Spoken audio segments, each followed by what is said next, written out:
What does it mean to a daydream believer and a homecoming queen? Scooby-Doo, cheer up, sleepy Jean.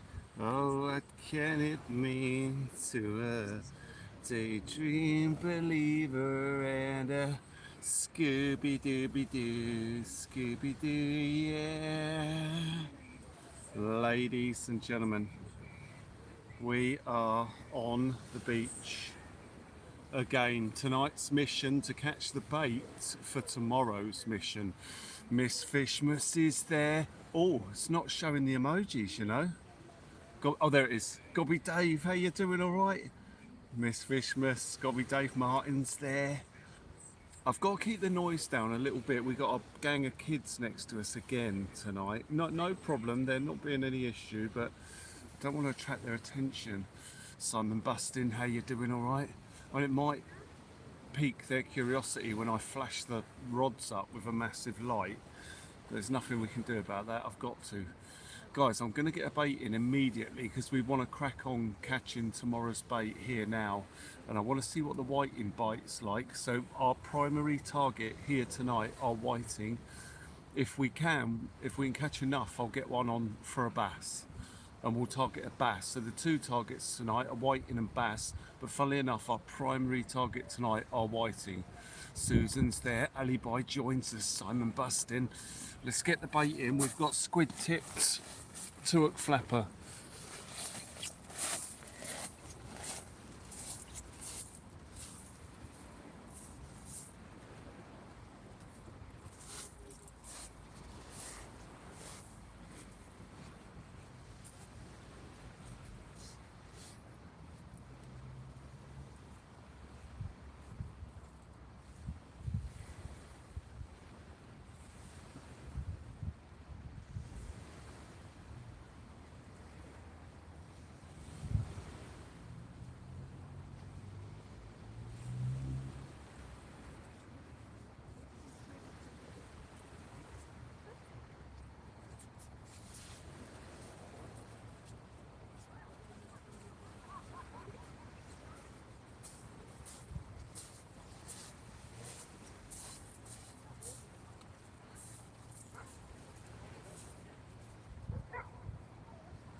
God, it's a chilly breeze out there tonight. I'm getting my top on.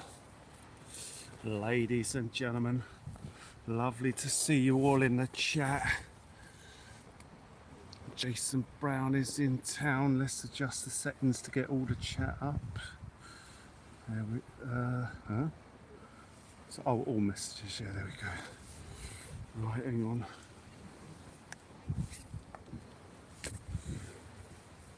Oh, right, we're having it large, basically, ladies and gentlemen. Jason Brown is in town. Santa Claus is there. David Holm joins us.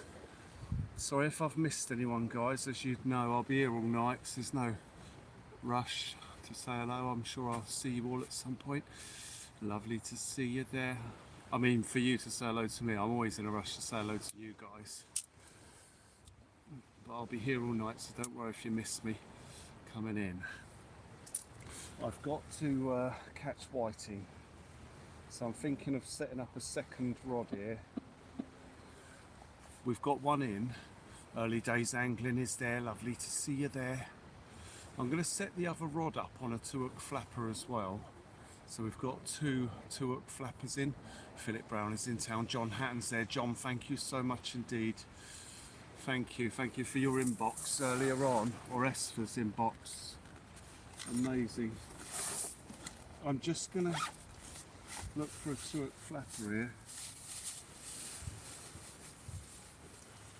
What's that one? That's a 2-hook. There we go.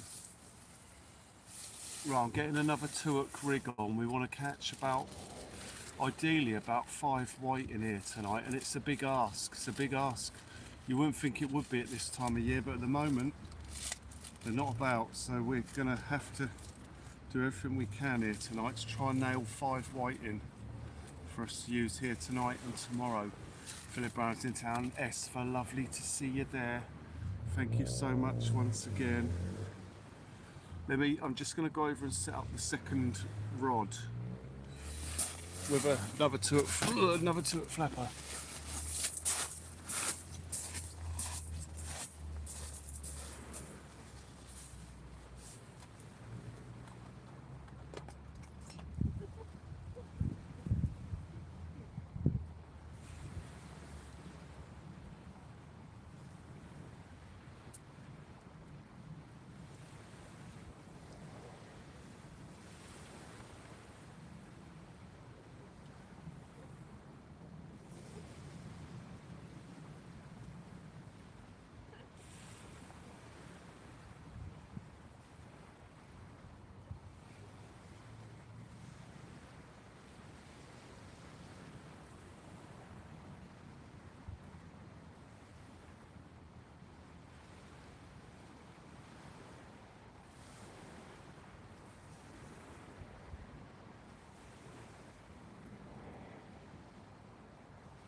Yes, masters of the catching fish, ladies and gentlemen. Santa, don't forget the drive is clear for my Ferrari. Martin Scott is there. Baz is there. Lovely to see you there. Brian O'Halloran joins us. So tonight may not be as exciting as yesterday, because the primary target tonight are whiting. That is it. That is what I'm fishing for tonight. If we can catch enough, I'll put one on for a bass, but if not, we must save them for tomorrow. So we have to have fresh whiting ready for when we get on the beach tomorrow. So that is what we are fishing for tonight. Jan Backer joins us here tonight.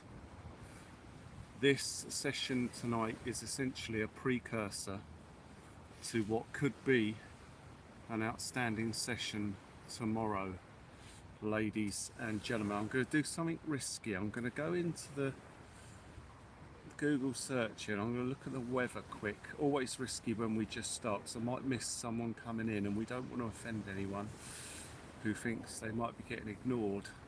But I need to check the weather for tomorrow. Wednesday, yeah, oh it's on, yeah, it's on, this game, oh it's gone right up to 40 mile an hour. Oh my god, ladies and gentlemen, I shouldn't have looked at that. Oh my god, and in the day it's 50 mile an hour. Oh my god. Oh, we got some serious bass conditions tomorrow. Oh god, that's exciting to see. Yeah, it is on. That is not going to change. That is tomorrow. That is tomorrow, ladies and gentlemen. Lynette's the best a man can get. Peter Reeves, Merry Christmas to you too. Thank you very much indeed. Thank you. Martin Scott's there. Everyone's in the house. Oh, there's a tap on the centre rod. I thought it was. I've got them at different ranges. I've belted one out miles and we got one in close. The sleeper rod's not even in because all I've brought with me are, yeah, that's a bite. Oh, the whiting are a bit closer than I expected then. Let me move that end rod in close.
Right, so we had some tippy tappy on the centre rod. I mean, I might as well just refer to them as left and right. We've got no other baits in. Come on, the whiting, we need you. We do, Brian, we really do. It would be extraordinary if we can catch a few. We've got two rods with 2 up flappers on, as opposed to 1. Now we've been averaging about 1 white in a night. Well, 1 or 2. It's been dire, the whiting situation. So we just got to hope we get lucky tonight by using 2 rods. And you know, I think the best we can hope for are 3. You know, but 3 in around 5 hours is it's not good, man, but we'll see what we can get. We might get lucky and there's a flurry of bites on them tonight at some point, but you know, we can only do what we can do. We got the baits in, we just have to wait for them to show up, hopefully. The only bait I've got with me is squid, so squid strips is what we're using. Let's try and bag these white in. I'm going to move the 3rd rod out of the way because it might give a false idea that we're using it for people that are coming in, so I'm going to move it for now.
Yeah, it could be a long night.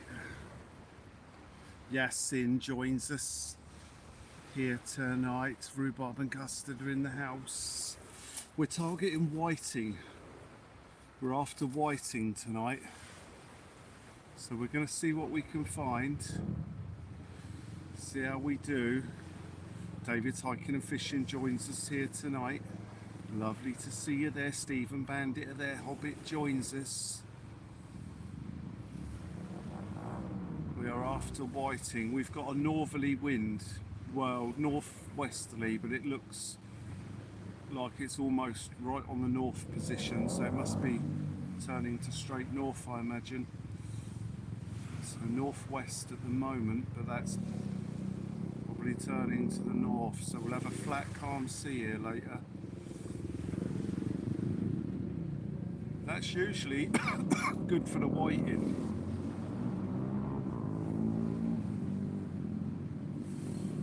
But we'll have to see, ladies and gentlemen.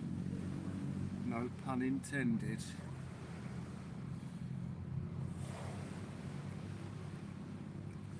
As we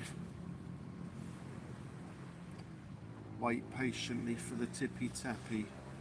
If we can get enough whiting, I'll put one on.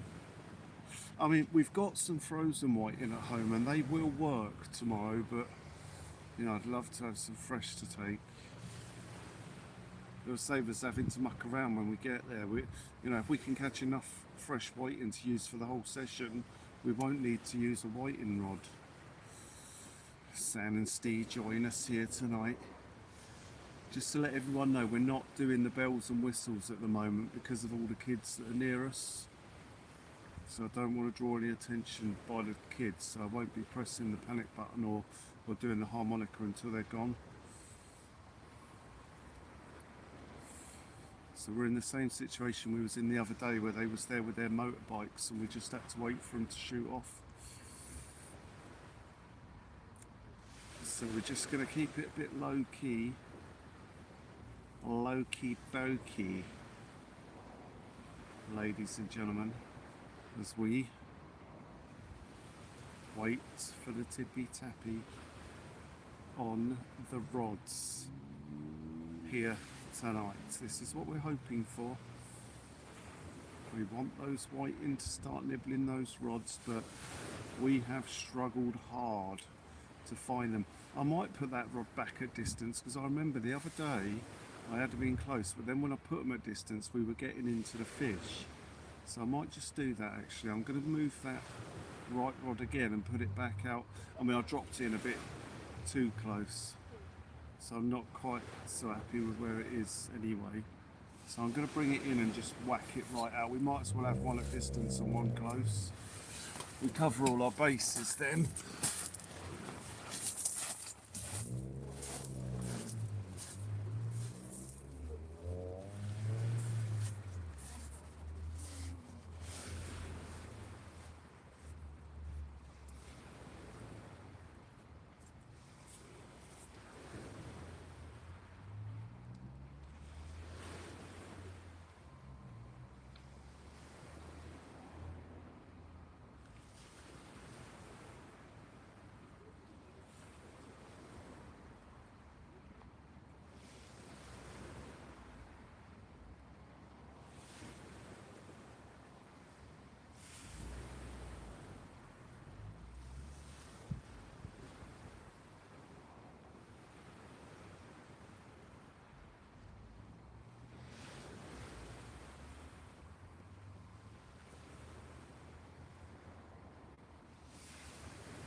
Right, that's it, ladies and gentlemen. One at distance, one in close. Van Man joins us here tonight, as do the amazing mods, incredible supporters of the channel. So we're targeting whiting tonight, believe it or not. They are so difficult to catch at the moment that we're having to dedicate an entire session to trying to find a few. So tonight we are using our squid strips to try and find whiting. So it could be a slow night. Hang on, oh hang on, at distance, there they are, we're getting a bite. There we go. Oh yeah, distance cast gets straight into one, potentially. Or I might move the left hand rod and put it right out now. But let's keep an eye on that. Lovely tippy tappy at distance, straight away, there we go. We just need him to find the right, yeah, there we go, that's better. Go on, get on there. Get on there, sunshine, he might be on.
We're straight into our first whiting.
Right, we've had our first white in.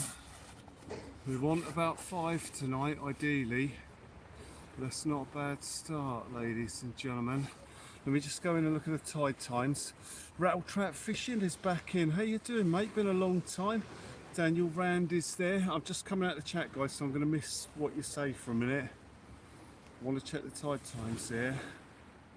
Now we're catching the white in. We want to know what time we can put them on and reasonably expect a bass. 21:20 high tide. Loads of time. Plenty of time.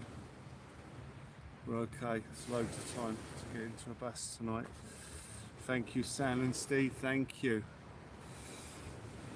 I mean, if the whiting are there and they're at distance, we've got 2 baits, 2 rods out on them now, 4 baits, 2 2-hook flappers baited with squid. If they are at that distance, we should pick up a few. If they're on the feed, we shall see. We've got both rods out there now. Look like that left one had a little tiny rattle there. It hasn't come back. It's a nice size whiting we've just caught as well. It's ideal. Of course, the temptation is just to put it straight on, but we're not going to do that yet. It is imperative that we catch fresh whiting for tomorrow. I must remain calm and patient with the bait. When we arrive tomorrow, we want at least 1 fresh bait to go straight in, even if we use frozen for the rest of the night, because it will guarantee our bass. The fresh will guarantee the catch, and depending on the numbers, the frozen will pick them up through the evening. But if we can get a couple of fresh here straight in the fridge tonight, they won't go in the freezer, they'll go in the fridge, ready for the morrow, ladies and gentlemen. The big storm that's about to hit us overnight. Well, through the day and into Wednesday night. Big storm, there's going to be a yellow warning for it. There'll probably be a rain issue as well. Looks to be quite a big one. Absolutely beautiful, ladies and gentlemen. Exactly what we want. Exactly what we want. There we go, there we go, there we go. That was a pretty good hit straight away. He might be on immediately, actually. Hang on, let's see if he's still rattling. He is. I think he might be on straight away first bite. Is it still there? It is.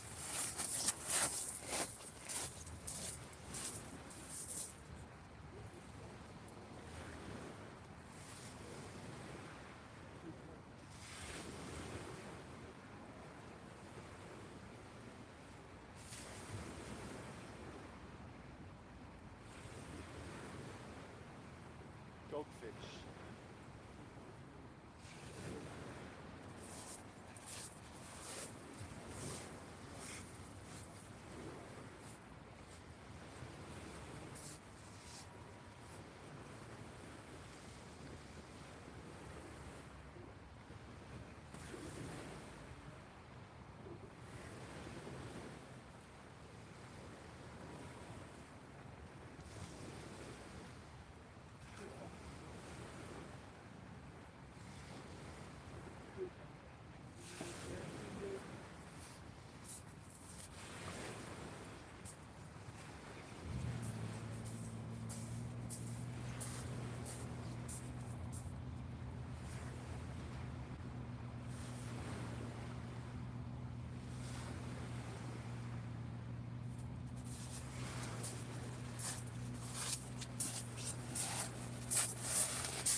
Well, that one's a dogfish. Let's get it back in quick, get the bait back in.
The bikes are gone, the youngsters have moved on. We can make as much noise as we want, but we want to keep the noise down a little bit. Let's just drop the old brightness on there a bit. That's up well high. Save the old battery a bit. Ladies and gentlemen, we've had a second fish. Second fish. I'm not sure my chat's scrolling. Is it not? Right, that's top messages. Oh, don't think it was. Alibi, what bait? We're using squid, that is it. Squid tip. Squid tip, that is all we are doing. What was that thing there? Fan funding. Oh, right, got you. Yeah, we're just using squid to catch whiting. I mean, this could be an example of how to just go fishing with squid and a two-hook flapper and then use what you catch to catch a bass. But until we catch a few more whiting, we're not going to fish for bass because we need these for tomorrow. We need at least, we would need at least one fresh whiting for tomorrow, but I want to at least get two. That way we can get 2 rods straight in as soon as we arrive on fresh baits. And that, you know, between those 2 baits, it should guarantee us at least 1 fish. Now, as long as we can secure a bass tomorrow, I'm happy. It only has to be 1. So we want to catch ourselves a couple of fresh whiting to give us a chance. But I've got about 2 frozen whiting in the freezer, and they are in there specifically for the conditions we're facing tomorrow. So I caught them a while ago thinking, right, next time there's a bit of stormy weather, we'll use those. And that's coming tomorrow. So we want to be out there hitting it. There's some big bass about. There's a chance of a double figure bass at the moment. We've had 2 7s in December. There's some big ones about. Well, 2 7+ pounders. So we want to get on those. Filling our December thumbnails with silver, we could call it Tinsel December. Silver Tinsel December, ladies and gentlemen. All these bass we're nailing. They have just said about a yellow weather warning on the weather for Wednesday and Thursday. Oh, have they? Yeah, I'm not surprised about that. Yeah, you heard it here first, ladies and gentlemen. You heard it here first. Yeah, 1 white and 1 dogfish. Yeah, it looks pretty rough. I mean, it's going up into the 40s, potentially 50-mile-an-hour winds. Ideal for bass fishing. I can barely contain myself. There's going to be some severe rain. It's going to be hard again. It's going to be hard, but it's going to be bassy, ladies and gentlemen. Oh, and congery potentially. I mean, I don't know where the big congers are. We haven't seen many this year. So I'd like to say it'd be congery, but the bass seem to be so numerous that they're probably nicking all the conger baits for a change, and the congers are staying at bay because the bass are eating all the close-in whiting or something. I mean, I don't know. We're just not catching the big congers like we did last year, but I mean, they are about, but they're in the harbours, the congers. But who knows? Tomorrow could chuck up anything. I mean, it might be because we're not using cuttlefish so much. We're using the whiting. So, I mean, I shouldn't panic too much. We can always do 1 bait with whiting, 1 with cuttlefish tomorrow here. As long as they're both in by a set of rocks, anywhere along the 1.5 2-mile stretch of the Solent, we will catch. Well, we don't even have to be by rocks. In weather like that, we will catch bass anywhere and everywhere. 1 whiting, 1 dogfish here tonight. Another little tap there. Is it going to come back round? Doesn't look like it at the moment. It's been a real struggle to get into the bait fish. From the very, very young to the very, very young. Everybody here say hi. All the lights have just gone out. Nice and dark now.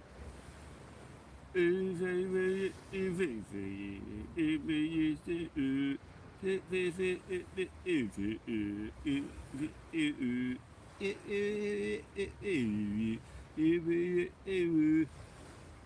for anyone just joining us, ladies and gentlemen, tonight's target species are whiting. That is it for now.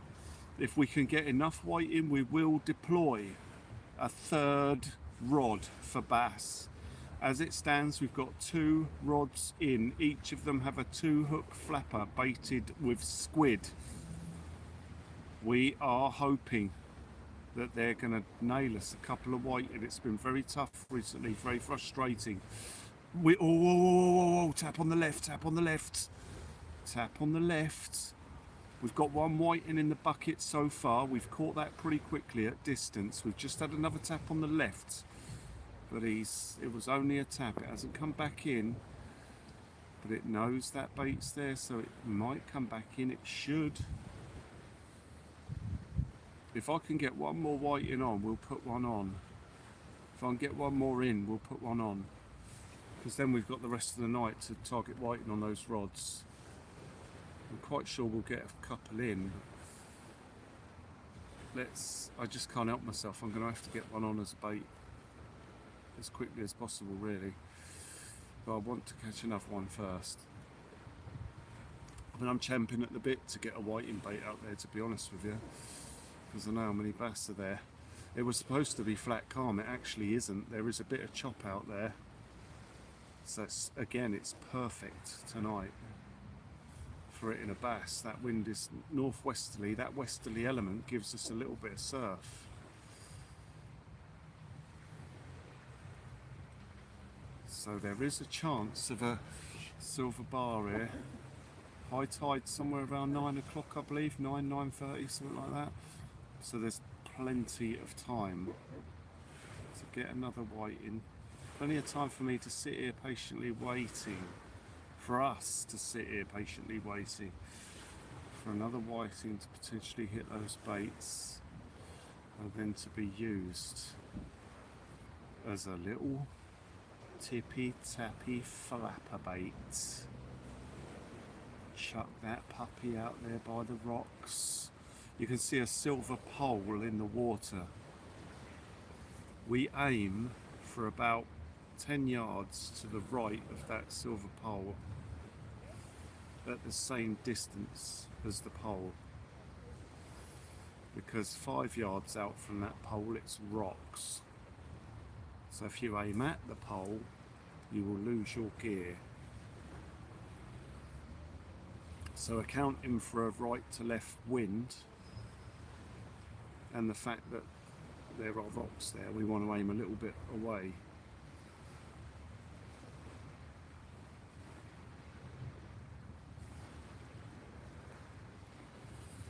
But that's all well said and done until we've got a bait to do it with.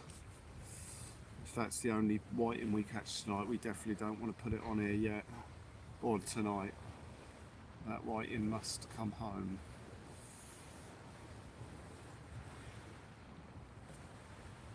It's all about the next fish now.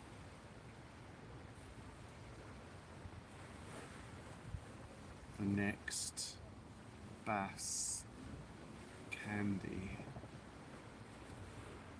And I need it today, oh candy, without taking.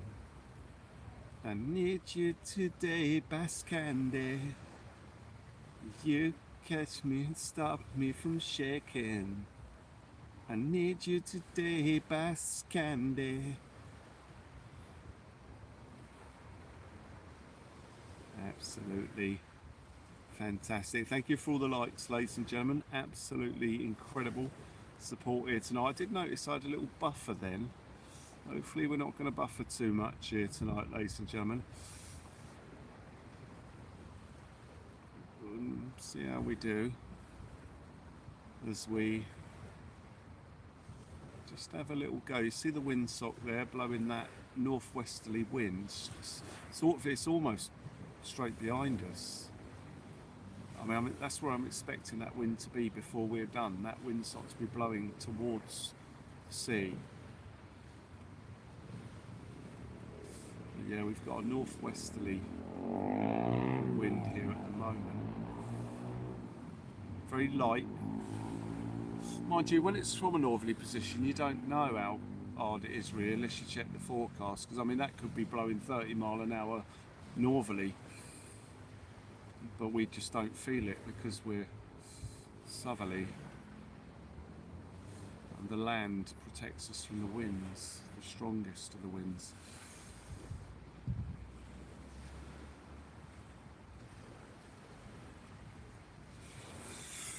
Oh, a little bit knackered, ladies and gentlemen. Sam and Steve's loving it.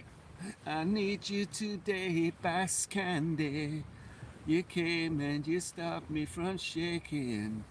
I need to catch them today, Bass Candy, so we can use them tomorrow in the storms. I'm chucking whiting strips out for Bass Candy. You came and you gave without taking. I'm gonna catch them today, Bass Candy.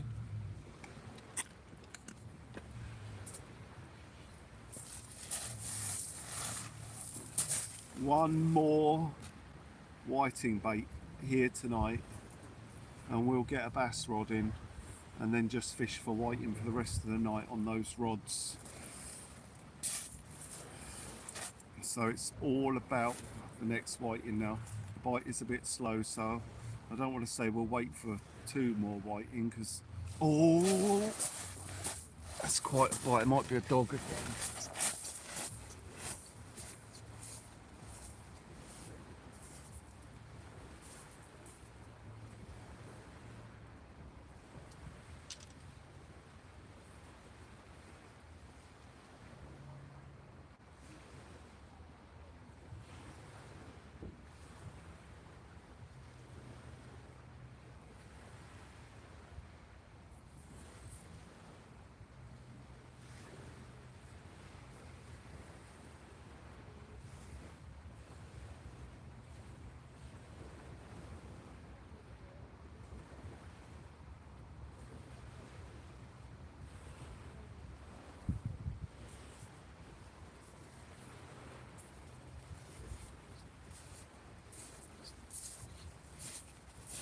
Oh, there he is.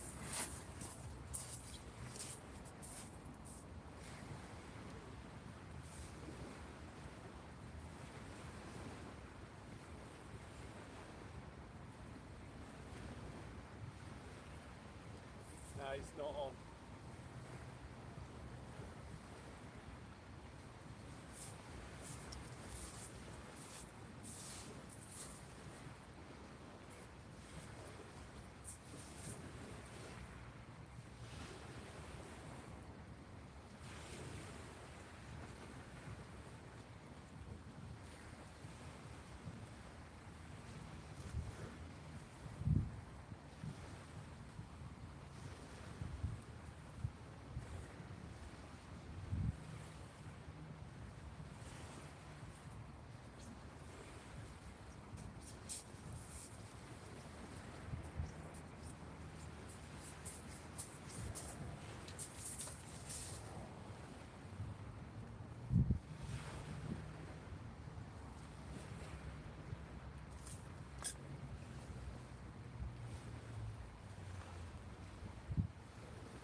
Oh, okay, ladies and gentlemen, 2 baits back in. We've made 100 likes, you legends.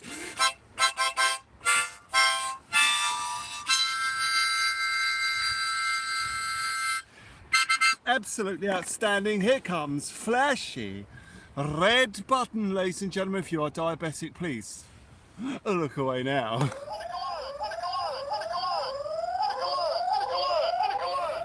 Outstanding, ladies and gentlemen, outstanding, as we attempt to catch fresh whiting here tonight.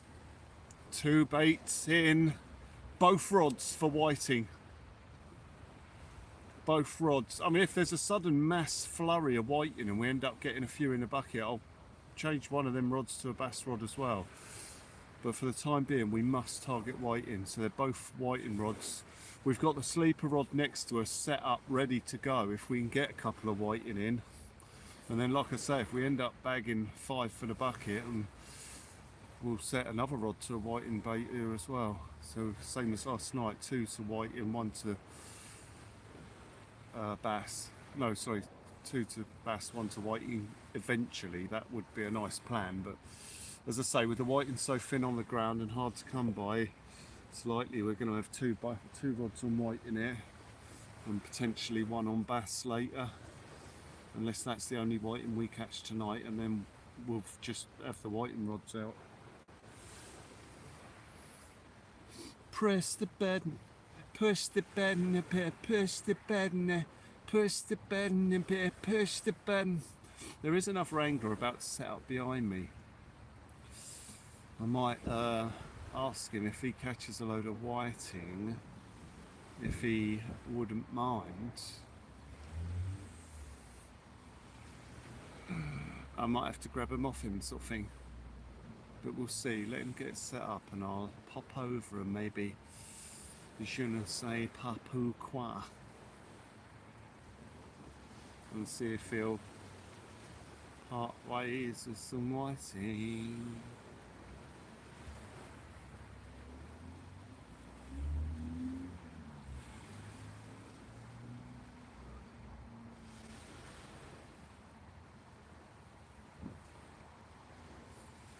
Rods both pretty quiet at the moment. We've had a couple of tippy tappies, quite big looking dogfish bite, that last one, and we have landed a dogfish. We know there's a lot of them about.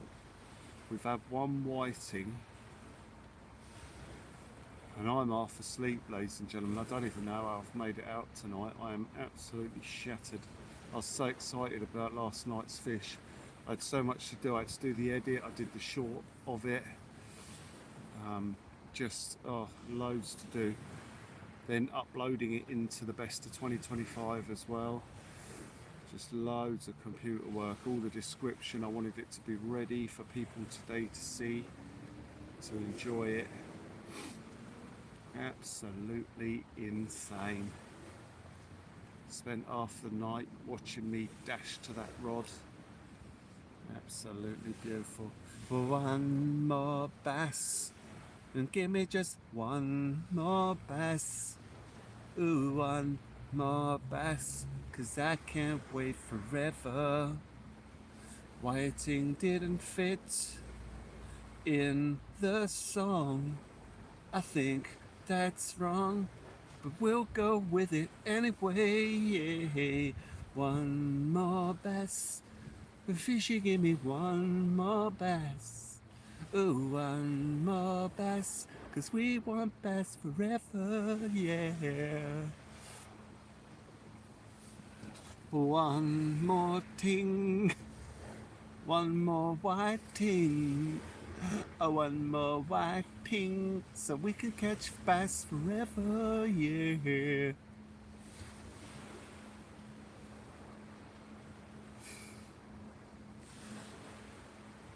Oh, ladies and gentlemen,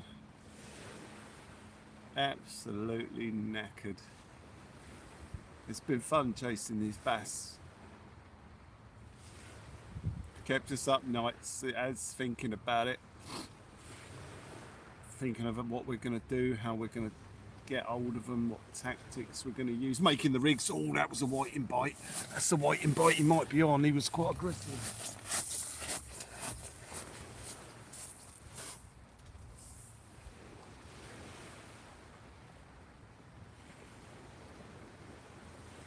Oh, yes.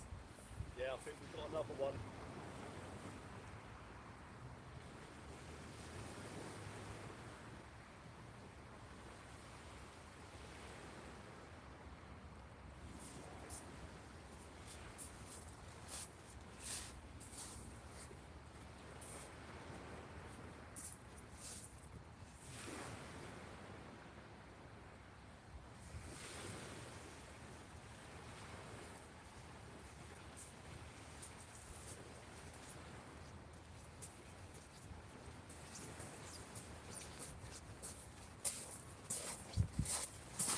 Even better. Even better, guys, it's a big pout. Even better. Let's get it in the bucket.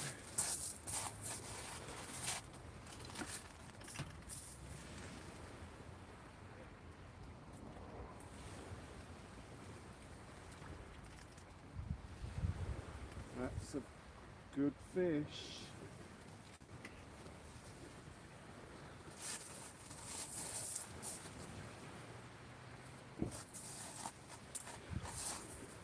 Oh, there's not another fisherman. I thought there was.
Just leave them in the bucket for a minute.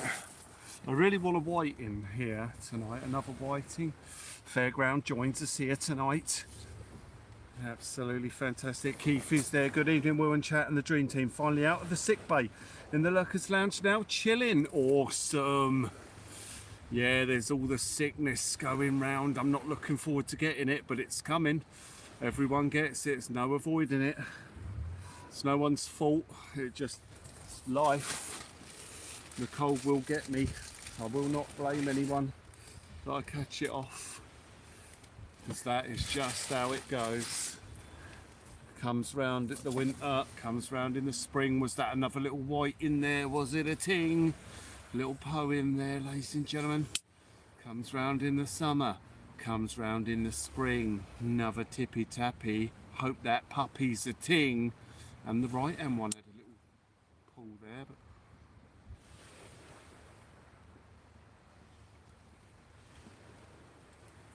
that pout's good, but good for congers. Bass do love them, but I've had all my bass on whiting, so it's a whiting I want to catch to get out there. So we got one ting, one pout. We want to catch another whiting really, and then I'll get one on as bait, and we'll use the ting and the pout for tomorrow, and then whatever else we can bag.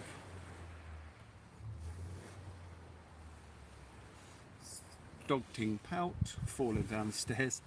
Dog ting pout.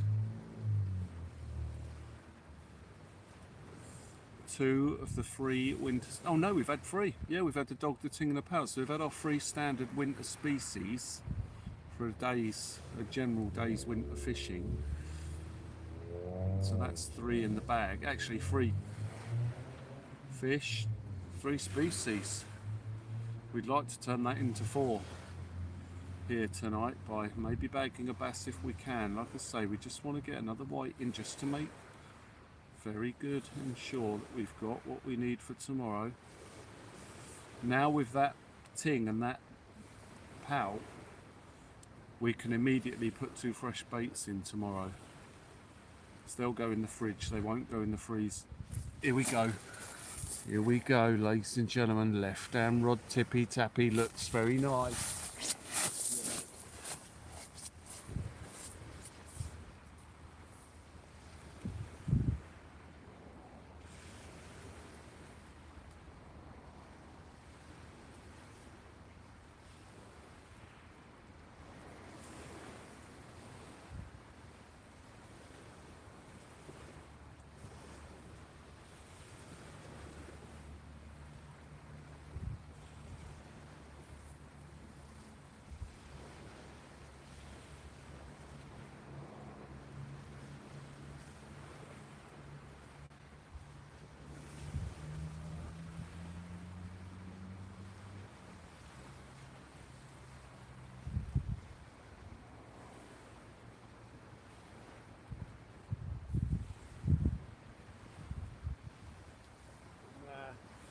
I'll put it back out.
I have just informed government officials that we will be moving to BassCon 5 the next time a whiting is brought in on them baits.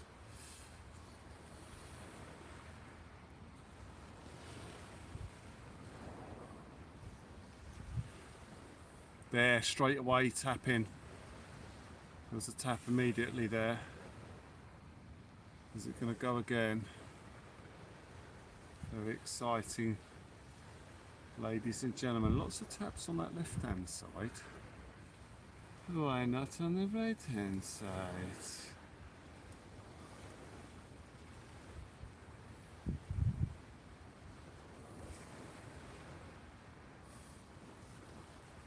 Waiting for the next whiting here.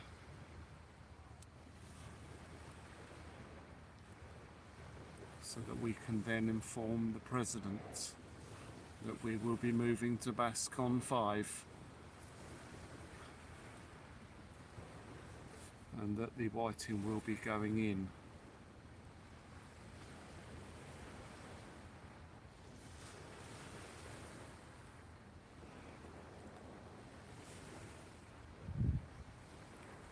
Tense moments here, it could be the next fish.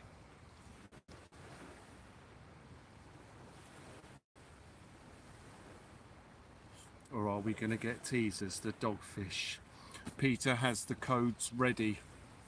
Okay, Peter, be on standby to launch the codes as I launch the whiting. We will be launching a nuclear tipped whiting into the water, ladies and gentlemen, to bag ourselves a bass, potentially.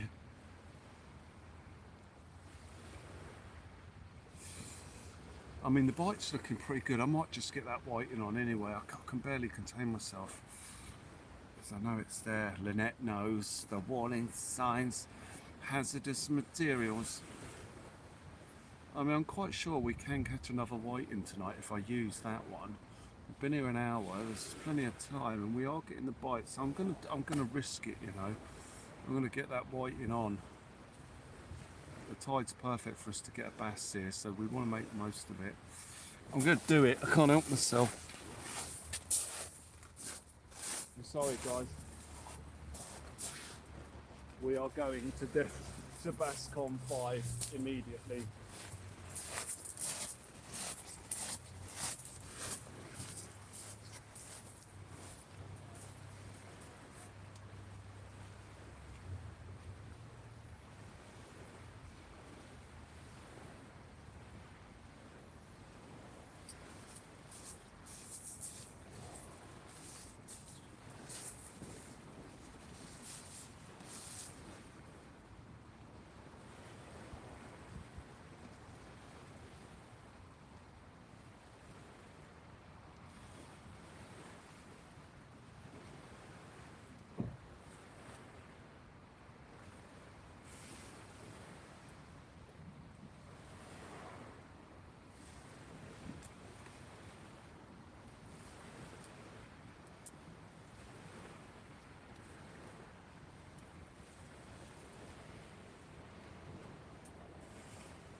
Dogfish.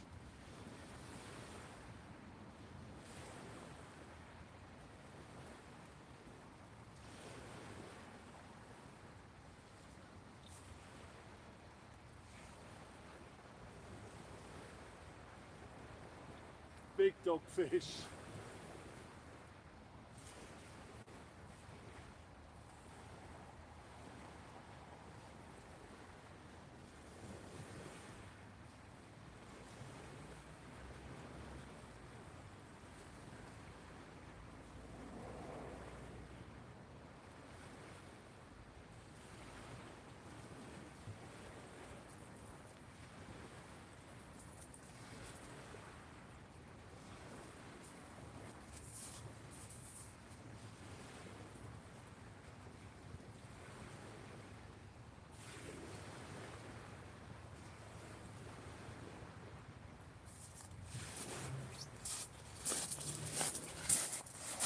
Add another dog, guys. Let's get him in. We're going to get a bass rod in now.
Right, our setup now is 2 bass and a 2 white and a bass rod.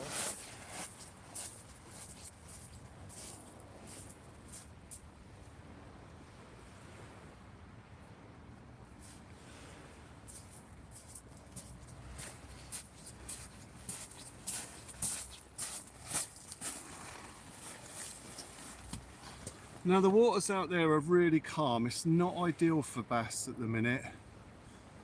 All to give an idea, I've got a predicament.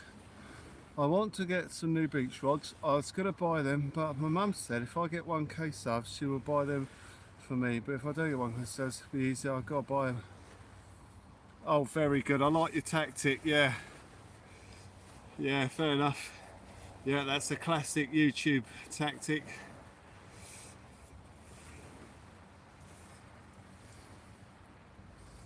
You already got the bag for Christmas. Oh, there you go.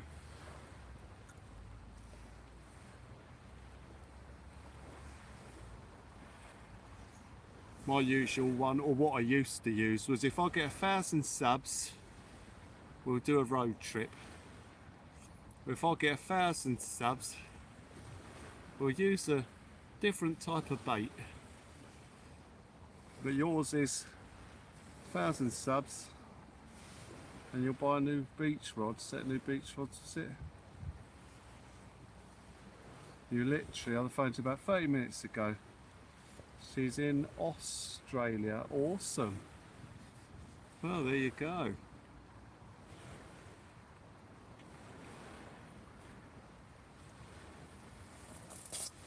I need you today.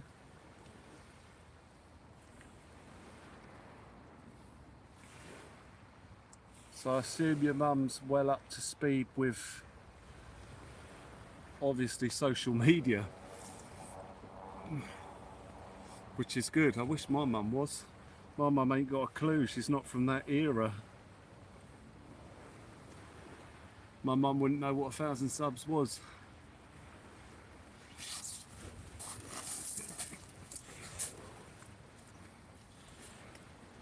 She's not really. Yeah. Yeah.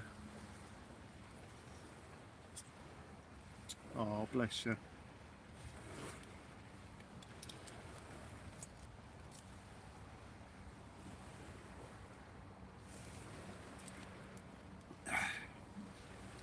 You don't need 1,000 subs then, you only need 2. Your mum and your dad. Isn't it? That's what you should say to them. I don't need 1,000 subs, mum and dad, I only need 2. And I've got them, so buy me the rods. And then they can watch you using them to their heart's content. Well, if I get 150 likes, then he's donating the panic button to me. No. No, no, no.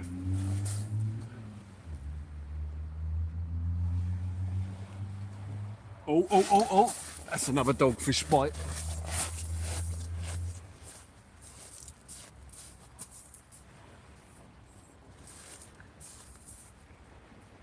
Oh, he let go. Might have been a conger bite.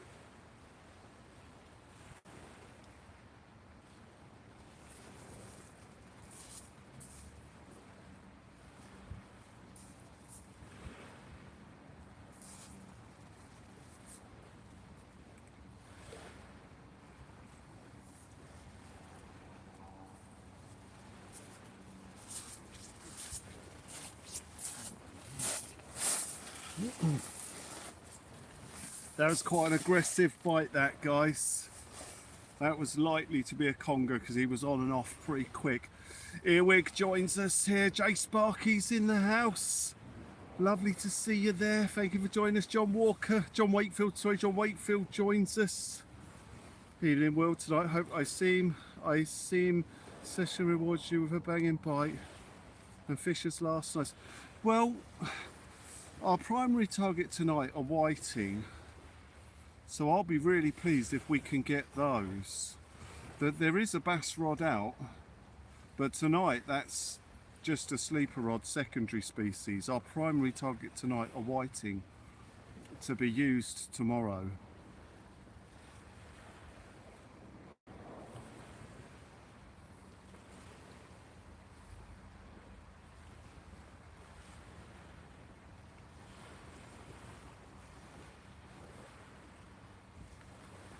Already got home trying for bass tomorrow, float fishing on the handball.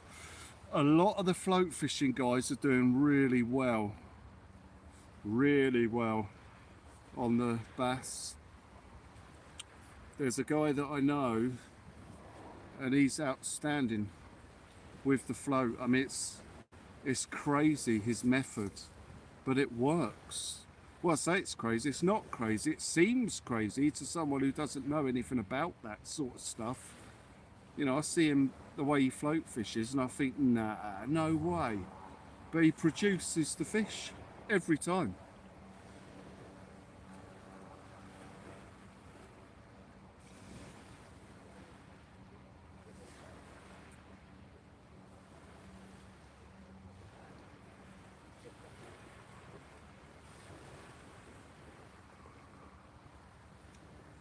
Yeah, it's incredible. It's not something I can do really, the float style fishing, because we're always fixed in place with the fixed in place rods sort of thing. Float fishing would be a bit tricky. That's why I don't do any lure fishing, because you've got to be moving quite a lot, so I can't do it. Yeah, it's great, nice and light. Yeah, as you say, that those guys literally, they have a bag on their side with their float and a bit of bait, a tub of bait sometimes, or lures depending on what they're doing. Oh, there you go. There's my man that I was talking about, who's exceptional on the float. I see you from where I am. Are you, oh right, so you're out. Are you on the float now? Oh, hang on. Hang on, sorry Joe, I'm gonna have to dash off that. I think, maybe. That must be on. We must have had a hook in the lip. Yep.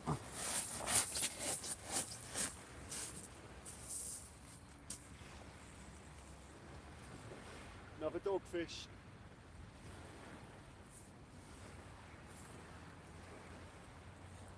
I can't see Jay, he's sat in the quiet somewhere.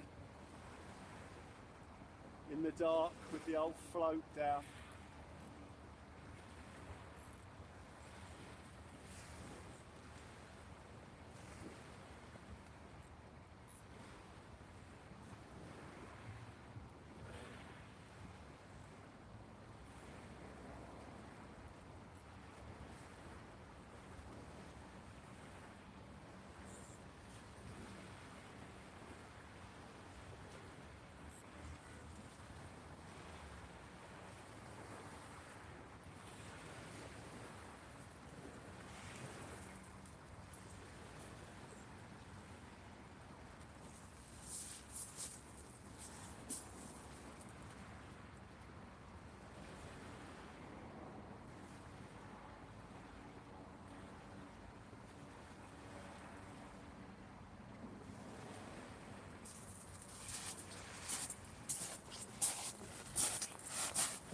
It's another adult dogfish, guys. Let's get him back in.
We nearly had another one then.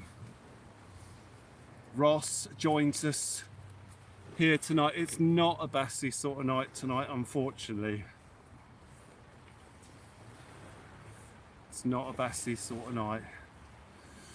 It's a chance of a bassy sort of night. So we've got a bass rod in. Mr. Restriction, how you doing? Just searching for the best angle in the Lurkers Lounge. Just in time for a fish here. Yeah, it's not quite right tonight. There's a chance. You can see the windsocks dying off as that wind turns right north.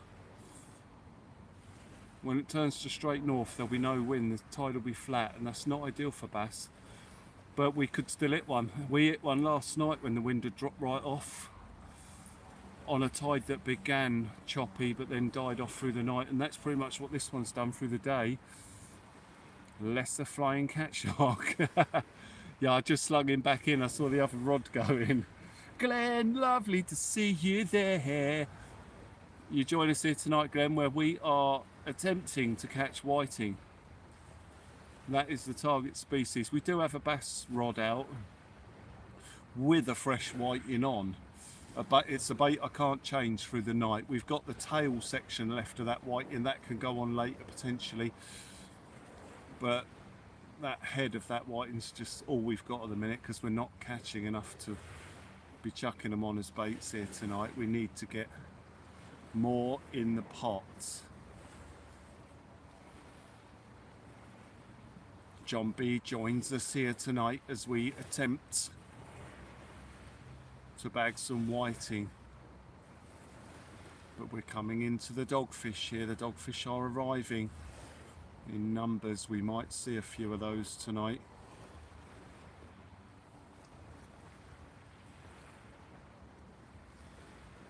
As they scurry around the floor,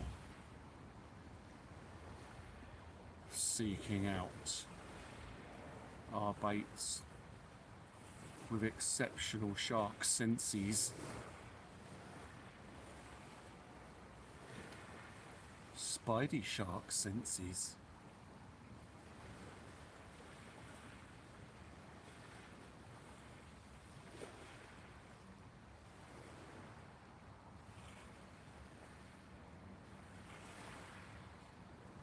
Steve Jewell joins us here tonight. Lovely to see you there. Let's get bassical, bassical. I wanna get bassical. Let's get into bassical. Let me see them rod tips dance. Rod tips dance. Oh, it's all dogfish bite.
You'll probably find that again quite quickly, but he's definitely not on there at the moment.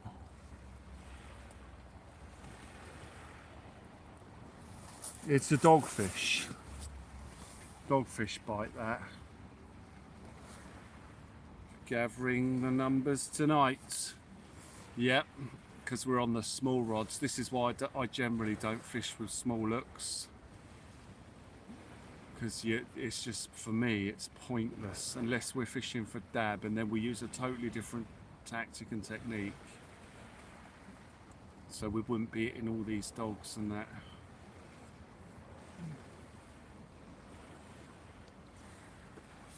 But yeah, we're after whiting, so we've got no choice tonight. We've got to commit to pulling out lots of the pesty fish, if you like, to get into the bait fish. There's more dogs about than there are whiting this year.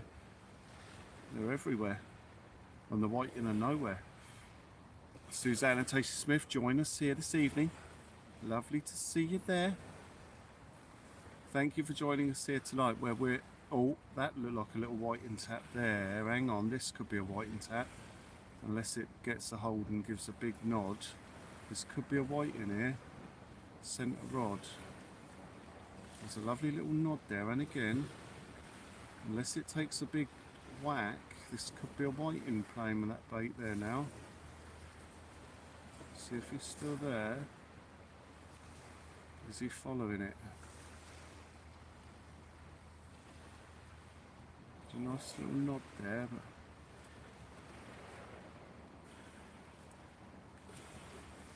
no, he's moved on.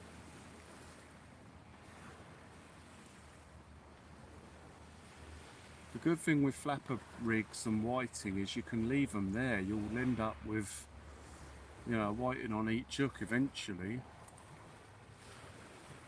It'll be lonely, this fishmas. Lonely and cold. It'll be lonely, this fishmas. Lonely and cold. It'll be cold, so cold. Without fish to hold, this fishmas. Wow, wow, wow, wow. Oh, it's crazy all the gear. It really is. We're hitting a really mild spell of weather. I think it's going to drop a little bit when the wind turns northeast. And it's that easterly wind that's going to bring the cold in. But I mean, those really cold days are few and far between at the moment. Apparently it drops down to 5 degrees tonight, but it don't feel that cold at the minute. Mind you, these rods are keeping me warm at the minute, running backwards and forwards to them.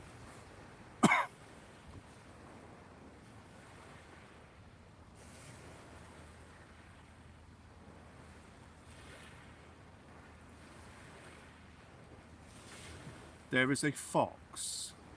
Ladies and gentlemen, it is the original filbert.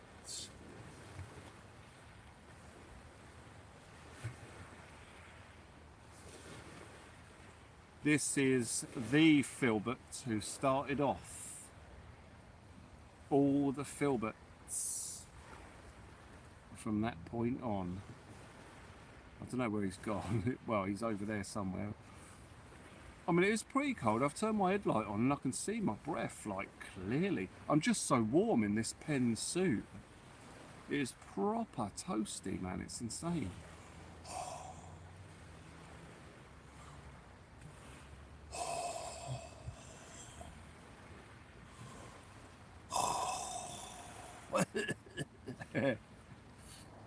Yeah, it's proper warm. Proper... I mean, it is chilly. You can see your breath, but it don't feel that cold at the minute. Doesn't feel that cold. 4 degrees in Liverpool, yeah. Yeah, they said it's going to be 5 here tonight, but I imagine with a bit of wind chill behind it, it could get right down.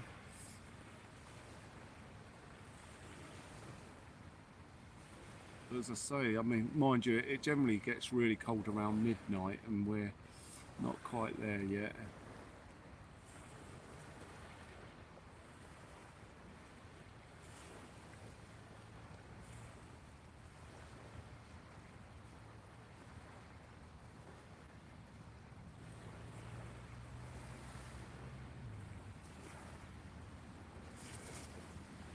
Oh, fog. I do like the old fog Santa. I love it when it's a bit foggy. There's no fog here at the moment. There's no cloud at all in any form in the sky or around us. Oh, mind you saying that, the other side of the Isle of Wight looks like there could be a fog bank there, saying that. Over in the far distance to the left, that could be a fog bank. Mind you, with a northerly wind, it'd be blowing away from us, so it won't be coming this way. There's probably an offshore fog. Thick fog, you can't see the fields. Oh, okay. Oh, it'd be lovely if we got a bit of fog. You're not on the float. Got the beach rods out. Had 4 dogs so far. So switched baits up. Oh, okay. Oh, awesome. Oh, I know where you are. I can see you now. I know where you are. I got you. Yeah, yeah, got you. I can see you flashing. Yeah, yeah. It's just clocked where you are. Awesome. I'm surprised you didn't come here before I was here. This is a good little spot. I couldn't get on the spot I was on yesterday. Someone else got there. So I have to do the old caught a fish dance that I usually have to do. So if I film on a spot and I catch a good fish, I find the next day I can't get on that spot because someone's there. So then I go to another spot and I fish. And then if I catch a good fish there, I can't get on that spot the next night because someone's there. So I go back to the other spot. And then I catch a fish on that spot and then I can't get there the next night because someone's there. Because what'll happen is I'll catch a decent fish and then someone will just drive past and see where I am. And then they'll fish it the next night. So I'm always sort of hopping along the beach, skipping to here, skipping to there, because every time I catch a good fish, generally the next night I can't get on that same spot. Not that it matters, because the whole beach fishes. The whole beach fishes. But it might not fish tonight. Oh, you've got the wife with you, Jay, yeah. Oh, that's all right, awesome. But you're in a good spot. That spot is a good spot there. Especially off to the left for silver bars. You get a lot of bass there because you've got a set of rocks over to your left a bit of a ways. Then you've got a waste pipe to your left, and then between the waste pipe and you've got a slipway with rocks, and the bass love it. I always used to dump or dink a bait down in the left there over high tide and quite successful on the bass. They absolutely love it there. I mean, especially with a whiting. If you can get a whiting down there. You're too far from me to do that. The fish teeth look too big. Ducking and diving, ducking and diving. That's it. We're always ducking and diving. Always ducking and diving.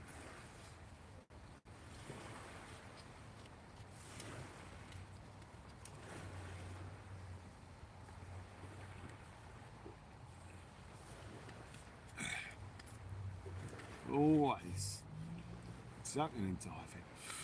But yeah, we've got a sleeper rod out there. I would expect at least one bite on that sleeper rod tonight, despite conditions. Dry Stewart joins us tonight. Lovely to see you there. I would expect one big bite, whether it's a bass or a conger. That whiting should get a hit. Doesn't matter how long we leave it out for, it can be there for 6 hours and we'll get a hit on the 6th hour. But it should get taken. I mean, yesterday we had 3 bites that I was aware of. So we had the 2 that we landed. Oh no, 4 bites, because there were 2 that I missed. There was one while Gary was there. No, not Gary's. Gary wasn't any Gary's fault. I was stood right next to the rod and it went. So it was good that Gary was there, because I was next to the rod when it rattled and I grabbed it quick, but I missed it, or I didn't give it time. The fish had almost pulled the bait off the hook. If he'd have gone for another bite, we might have had another bass. And then I put a whole whiting on and that was hit and we missed it. So we had 4 bites last night. So we should get a bite here, at least one bite tonight. Oh, Dry Stewart has been a member for 15 months. Lovely, jubbly.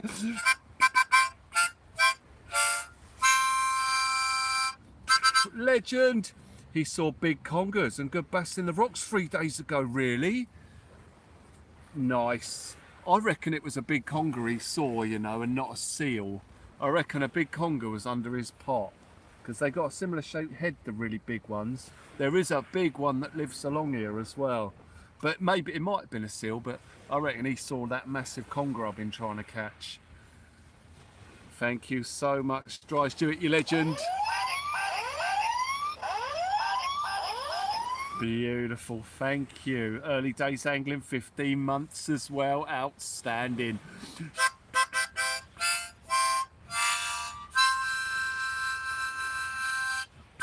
Beautiful. Thank you guys. Thank you. Early days angling, your legend of Subu Blue joins us.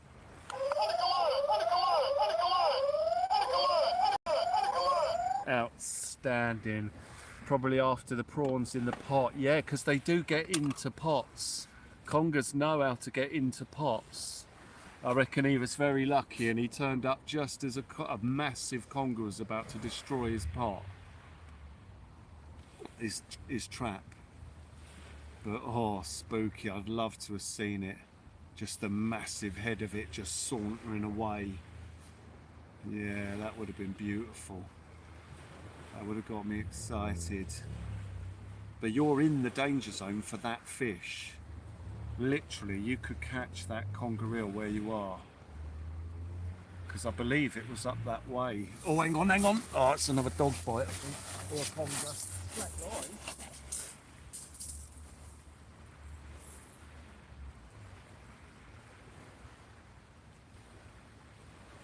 Oh, I don't know what this is.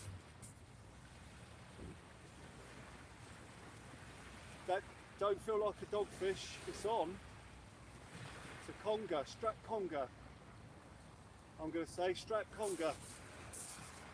It's a slack linus. School bass or strap conger. It's coming in mid-water. Could be a bass. Bass or strap conger, I can't call it.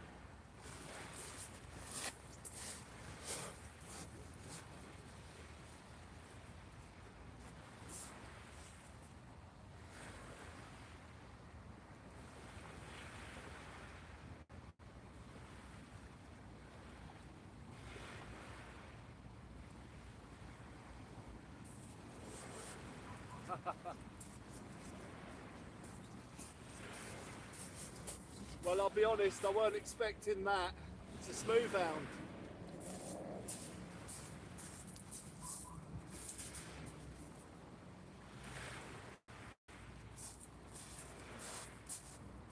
I ain't seen one of these for ages.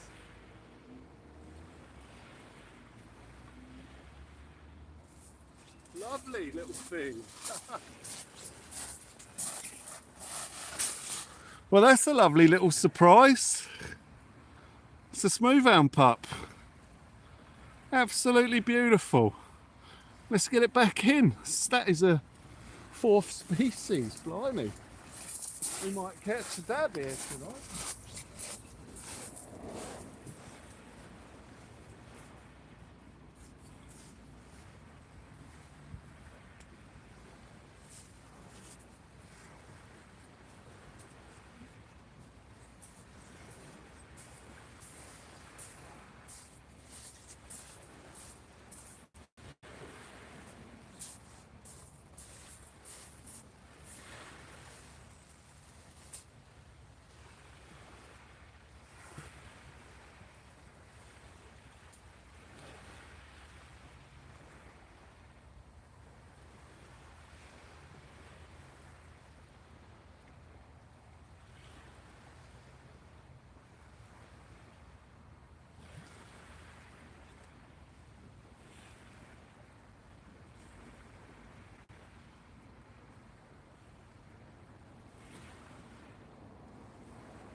Just check this one, we've had a few knocks on it.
Try that again.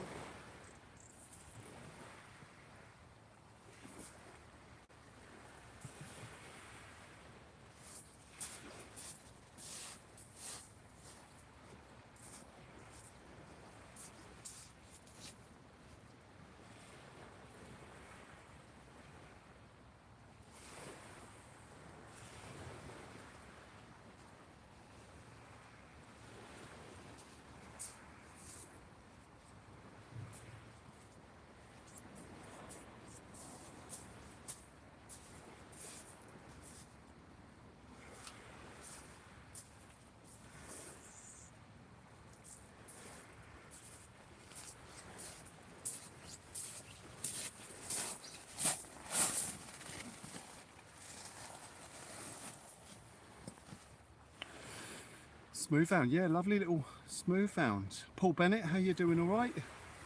Yeah, little starry hound. So dab weren't even on the radar tonight because they usually would on the flapper rigs, and I would usually be targeting them in December. But where we used the black lug, squid tip black lug a couple of times, and we've not caught any whiting, I don't want to confuse you too much. What we generally do is when I'm fishing for the dabs, we have whiting in mind so we can use them as a bass bait. But what I found is the whiting have not been taking the rigs, and I put it down to the fact that we have black lug on there, and that might be putting them off. So I didn't even bring black lug tonight, but now I can see the whiting are just not taking anything. So I could have put black lug on there, it probably would have made a difference, and it would have given us a chance at a dab, or a better chance at a dab than just having squid strip on there, which dab might not go for at all. But seeing how quiet the whiting bite is with or without black lug, I wish I'd brought some now, because we could have given ourselves a good shot at a dab here. Oh, hang on, that was a nibble on the right hand rod. It's gonna go, he should come back. It's a nice little exploratory bite. Hang on, there it is.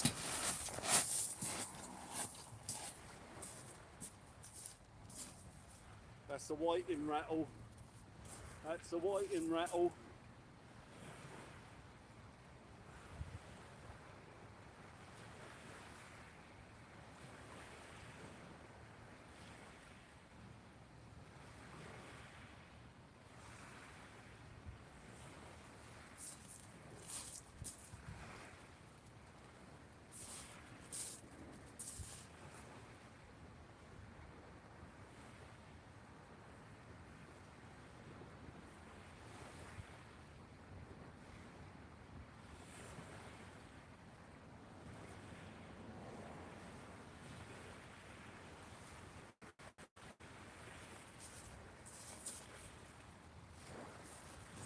might be on. He is, I think. Could be a pout or a whiting coming in here. Hopefully the latter. I mean, it's gone a bit light. Might not have quite been on.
Sorry guys, I think I shot that over the top of the other rod there.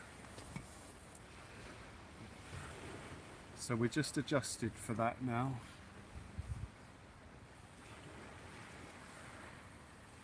We'll know how badly that cast went when I try and reel in a minute.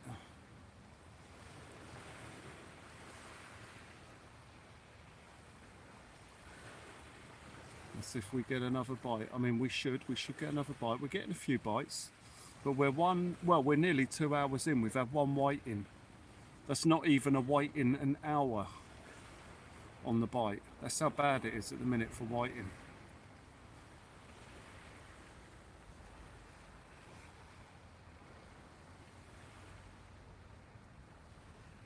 I mean, I say how bad it is. You know, if you're fishing a small species competition, tournament, or just out having a go, and you don't really want to be inundated with whiting, it's all right. It's good that there's not many about, because you might get a few a session, you might not, as opposed to any other year where you'd just be inundated with them, 50 white in a session. And it's making way for the other species. You know, we've caught a smooth-hound. Thank you, Paul, thank you. Give it a good old belt out there. Thank you. Tim and Jackie Damon join us here tonight. Lovely to see you there. But yeah, I guess there's time enough for the baits on the ground to pick up these other species like the dabs, which are there. I say they might not be there for us tonight because I haven't brought the black lug, but it's almost like a little species hunt this tonight. I'm surprised we haven't had a tiny school bass yet. Oh, hang on. Another little whiting rattle, right hand rod this time, the tall red one. He's there, he is looking at it, he is coming back round again. There he is, little nods, tiny, probably can maybe not quite make him out. There he is, he's looking at it. He's looking at it, guys. There's a whiting checking out this right hand rod here now. Still there, still looking. Still looking. Still there. Still there.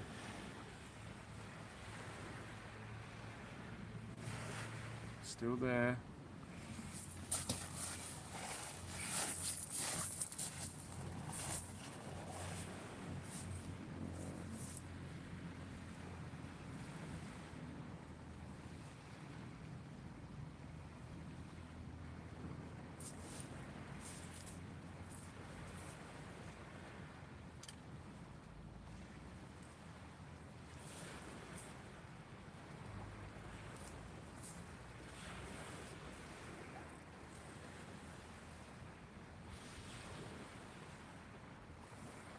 Fish on.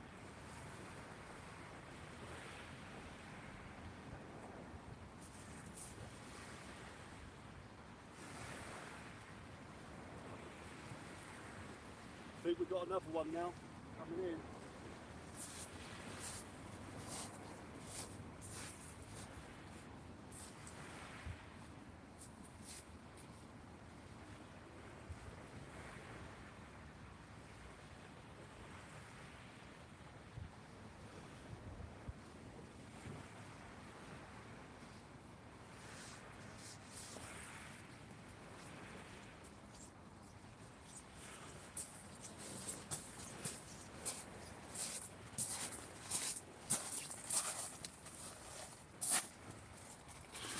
Whiting number 2, ladies and gentlemen. Let's get him in the bucket.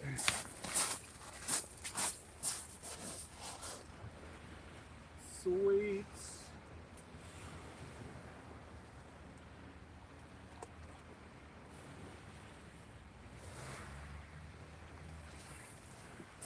Beautiful.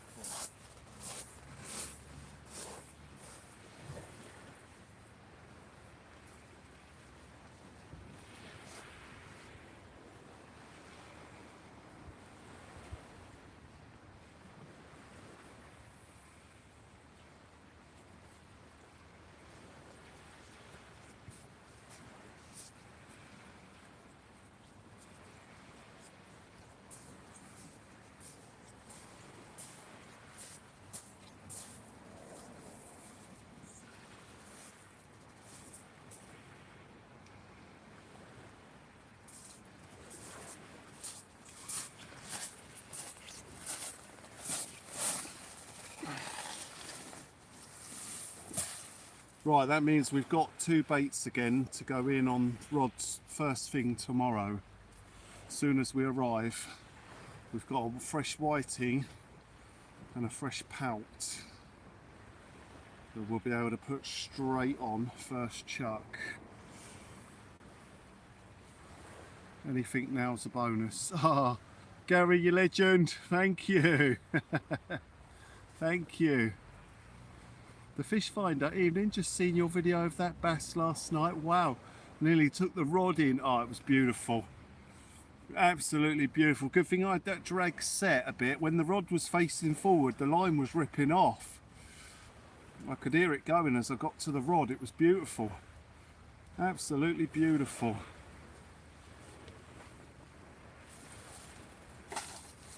Right, have I got the wrong cloth with me here? I'm wiping my glasses and it's putting slime all over them.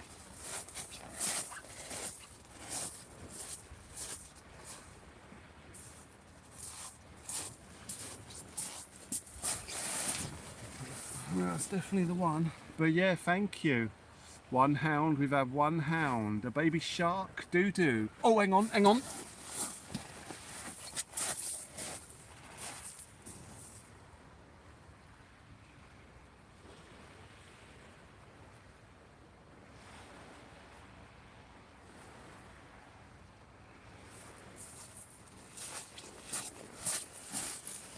So I thought I saw a hit there. I think I did. I just caught the back end of it.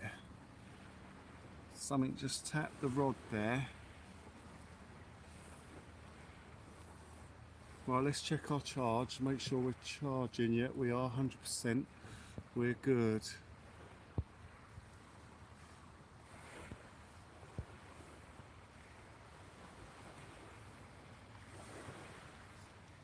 Having a look. Having a look. A little tippy tappy. Is he gonna come? Oh, hang on. Right hand rod, whiting bite. Whiting bite initially. Might develop into something more. That's a whiting.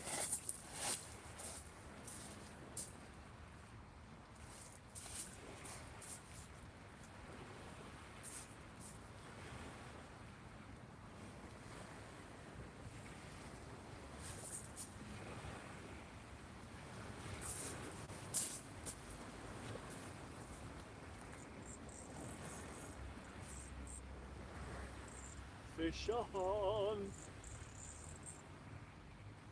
I'm not sure that's a whiting. We'll see as it gets closer. If it's a dog, it'll drag its tail. Yeah, there it goes. Yeah, this is a dog. Yeah, dogfish.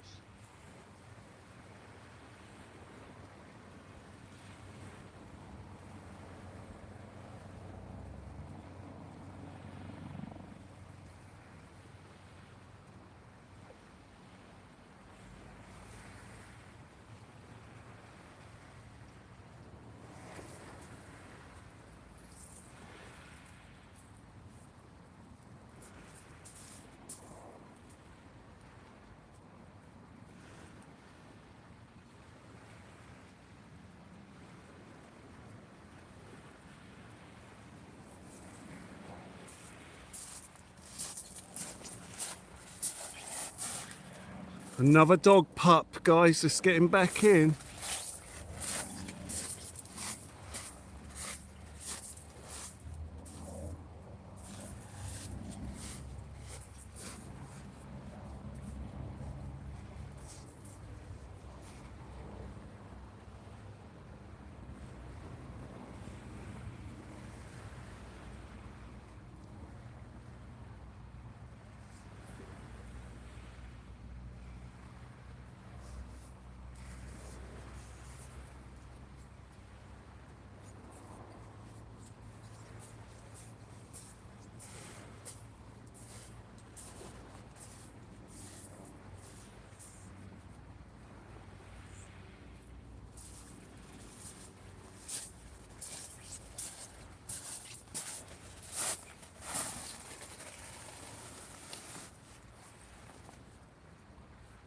Another dogfish, one smooth-hound, whiting ×2, 1 pout, 4 dogfish.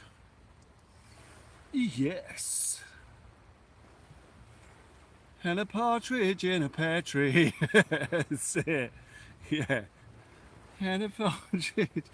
1 smooth-hound, 2 whiting, 1 pout, 4 dogfish, and a partridge in a pear tree. That's it. Yeah, man.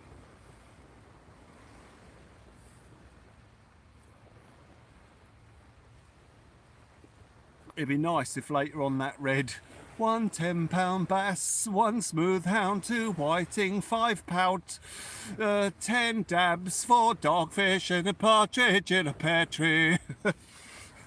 We shall see how things develop, ladies and gentlemen. Like I say, it's not really bassy conditions tonight, but it won't stop a big conger coming around that corner. And we've got a lovely bait sitting there waiting for it if it does. And for a partridge in our pear tree. Fun fact, by this date 22/4 you'd had 48 whiting. Wow. I mean, well, I'm not sure how many we've had this year, but well, this time, but 48, yeah. Tell them to move up the coast and look for Dog and Dave. Yeah. Yeah.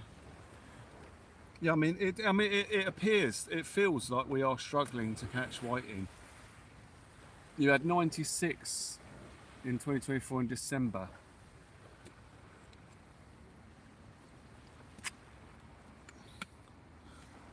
'96 in December, and by this date 2024 you had 48.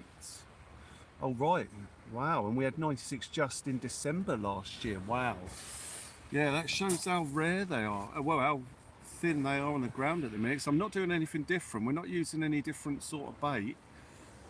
Still using the baits we did last year, but we're just not getting them in the numbers.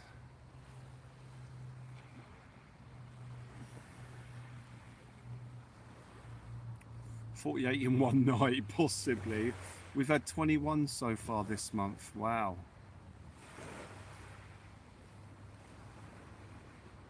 Blimey. Just goes to show, doesn't it? I mean, those stats are quite exceptional, Lynette. I mean, I don't know how you do it. Well, I do. You write them down. But I mean, it's amazing. Thank you.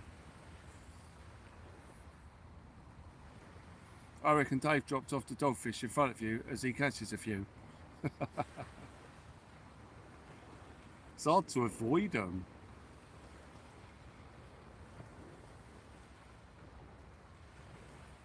It's hard to avoid them.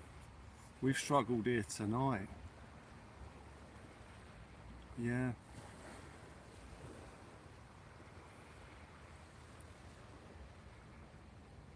$19 in one night. That's about right. That's why I'm surprised we're not seeing them. You know, you'd expect that on a night, you know. Please let me catch whiting. No, that's it, Ross. Well, I turn whiting into bass, you see. Like, I hear of people that are catching tons and tons of whiting and they say, oh, I finished the night, it was rubbish, we had this many whiting, and it's like, why did you allow yourself to get so many whiting? You know, by the time we've caught 4 or 5 whiting, we're putting them on as a bait. Tell the truth, Will. You're using catfish for baits. Plenty of dogs with that. That's it. Yeah, cat. Using a cat to catch a dog. Yeah, last year if we had whiting 19 on a night, we were probably trying to get them in the freezer. See the light, your legend. But the thing is, we've had so many bass this year because we were ready. I mean, I looked at last year's stats and I saw when the bass were turning up, and we started going for them on the whitings. I learnt last year, you know, the right cuts and how to catch them. And this year we were ready, and next year we'll be even more ready, because each time I scroll back through the years on the channel, I can see exactly what's coming out when, so we know when to roughly start targeting them, so we can extend that window of what we're catching. For instance, last year, if we caught bass, say from mid-December, I know that just before mid-December we can start laying the whiting baits down, and we'll probably catch them. You know, it's a chance they're there, but we just didn't discover them until mid-December, and that's what we've done this year. So come the early December, I started chucking the whiting on, and we found the bass. That's why we've had loads.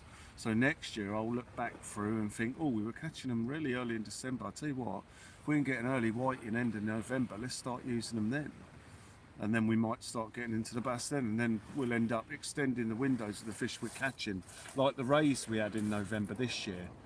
So I looked at last year, and November last year we had a load of rays. So this November early on, we started chucking ray baits. I think we had 2 one night, 1 the next night, another 2 the following night.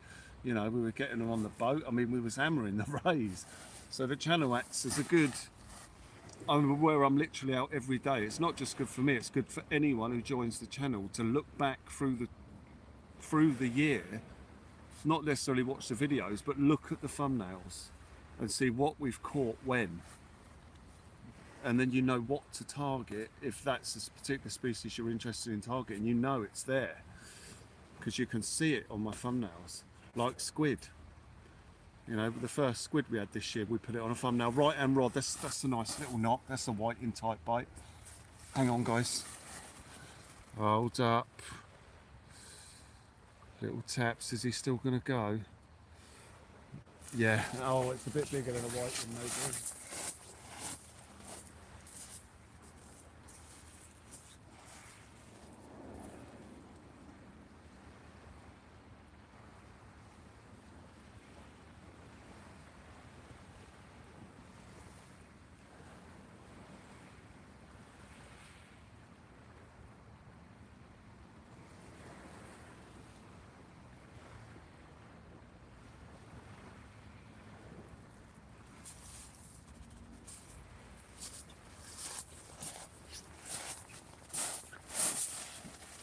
Oh, there he is.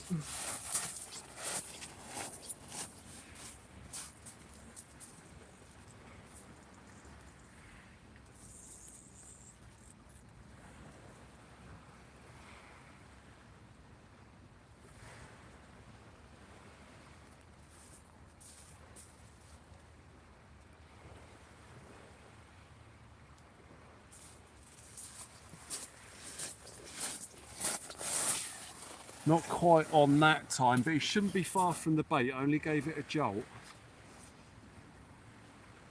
You saw something on the social media that they had caught cod full of small whiting. Not sure how common that is. Very common.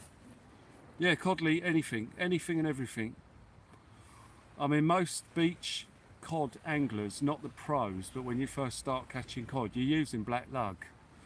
And it's commonly sort of understood that that is their favourite bait. It's not. Absolutely is not. Cod eat everything. They are the dustbins of the sea. They are the dustbins of the sea. They like a black lug bait and they will pick it up. They will eat anything and everything. I mean, back in the day, I caught all my cod on squid. He's having a look. You eat cod too, Fairground, yet? But yeah, cod, I've had a few cod on whiting baits, pout baits. When we used to do the kayaking, you'd catch a whiting, put it down there, the cod would snap it up, man. It's like the bass, as bad as the bass for it. But that's when cod were in numbers. They're not now. We haven't seen those numbers of cod that you used to get a couple of years back when I was doing the kayaking. You'd go out and guarantee yourself a cod, big cod. You know, 20-pound cod were common. You've caught cod on crab. Yeah, they'll eat everything. Cod have been caught with number plates in their guts. They eat everything. They're dustbins. You've just got to be amongst a good number of them. And then they'll take anything. They'll eat everything. They'll compete over the bait you put in. It's what fish do. But if you're fishing along the beach and you're just having a go at one solitary cod that might come along, yeah, people are generally using a black lug bait, but they'll take anything. Pretty much anything and everything. I mean, I caught a cod this year. It was on a squid and mackerel combo.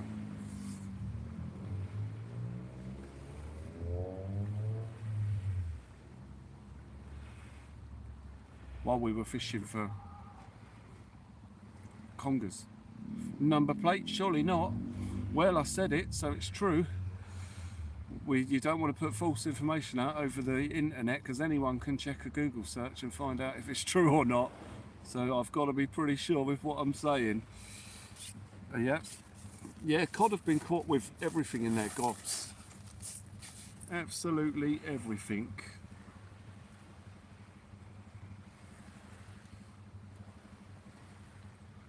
They are absolutely greedy. I remember in the good old days they used large white feathers on 4-0 hooks.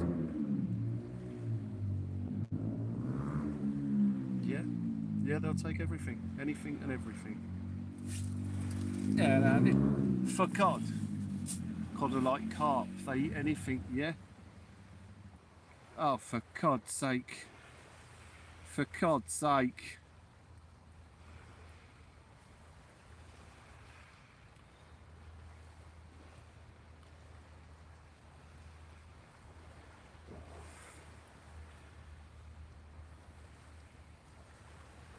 And I need you today.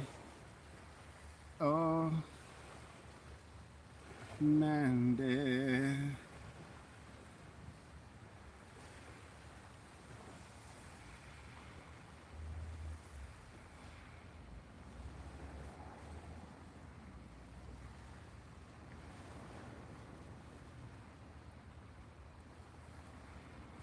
Big tippy tappy, I'm just googling it to find it. I made a gutting a wilderness cod years ago and it had a whole plastic cup in it. But never heard of a big ones in Dungeness now. No, not anymore. Not anymore. A lot of the big ones are being caught.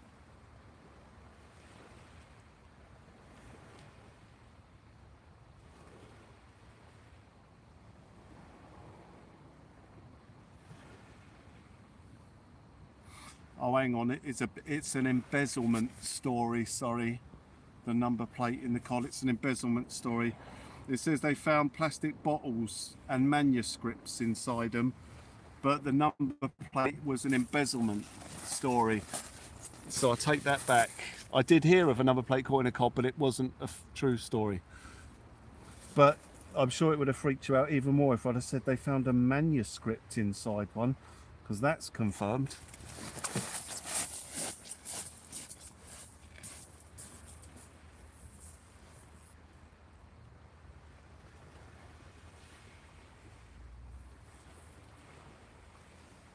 No, there's nothing on here.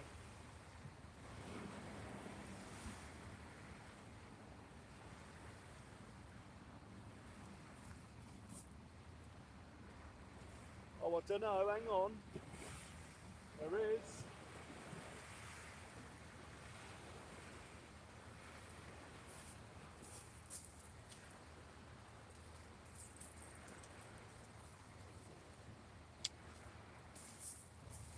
another pout, guys. We've got another pout.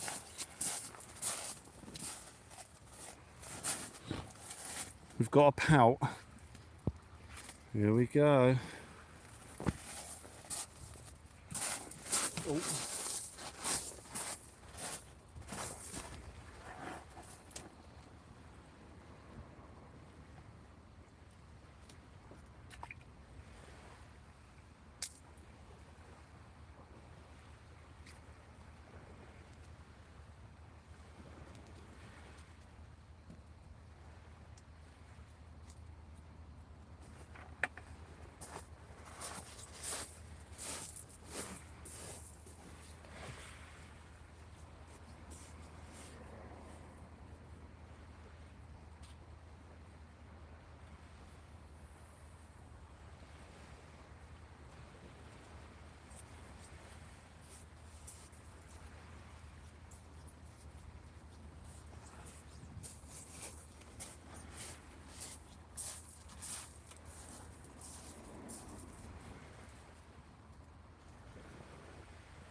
Another little pout there, guys.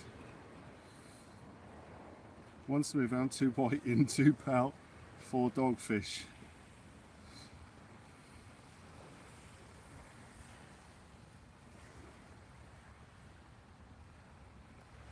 But not the whiting that we're after, ladies and gentlemen.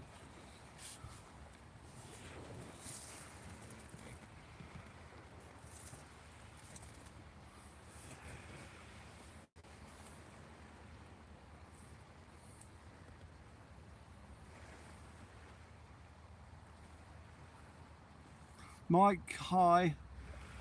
How do you do?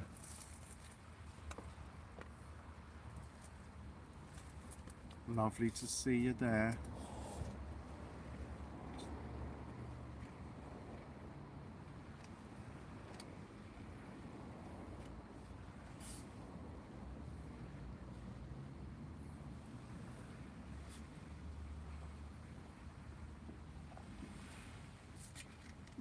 Thank you for joining us here tonight, where we're trying to catch whiting, but we're finding pout at the minute in more numbers than whiting, which is crazy because we've been struggling to catch pouts recently, and now they seem to be about. I know they're a good bait for a bass as well, and the congers love them, so they're just as good. They're just as good for tomorrow. We'll use them.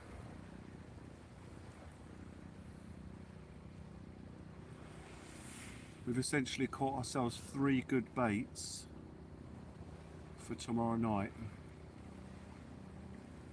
That could be enough if, when the bass hit them, we get the bait back.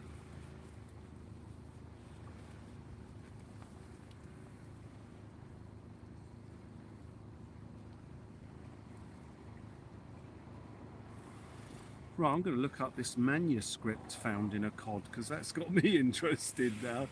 I want to know what that is.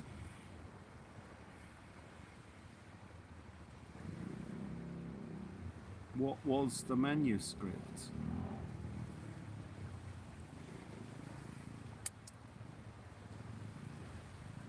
A well-known historical codfish sold at Cambridge Market was found to have a small wrapped manuscript in its stomach. The account, according to Dr. Joseph Mead, a fellow and tutor at Christ College, Cambridge, details the remarkable event on Midsummer Eve of that year. The key details are the object. The fish had swallowed a small sextodecimo, a book-sized volume containing 3 manuscripts wrapped in sailcloth. The discovery: a local fishmonger found the item while preparing the fish and showed it to the beadle of Cambridge University. The manuscript's fate: the beadle took the book To the Vice-Chancellor of the University, the manuscript, despite its unusual journey, was preserved and subsequently published in 1627. Wow. I wouldn't mind reading that. I might have to look that up at some point. Right, we're getting a bite on that centre rod. The manuscript was from the Codfather. I genuinely want to read it.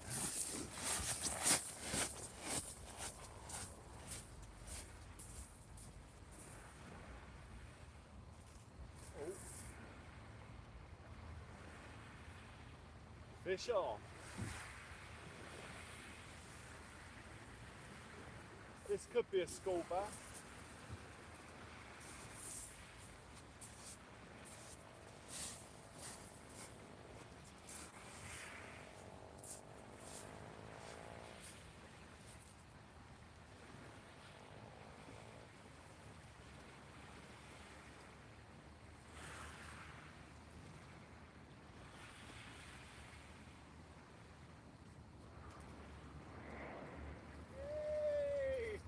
Oh, sweet! Man, I can't believe it!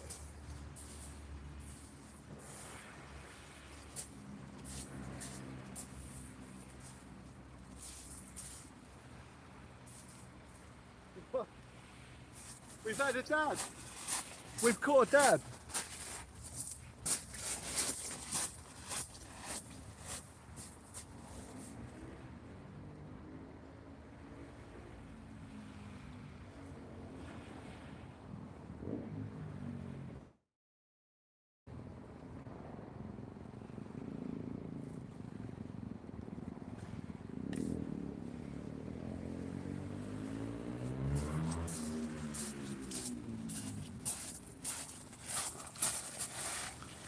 Wow, ladies and gentlemen. Well, what can you do? What can you do, eh? Half his tail's missing, but that's a good sized dab. On the squid, I thought it might be possible because we're catching all the other small species, but I didn't expect it really. But there he is. A beautiful dab. I'll show you the thing with dab is that they're completely see-through. So that's how you know he's a dab. Completely transparent. But let's get him back in. We don't want to fry him with my headlight. Let's get him back in. Sweet. Wow.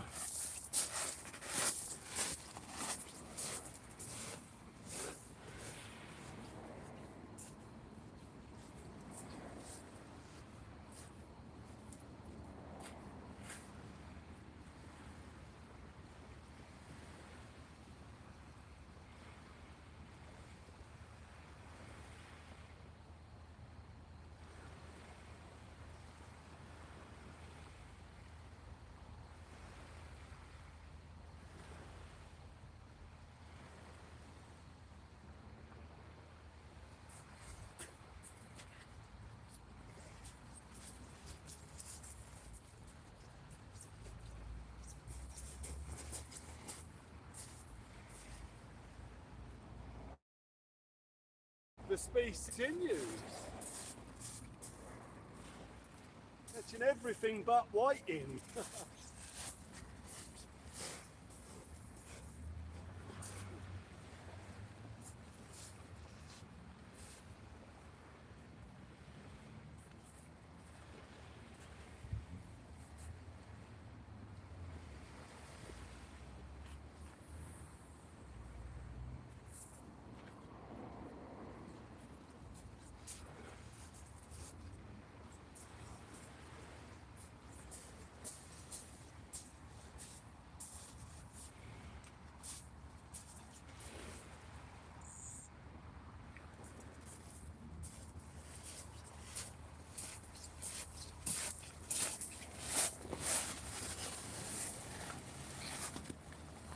There we go.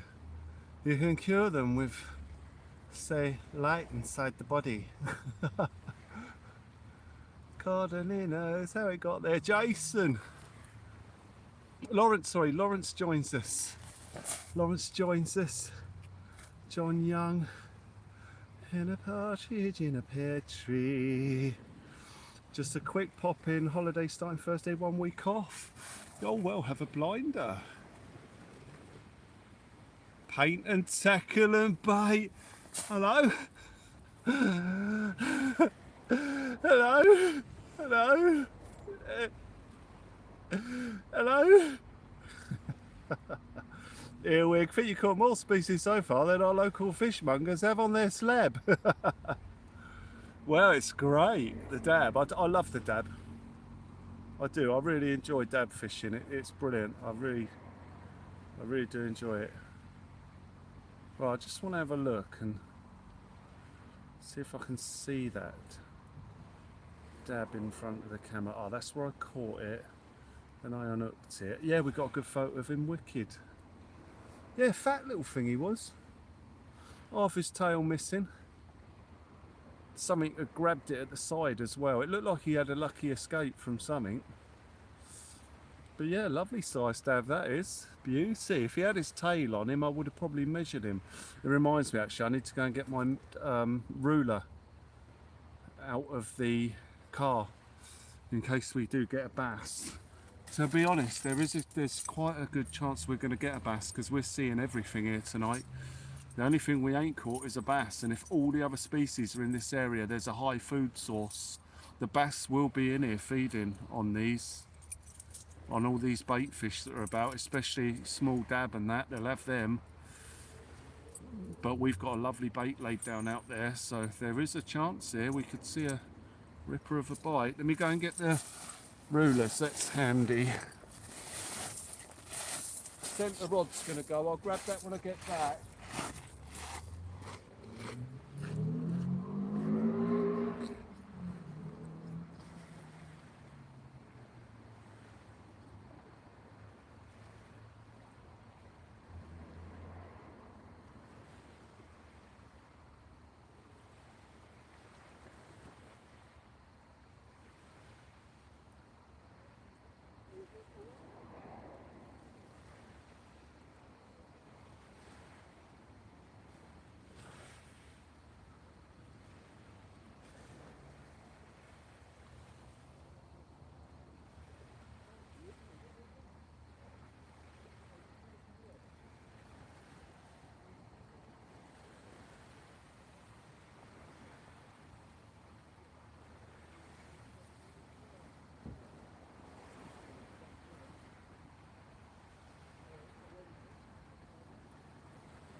Right, the bass are here. The guy next to me that I said I thought was fishing, then I thought he wasn't fishing. Well, he was fishing.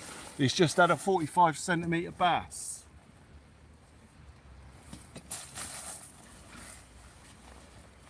So they are here. I'm not surprised, now that we've caught all those small species. Generally, when you catch everything else, there's got to be a bass there, isn't there? Sea has flattened right off, Jay. Yeah, the bass are there though. The bass are there, matey behind me. He's just had a 45 centimetre bass. So if the fish with Will getting the dab, yeah, the fish have flattened off as well. I thought there was a chance we'd get a dab, but not on the squid, but they've taken the squid. Man, if we was using black lug here, we'd probably have had a couple maybe, but because they're generally around in good numbers, and that was a good sized dab. That was an absolute cracker, that was. 200 likes. Hey! Ladies and gentlemen, thank you very much indeed. An amazing show of hands. We've had 200 likes, you legends.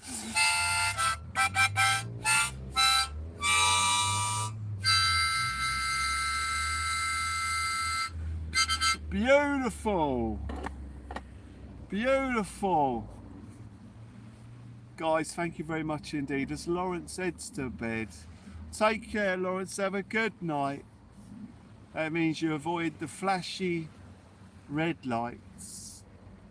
Here we go, ladies and gentlemen. Coming up.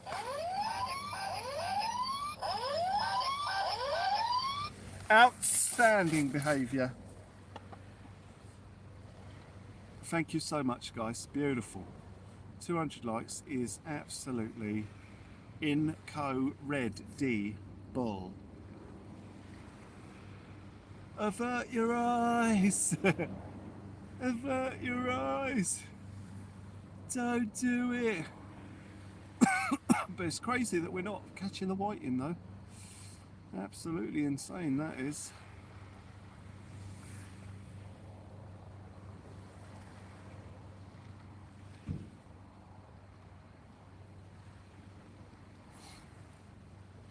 Absolutely insane. Insane in the membrane, actually. Insane in the brain. Insane in the membranes. Insane in the brain. And I need you today, Mandy. You came and you gave without taking. I'm sure you know, Will, but you can tell a dab by running your finger on the tail head. Yeah, that's right, yeah. No, you're quite right. Yeah, you can tell a dab just by really looking at it as well.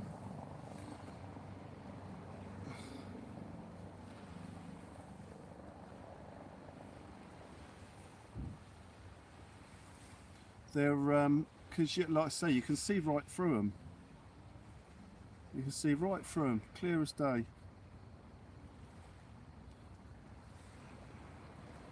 200 likes equals 200 fish.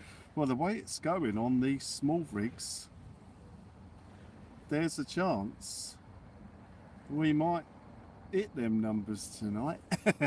200.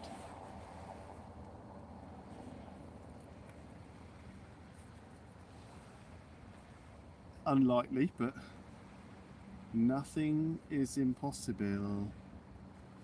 Impossible, impossible, impossible, impossible, impossible, impossible.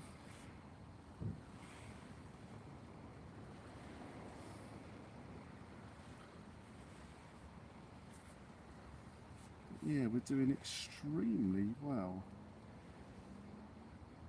By catching a couple of little small species. Would be nice to get a couple more.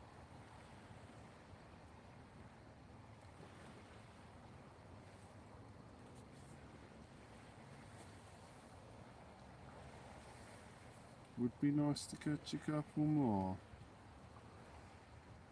fish tonight. Well, it'd be nice to see a big old bass slam that whiting bait that's out there, the sleeper rod. We just leave it there and it does its thing. That's the beauty of those whiting baits. You don't really have to do a lot. Just chuck it in and leave it there. Legend, Lawrence, Gary, the legend. Gary's the legend, Gary's the legend. Both legends in their own rights. What a fun night with just a bit of squid. Who'd have thunk it? Who'd have thunk it? Yeah, it's funny because I don't usually go for the small sort of hooks unless we're targeting dabs.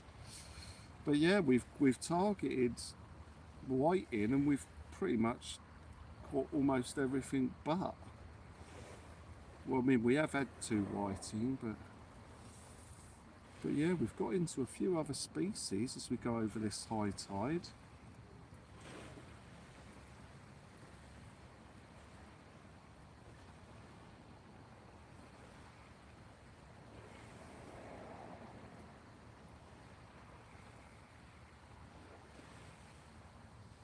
But yeah, that tide's flattened right off now, so you can't hear the water. Well, tiny little bit lapping on the shoreline, but it's flat. That tide is flat. Mind you, there's not much reflection on the sea out there, so there's probably still room for it to go flatter. Has the temperature dropped? Yeah, Gary, yeah, it has. It's due to drop to 5 degrees tonight. So it's going to get really cold, especially as we get towards midnight. It's probably going to plummet off. But yeah, there's no cloud to keep the temperatures up. And the wind has turned northerly. So it's going to get pretty cold as we suffer some North Pole Arctic blast. It's when it turns to the east, it's the worst.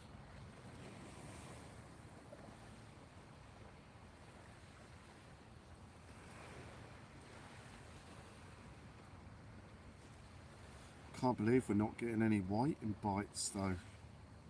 What is going on? You rewatch the video of the bass bite, shows the power of them. Yeah. By the way it nearly took the rod, I mean it was fighting all the way in with every bit of power that it had within it. That fish fought all the way up to the beach. Like incredible strength. I mean 7-pound bass, it was fighting like a 15-pound carp. I mean it tore off and I was still going the other way when I hit the rod. You know, I had to watch the old drag settings on it. But yeah, he was powering off towards the rocks, so I was worried he was going to go round the back of the rocks. So I was trying to close the angle on him by getting closer to the sea. I mean, it worked. We got him. We got him in 3 degrees there, Martin. Wow.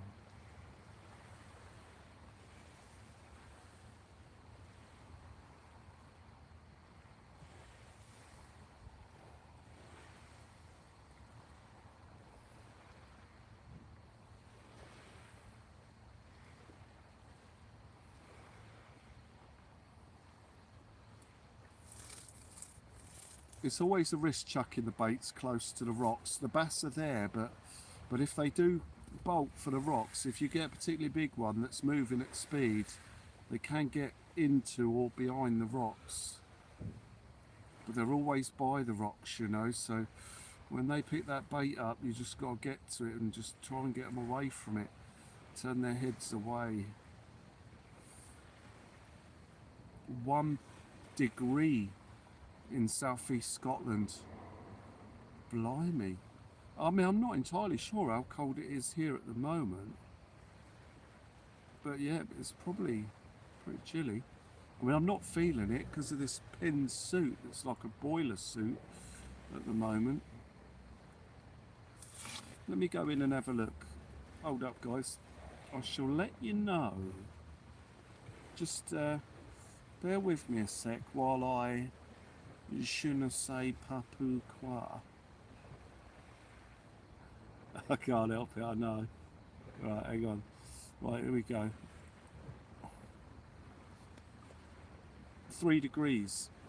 So 6 degrees, but in the wind it says 3 degrees. It feels like 3 degrees. So in my tent, 6 degrees, baiting up 3 degrees. And that's going to drop significantly. Well, not really significantly by the time we leave, but that's going to drop down to 4 degrees early morning. Oh, let's have a look at this storm again, just to get me right at it again. Oh, it looks good, ladies and gentlemen.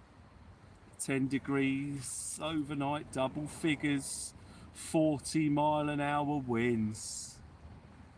Gary's is saying 2 feels like 4. Yeah, that's strange. Oh yeah, fair enough. Yeah, there you go. And then it's going up past 50-mile-an-hour in the day, Thursday. In Thursday day, we've got, it's almost in the red.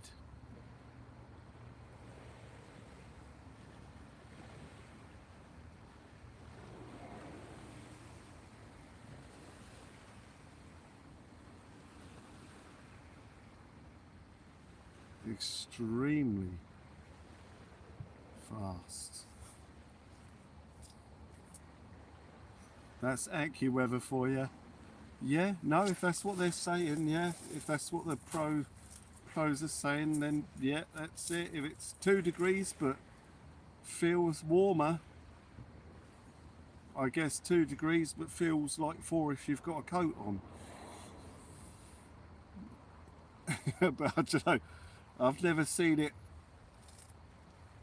say that it feels warmer than it actually is. But, you know, anything's possible. Who knows? If that's what they say, that's what they say. Or a heater on full blast, yeah. Yeah, 2 degrees, feels like 10. With all your thermals on. Yeah. Kilford!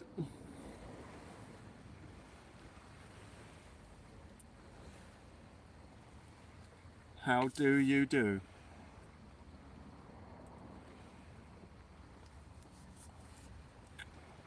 Rod's gone quiet as we go up over high tide here, ladies and gentlemen.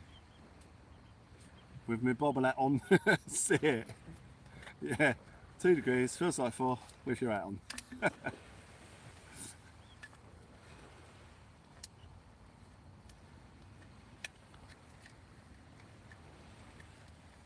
Outstanding. I'm going to bring the flappers in and just check their bait.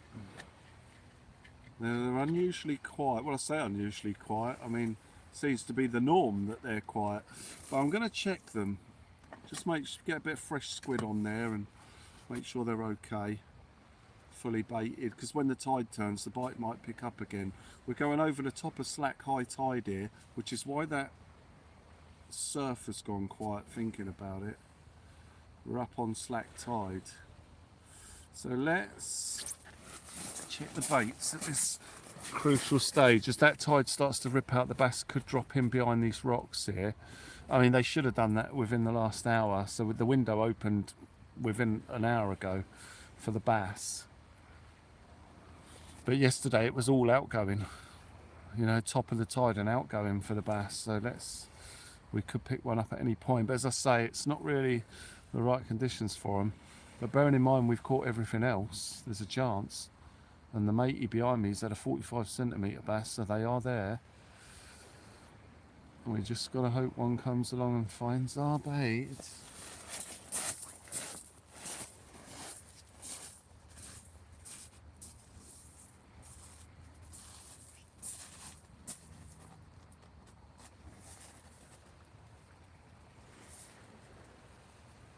I'm quite happy with that dab though, to be honest. That's fish of the night for me. Any dab or bass that we can get through the December and January months, so they're always the target species. So that's the result. That is, I mean, they weren't the target species here tonight, but we'll take it.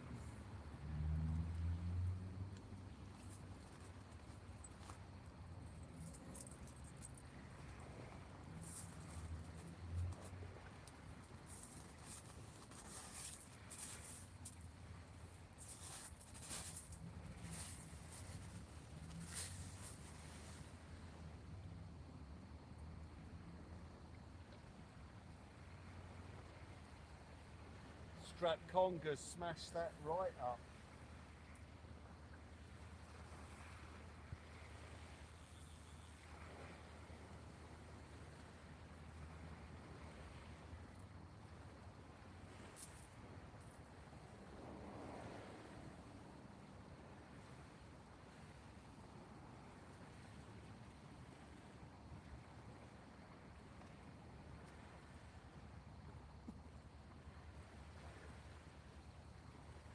So just to give you an idea, we've just of one squid that we've used tonight. One small shot brought squid out of the, you know, the pound boxes you get. So we took one squid out of one of them boxes, and we've caught all these fish tonight by cutting it into tiny strips. So that just shows you don't need a lot of bait to catch quite a few decent fish, and to give yourself the chance of a bass on top of it.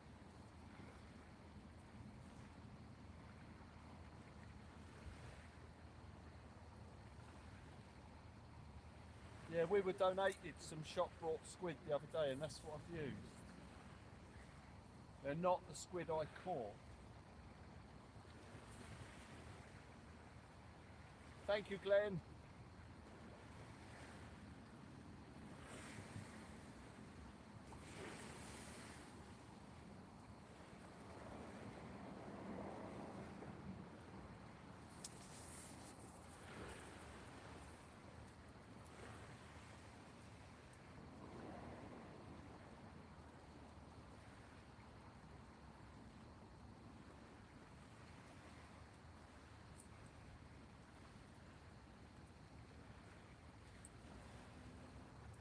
Tippy tappy.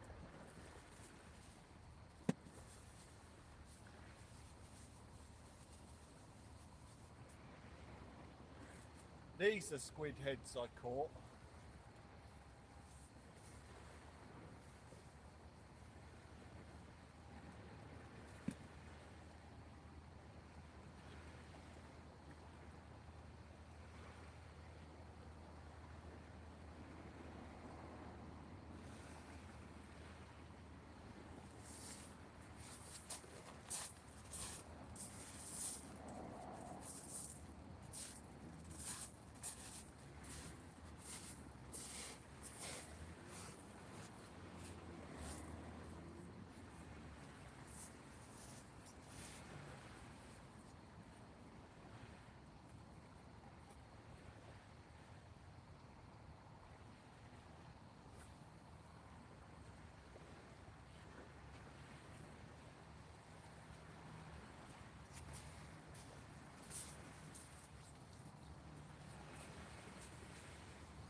Might be something on this.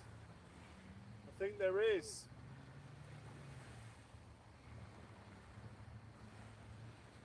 Maybe.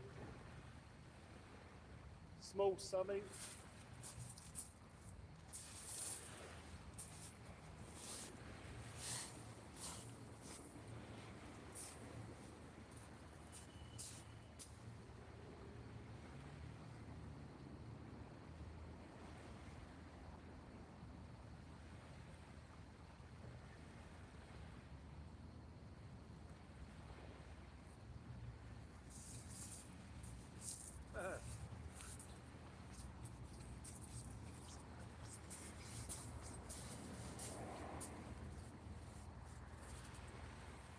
thought that was a bass. It's a pout.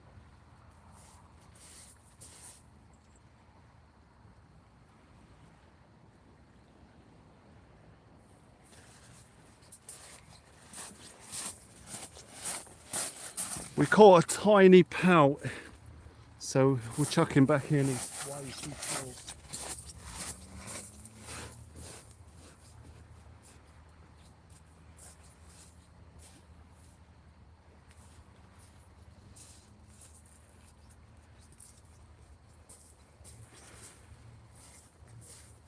I mean, ideal bass bait, but not for us.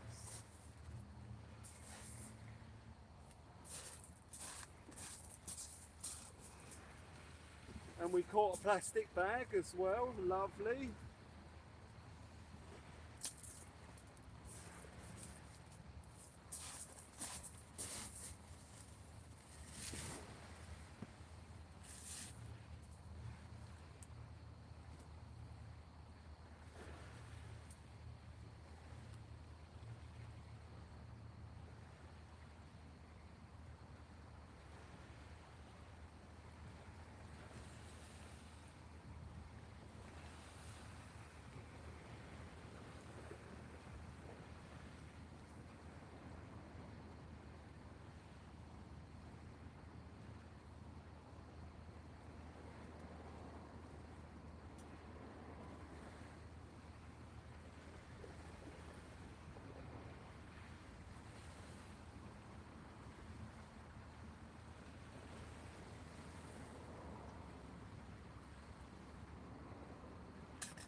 Oh, hang on. Hang on a minute. Hold up, guys. We just caught another fish. Hold up. How's your luck? We've also caught a soy sauce fish. There we go. Blimey. We can add that to the species, ladies and gentlemen. A soy, I think it's a soy sauce, or is it a wasabi fish?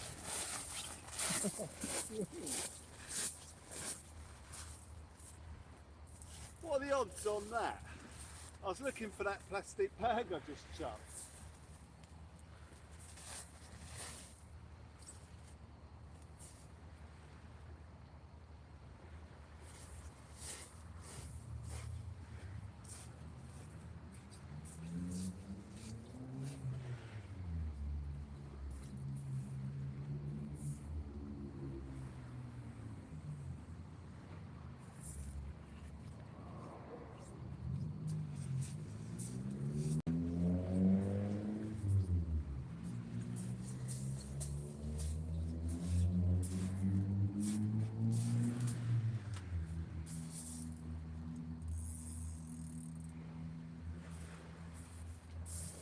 Well, I just need to wet the lettuce, guys. Bear with us.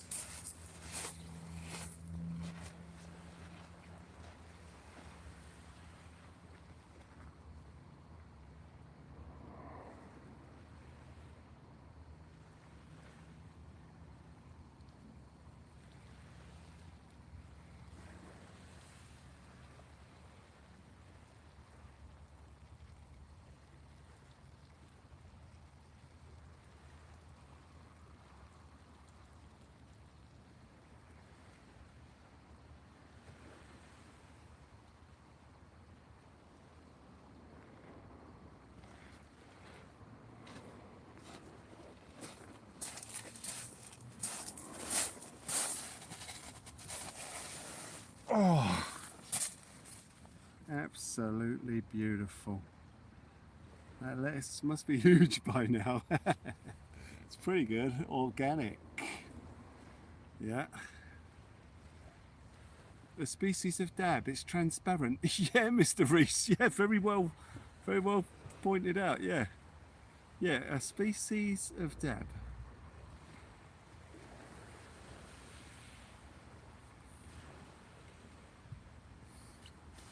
Yeah, transparent, flatty. Yeah. Brilliant. Well, we've rebaited.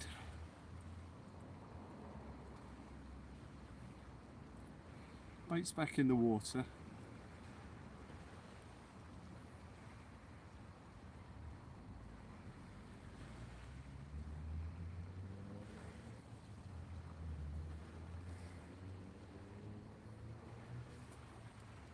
It's that transparent. I didn't see it. See it. Yeah. Yeah, completely missed that one. Just waiting on our bass bite here now. Getting into that territory. That bait's been out there a while.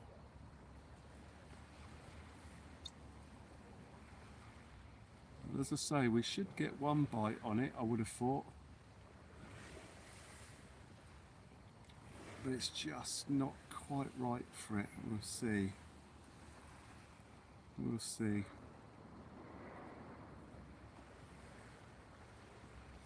It is in ground zero, yeah, but the conditions are not quite right. They're just not quite right. It's a bit too flat. I always like a little bit of a southerly or a westerly with a bit of chop behind it. Tomorrow's going to be a completely different ball game from the off. I don't think it'll take us long to find a bass tomorrow. Probably within the first hour of arriving. I mean, I think last time we arrived in a 30-40 mile an hour wind, we had one within like 20 minutes. I think the first cast. And then another one about 20 minutes after that. I think we had 4 bass in 2 hours, if I remember right. And then it went really quiet on the turn of the tide. But yeah, we've got those conditions tomorrow. That's if we can get on the mark. There's a bloke on that mark tonight. And he got there well early. So he was definitely looking to beat everyone to that spot tonight. If he's there tomorrow, we won't be able to fish that particular mark. But then, as I say, there's several other spots we can go. We can go here. There's another mark we can go further up. You know, I like that mark because you're tucked out the way. You know, I can keep my head down. I know I'm not going to be bothered. We don't have to worry about the kids being close by and all that, you know. And loads of noise and stuff. We can just get our heads down. We're out the way, miles from anyone, minding our own business. Just me and you lot.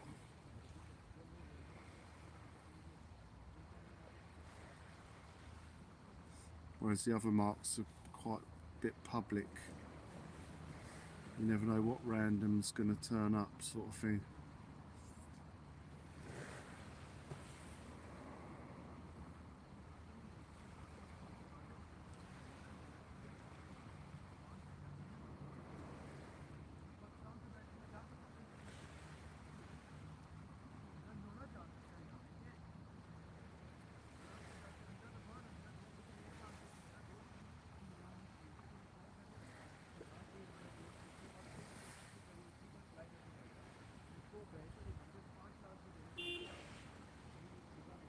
All right, Phil. Tooting this on.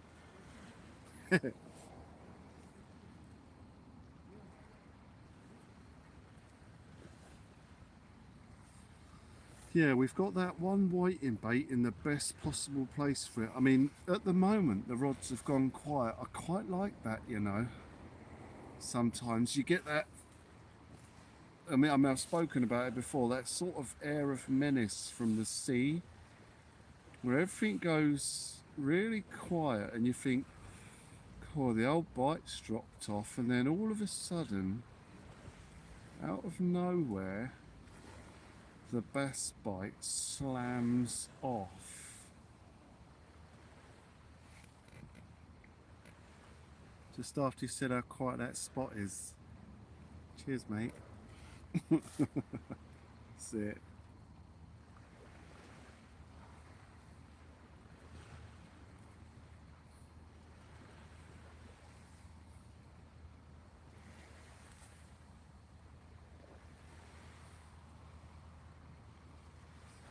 Yeah, absolutely beautiful.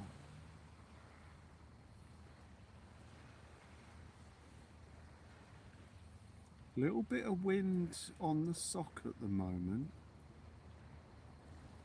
Still from that northerly position.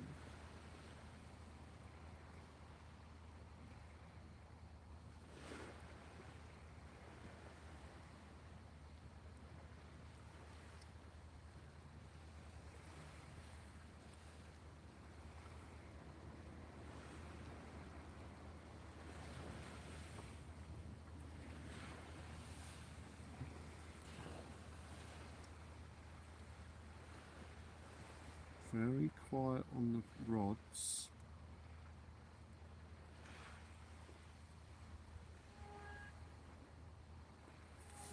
No tippy tappy for a time, but we've had a pretty good evening. I mean, the tippy tappy so far. I mean, in 3 hours we've actually done really well in the amount of species we've caught, and to get a dab in there, I mean, I'm well chuffed with that.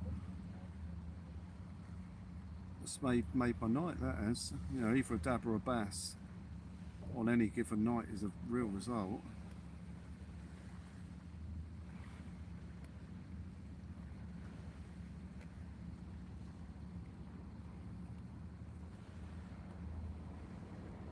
Quite a few species caught here tonight.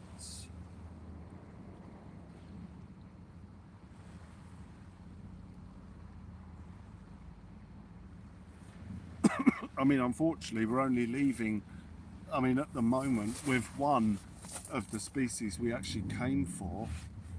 We've caught one whiting that's coming back with us. We've caught two, but we've used one, which was risky. So we're only leaving here with one whiting.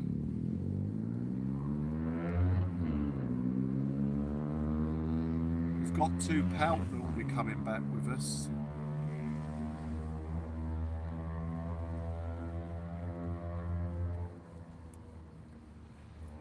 We'll have to see how those do. I mean, if we were fishing a Sussex coastline, I'd be chucking them pout about up there because the congers love them.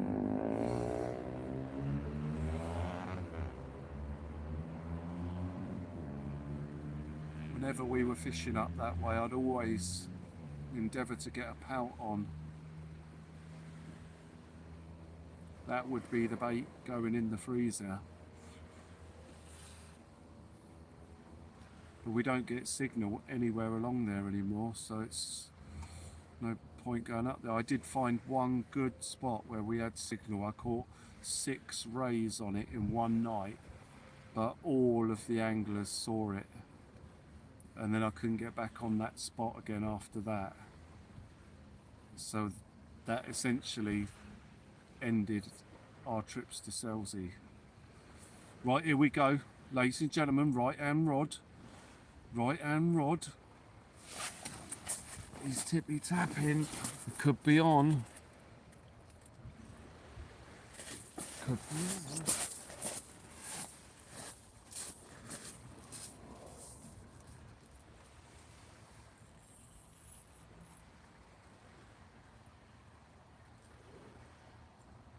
He's on.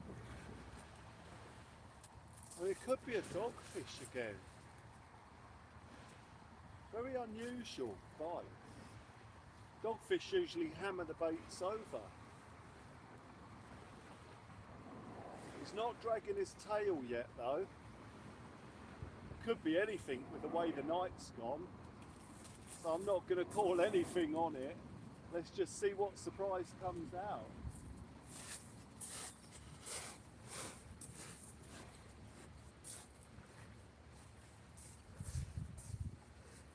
Beautiful. That'll do.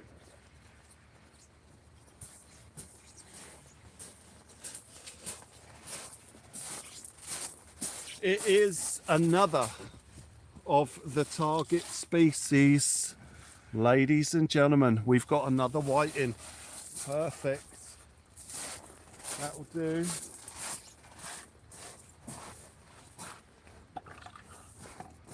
Beautiful.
Right, let's have a think.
Right, we've got enough bait for tomorrow, so I'm going to put a pout on here.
Right, let's just put this away, and then we're going to get a pout on. So this is essentially a conger bait. It's an unusual switch up, but we might as well get two baits in. We know that we're on a good day. Oh, hang on.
be another fish. Another fish coming in.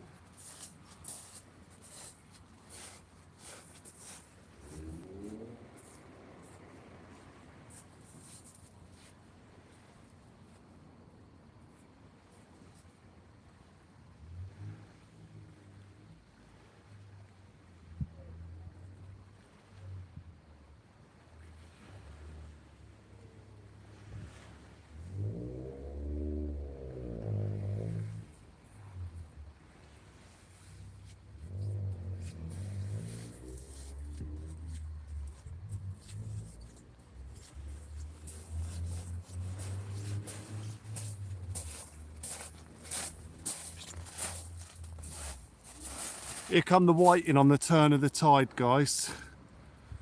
We've had another one.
We'll get some more water in this bucket, guys.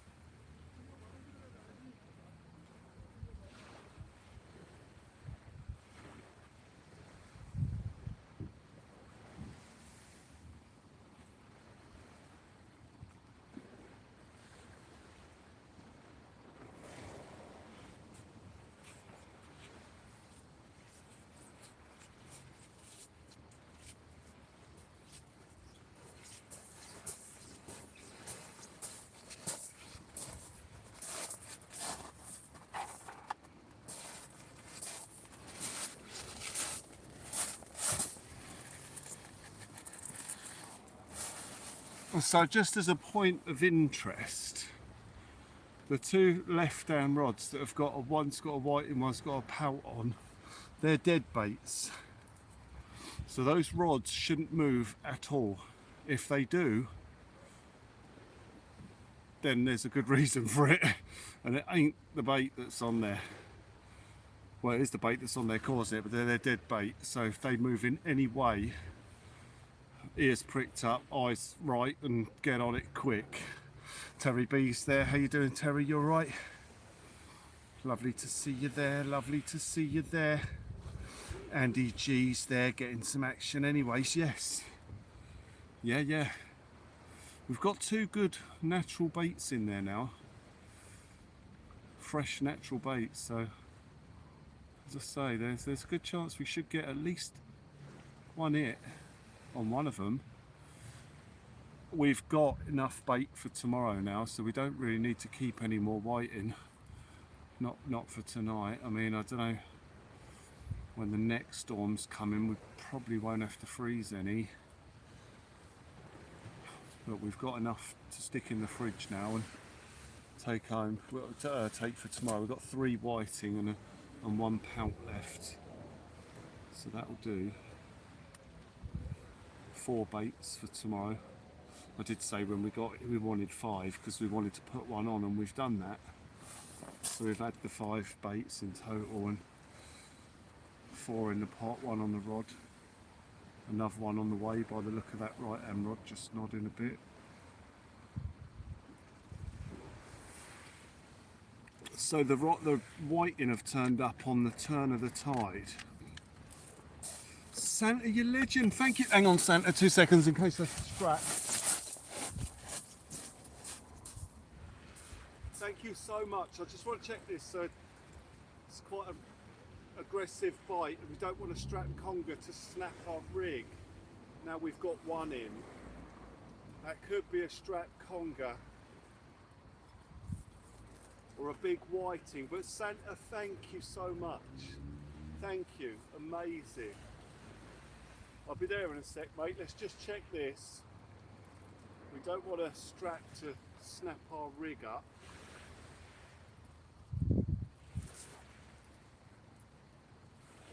I might have just popped off there actually. Yeah, it did.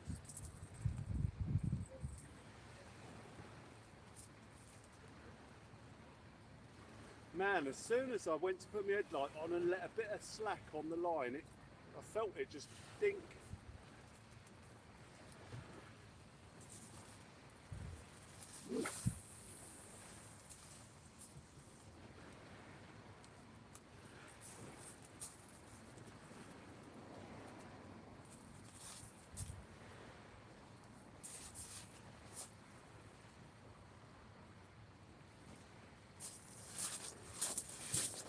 Yeah, those aggressive bites like that you got to get to real quick. They'll smash it to bits.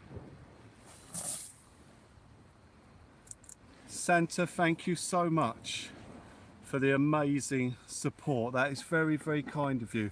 I will definitely get a coffee on the way home. I would milk it and say because I'm freezing cold, but I'm not. This pen suit is incredible. Plus the Miltech thermals that I've got on underneath, which I ordered. I actually took a photo of them and I was going to put it on Instagram so people know what they are. Cut bait and live bait, you know what I'm saying, Will. Cut bait and live, yeah, we don't live bait on the channel here, but no, I know exactly what you mean. Yeah, live bait's a deadly bait. Yeah, we don't use it, but I understand. We cut them, we cut the baits here. Unless you mean cutting it and leaving it alive. Let them run. Oh right, yeah, I see. Yeah, you can cut a bit, can't you, so it bleeds and run. Yeah, I don't know, we do all right without the need for that, but you can do that. Yeah, let them run. Yeah, you're on the good list, Santa. Thank you. Hey, Santa, thank you very much indeed, you legend.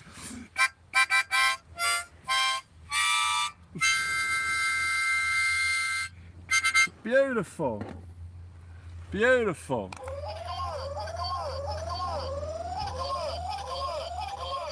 Outstanding, thank you. Yeah, I've seen people do cut bait with mackerel when they're targeting bass.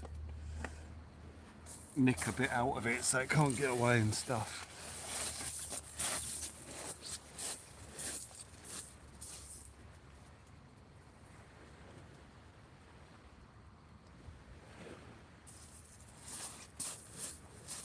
I thought that was a bit funny. That line was slack. Must have hit it straight away. Is he on there? No, he's not. That was weird.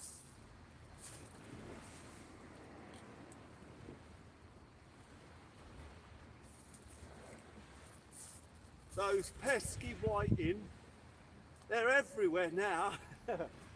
Can't get away from them. What are we supposed to do?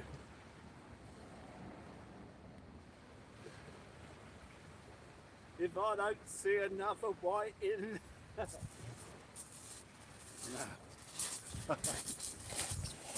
No, we've done well tonight. We've done well. We've got our bait for tomorrow. That's the only reason for this session, was to get our bait for tomorrow.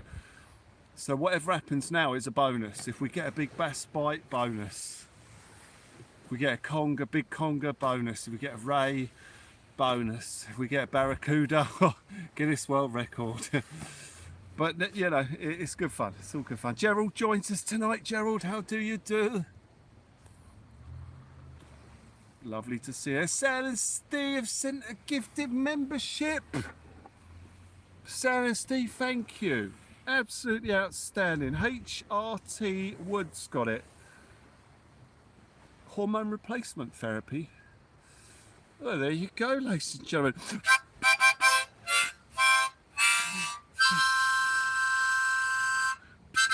Beautiful. Did you mention railing out? I did. Fish on, fish on. He weren't quite on, he almost was. Sam Steve, thank you. Ladies and gentlemen, it's going to have a red flashing light. I know Sam Steve's going to love it.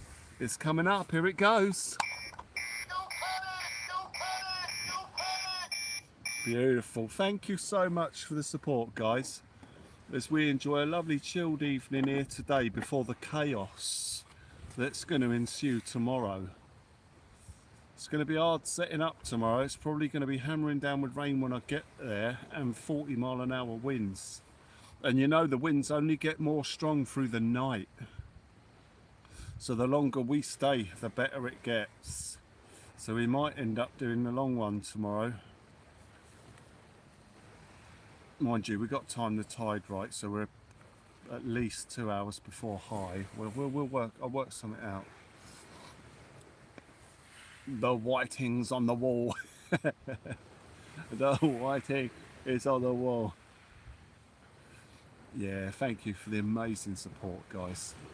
Thank you. Absolutely brilliant. As we pull out a few species in. Again, I'm surprised we haven't had a small school bass on that hook. We haven't seen many of them about this year, but they've all been big. Oh!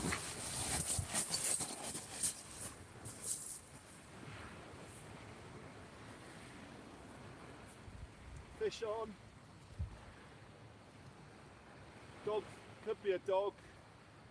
Feels a bit more dogfish, that does. Oh, it's hard to say.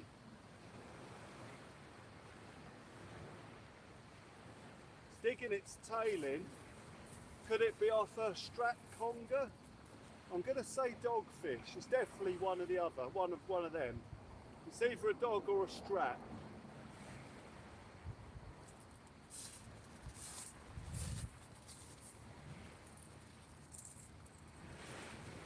It's a dog. A doggy donut.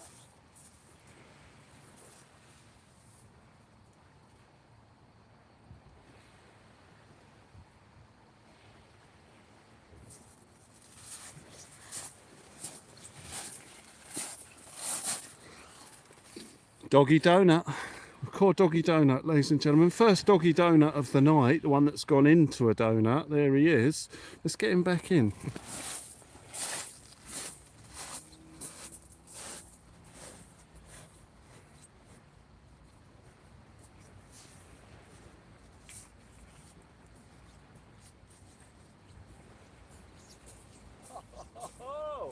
That's got to be a PB. I got 10 skims out of him, all the way out. Brilliant. Like skimming a stone, ladies and gentlemen. Skimming a stone.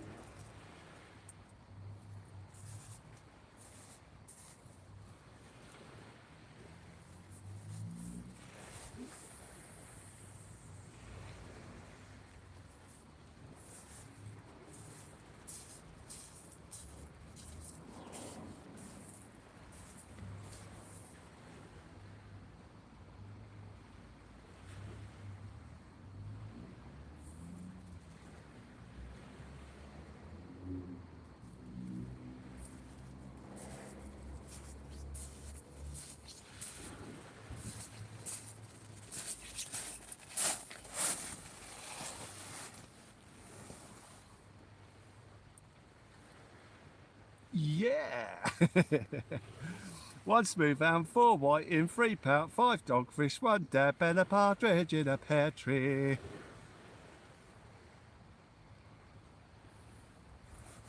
Yeah, we only need to catch one more smooth-hound or one more dab, and that would have been 5, 4, 3, 2, 1, ladies and gentlemen, potentially. Wow, blimey, 240 likes I've just seen up there, guys. Thank you. Man, that shot up from 200 pretty quick. Thank you, guys. Wow, great to see people enjoying it. Our small species hunt, which anyone can do. Turn up with a couple of 2-hook flappers and a squid strips. That is literally the only bait we brought with us. I didn't even bring an ice pack because of how cold it was supposed to get tonight. But the target species were whiting. But we know if we catch whiting, we don't need any other bait, because whiting will do. Even if the whiting doesn't work tonight, which I didn't expect it to do. I did expect a bite though, I'll be honest. I'm surprised we didn't get one hit. But as I say, as I've mentioned many times before, it doesn't matter if we don't get a hit on those, so long as when they go it's a big one and he's hooked. Let's get double doggical, doggical. I wanna get doggical. Let's get into doggical. I've been trying to send an email to someone, but they're not seeing their emails. They're messaging me, but they're not seeing my replies. I did message them back as well. What was the name? Lewin. I messaged Lewin. So Lewin, if you're watching, check your emails, mate. Check your emails. And check your Instagram Messenger as well. I've been trying to get through to you, but you're not seeing it. I know you've messaged me with some concerns, and this is my last resort. I mean, is actually just asking on air because you're not seeing any of your emails or your Insta messages.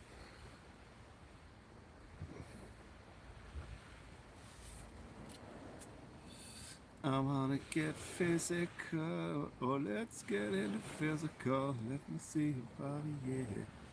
Your body, so let me hear your doggy talk. Let me hear your doggy talk. I wanna get doggical, doggical. I wanna get doggical. Let's get into doggical. Let me hear your doggy talk. Doggy talk. Tom joins us here this evening as we sit on the beach. The bite's gone very quiet over the top of the tide here. The little stuff's cleared off for the most part. He says as that bite nibbles on that right hand rod, it's going to go in a second. Hang on, looks like something swishing around it maybe, or it could be a wave coming in. I can hear a breaking wave on the shore here. That could be causing that.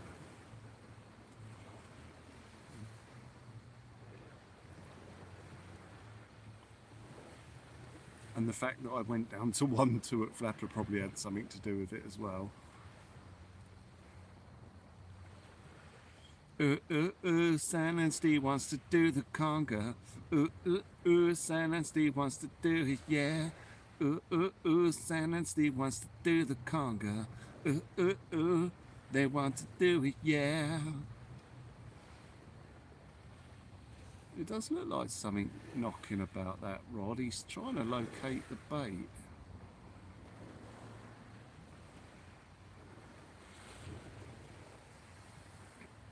He could be mucking about with the snood that's along the floor. Trevor joins us here tonight. He's been in the Lurkers Lounge. Trevor's been in the Lurkers Lounge.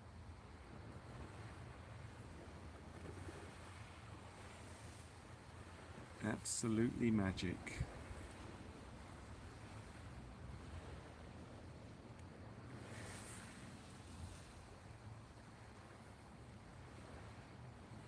It's a kind of magic. It's a kind of magic. It's a kind of magic. It's a kind of magic.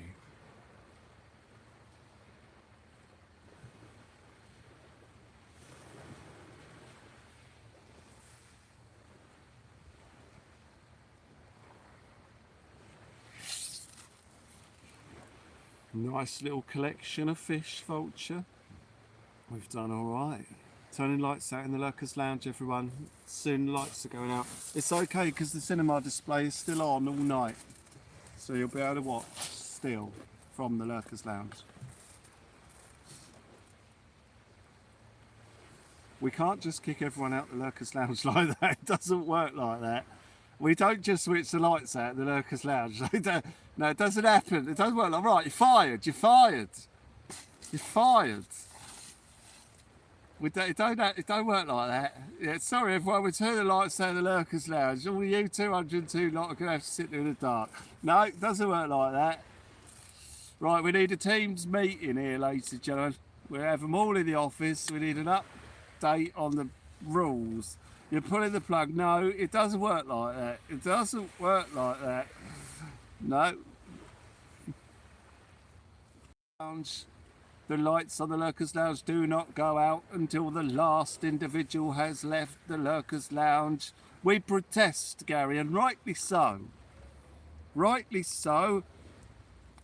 The Lurkers Lounge lights are on for everyone.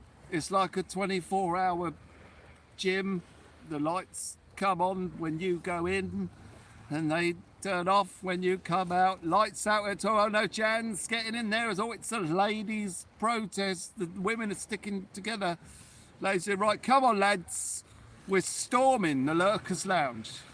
Storming the Lurkers Lounge. Grab your chairs, traffic cones, protest signs, anything. We're going in. We're going in, ladies and gentlemen. That's it. We've had enough. You stepped on someone's nose in the Lurkers Lounge one night. Oh, don't turn the lights out. Fairground got lost in there and can't find the door. Yeah, lights are on a PIR sensor. Unlucky girls. That's it. That's it. Come on, lads. We will fight them on the beaches. We will fight them in the surf. We will never surrender. The lights will stay on in the Lurkers Lounge.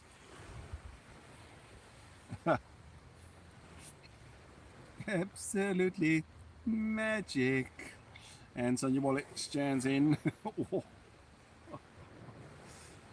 Absolutely magic, ladies and gentlemen. Absolutely magic. As we wait for some indication on one of those baits out there that something is going to take them.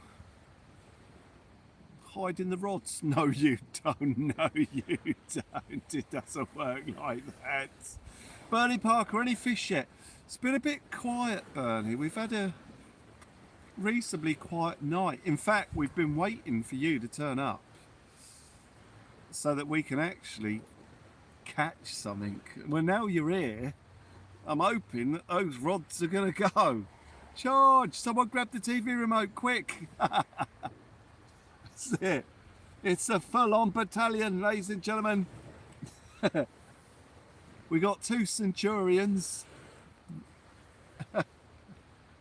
I'm only kidding, Bernie. We've had a blinder, mate. It's been all right. Well, I say we've had a blinder. We've had a bit of a species hunt. That wasn't the intention when I got here. There was only one species I was after when I set them rods up. Believe it or not, that was whiting. So we put the little hooks out for whiting, and we've caught almost every species the sea has to offer here at this time of year, other than bass and strat congers. But we've pretty much had it all. It's been really good.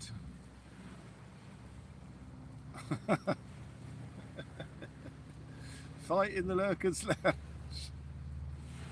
Oh God, it's all coming off. Security, security.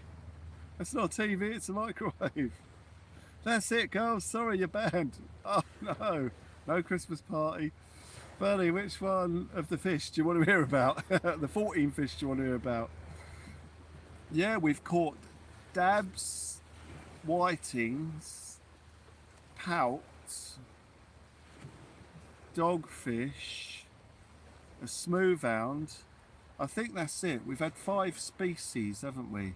Oh yeah, because it would have been 5, 4, 3, 2, 1 if we'd have caught another of the other species. So yeah, we've had 5 species here tonight. Order, order, order in the Lurkers Lounge. Order, order. Ladies and gentlemen, settle down. Order, order in the Lurkers Lounge. This is contempt of the Lurkers Lounge. Settle down.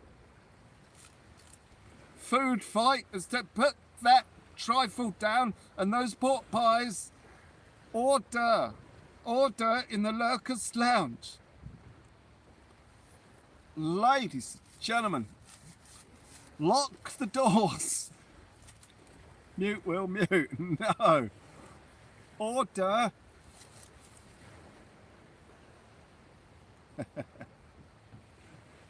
It's all kicking off.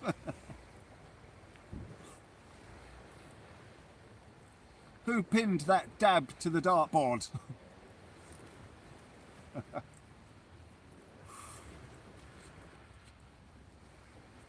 I wanna get physical, physical. I wanna get physical. Oh, let's get it physical. So we'll probably end up packing down around midnight again tonight, guys. That gives us about another hour and a half with our baits in. Another little chance of a bass. What we need to do is see some sort of action on one of those other rods, and that will keep us here. Because generally, once we get a sniff on one of those baits, it happens shortly thereafter, and it's almost inevitable.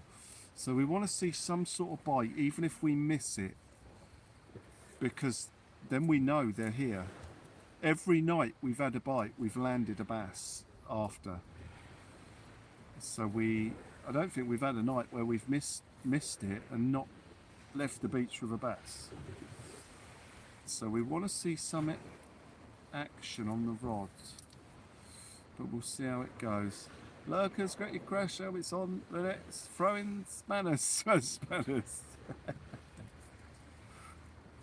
It's got a cloth. Where you should put alcohol in the Lurkers Lounge. Look what happens. Order, order, order. Dread the Lurkers, someone just threw a chair.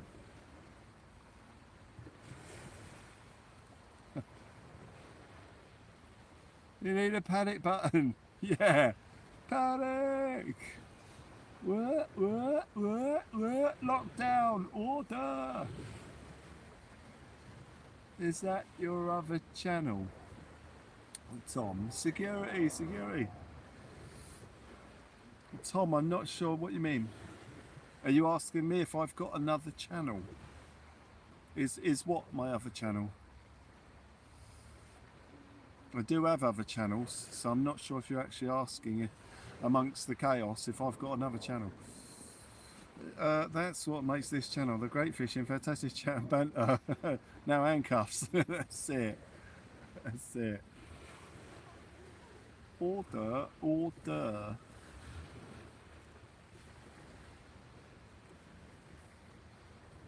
I wanna get physical. Let's get it physical.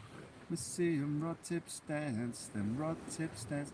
I need to move that 2-hook flapper away from that centre rod. So I'm going to recast it, because if that other rod goes, we will tangle if a bass hits it. So I'm going to have to move it, because there is a slim chance one of them other 2 rods might go, and we don't want to tangle if that's the case. Oh, it's where people go and relax. Oh, is the Lurkers Lounge the other channel? Yes. No, it's not. No. No, sorry.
Right, we've got some people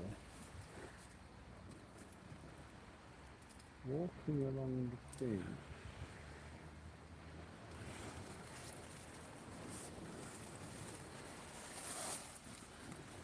And people.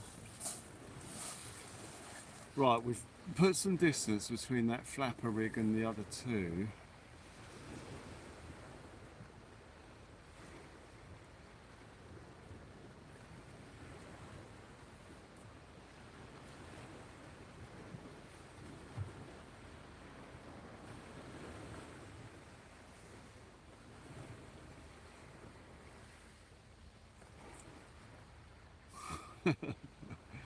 Who threw that cake? It's all kicking off dark.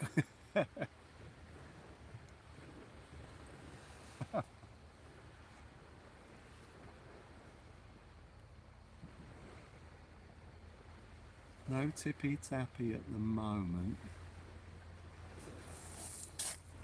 Bex through this. Bex is in there as well. Bex is chucking food.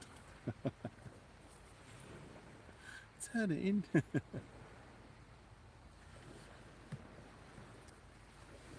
There's been several arrests made and the Lurkers Lounge order has now been restored. Yay! Lynette is in the house. Order is there. Ah.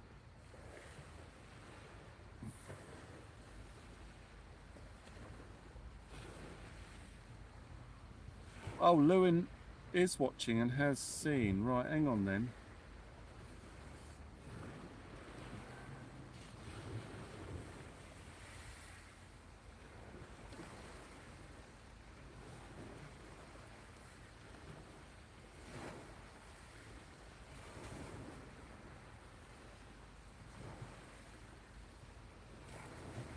So that message I just gave over the YouTube when I said I can't get hold of that fella, he's watching and he's seen it and he has responded. So there you go, Lewin, you're in the chat now. I believe. Give it a go. See if you can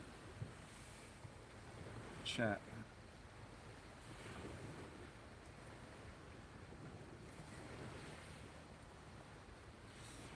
Oh man, I can't get out of this bit now though. Ah, there we go.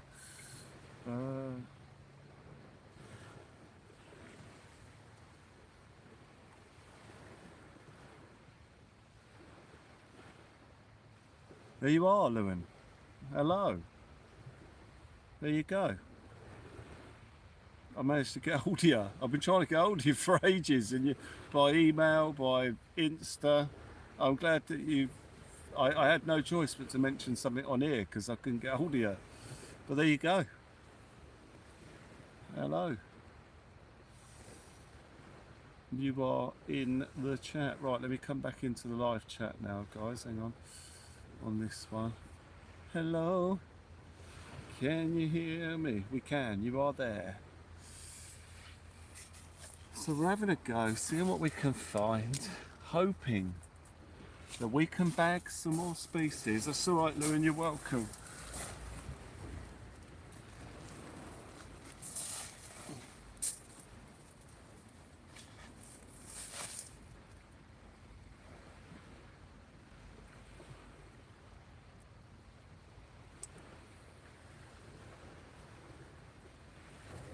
So yeah, 2 rods in. I'm not sure we're gonna get a hit on the big ones. There's still time and the rods are still in. It's like I was saying yesterday, all the time those baits are there, there's a chance, but there's no chop. There's no chop. Tony, you legend. Tony, the fish count so far as I'm aware, is 14. 5 of them are different species. Lewin has been a member for 2 months. Outstanding.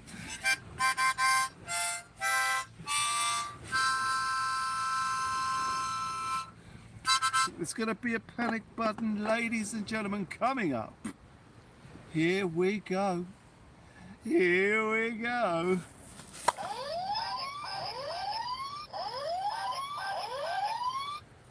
Outstanding. Oh, Lewin has sent a gifted membership as well. Lewin, thank you very much. Darren Parsons has got one. He'll be well chuffed with that. Darren is in the chat quite a lot. So his membership must have recently run out because he's always in the chat. And he's just been gifted a membership. He'll be well chuffed with that. Lewin, good shot.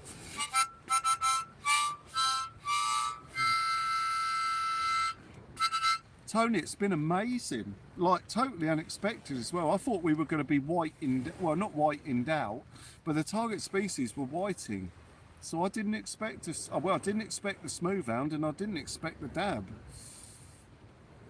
So very strange. The only thing we haven't caught are strap congers, and they're usually everywhere on flapper rigs. They destroy your flapper rigs, and we haven't seen one. I think it's because I haven't put any near the rocks.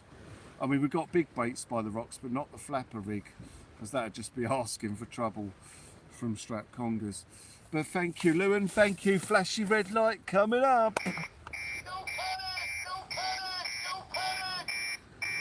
Outstanding behaviour, ladies and gentlemen. Outstanding behaviour. We are chilling down on the beach. Panic! There will be, if one of them two baits gets touched at the back there, I will be panicking, because there's only one of two species that are going to touch those. It's going to be a bass or a big conger, potentially. Little knock on the right hand rod there, the flapper, and it hasn't picked it up.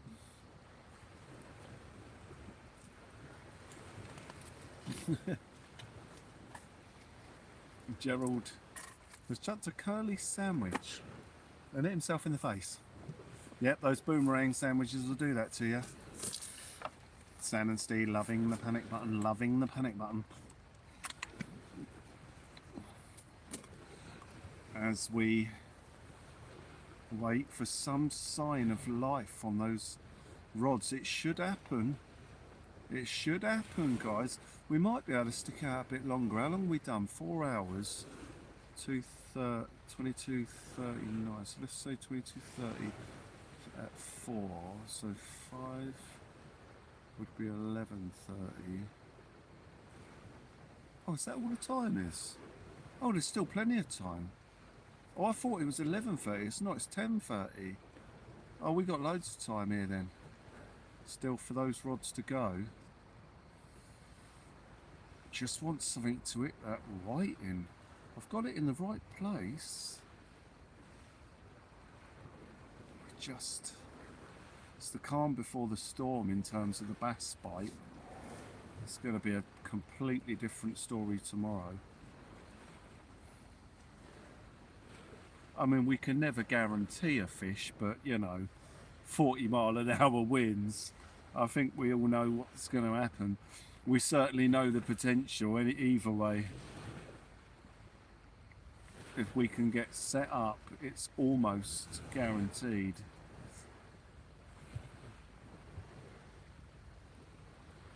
We shall see. But again, we could get a 0 to hero bite here right now. One of them rods could just double over at any second. That's the beauty, man. That is the beauty.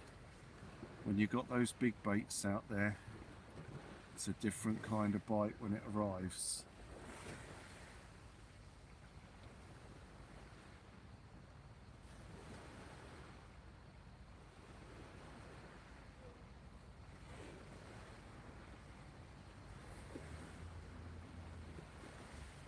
You'll get shot of that hardball pie. Leave lights on in the lurkers. Ah, after the complete riot that's been caused by lights out in the lurkers, Stan and Steve have come round to your way of thinking. Ladies and gentlemen, violence was the answer. And now it's been a complete turnaround on the idea of turning the lights out. That's it. The absolute all-out rioting has worked, ladies and gentlemen. The legislation has been changed. The lights will stay only for an hour. All right. Okay. Okay, ladies and gentlemen, and go. And go.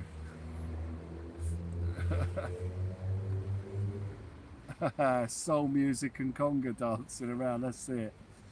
Ooh, ooh, ooh. Come on and do the conga. Bad behaviour breeds bad behaviour. Yeah. Violence begets violence. Violence bagets violence. Oh. Don't touch them baguettes.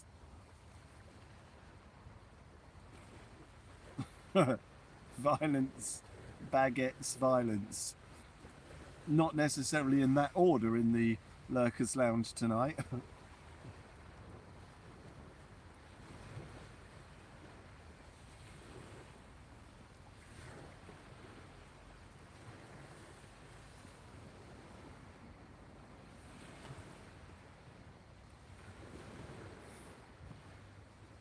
Lynette the Equaliser. That's it. Oh dear. Got your skateboard.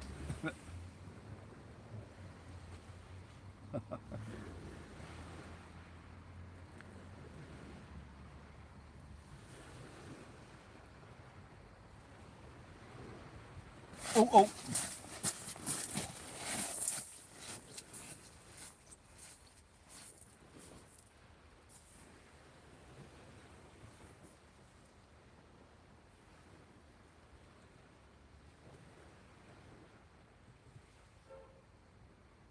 How is that not off?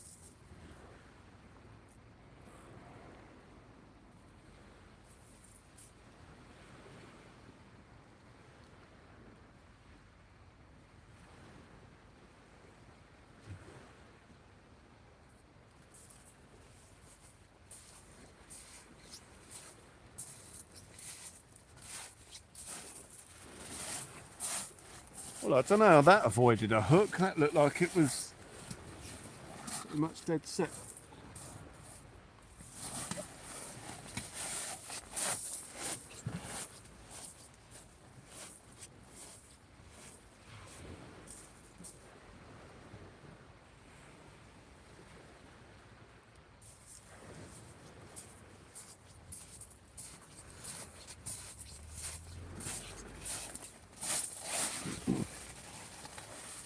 Oh, Sam and Steve's done a super chat.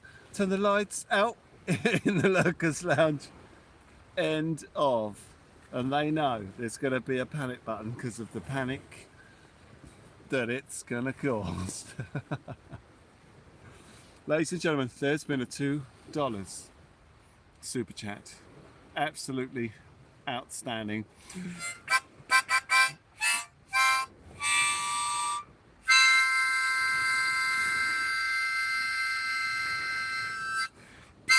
Man the cannons!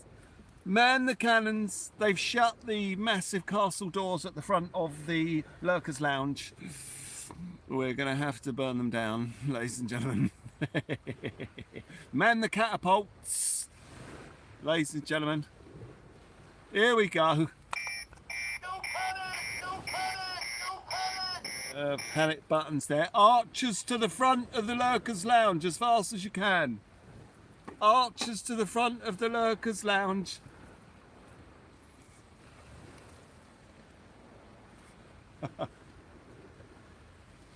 We call them the tomato archers because they've got tomatoes on the end. They're not actually arrows. They just make a right mess of your nightwear. Your casual wear rather. Darren is there. Darren's in the house. Yeah, there you go, Darren. Lovely. Yeah, got gifted a membership. I did mention that, Darren, you'd be well happy with that. That's great.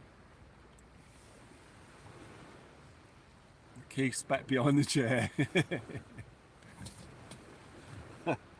Scenes of chaos. That reminds me, actually, on the sort of subject to creativity, because we're all being quite creative here. And creative and imagination. I saw that Patbot had done a really good song, a Miss Christmas song, Miss Fishmas, and I saw that today. It was really good. So thank you for that. It's great to see creativity, and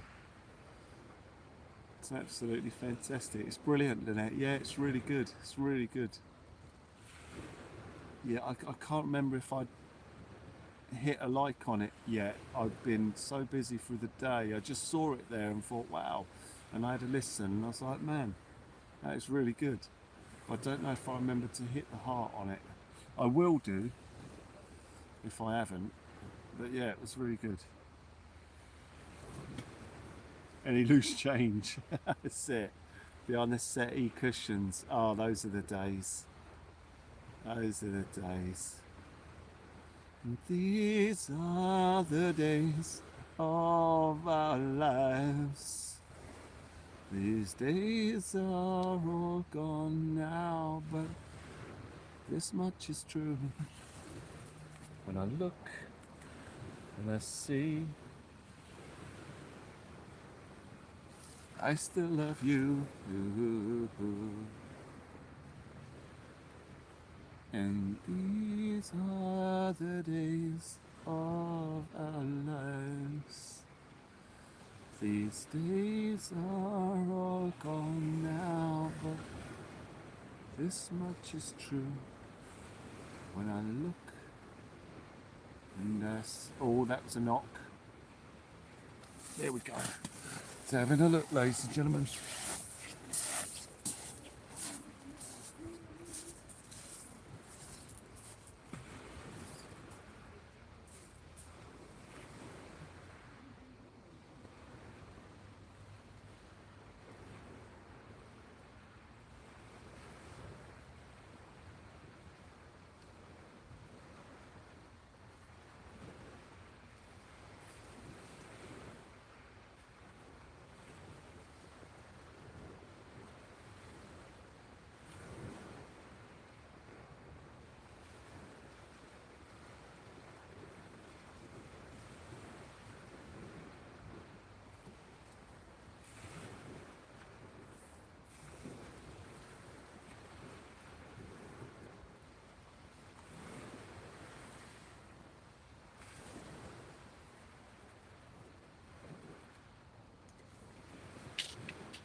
That was a tactical manoeuvre on the rod there.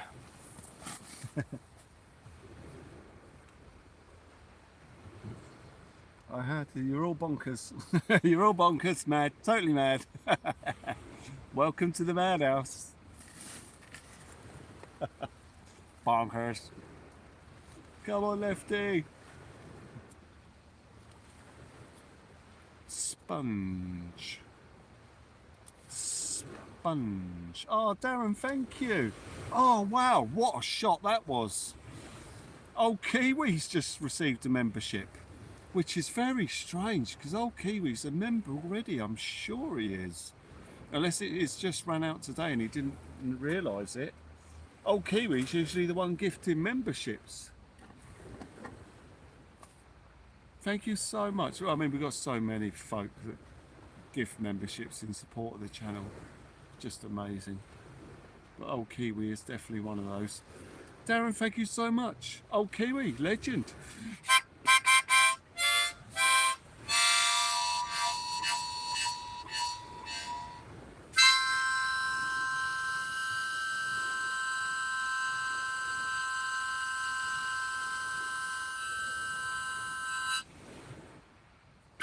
Beautiful. Ladies and gentlemen, there's going to be a red flashing lights in honour of Old Kiwi and Darren. If you've got diabetes, if you are diabetic, it will be a strobe-like flashing light good night. So, no, not good night. Where did that come from? If you've got, oh yeah, look away now.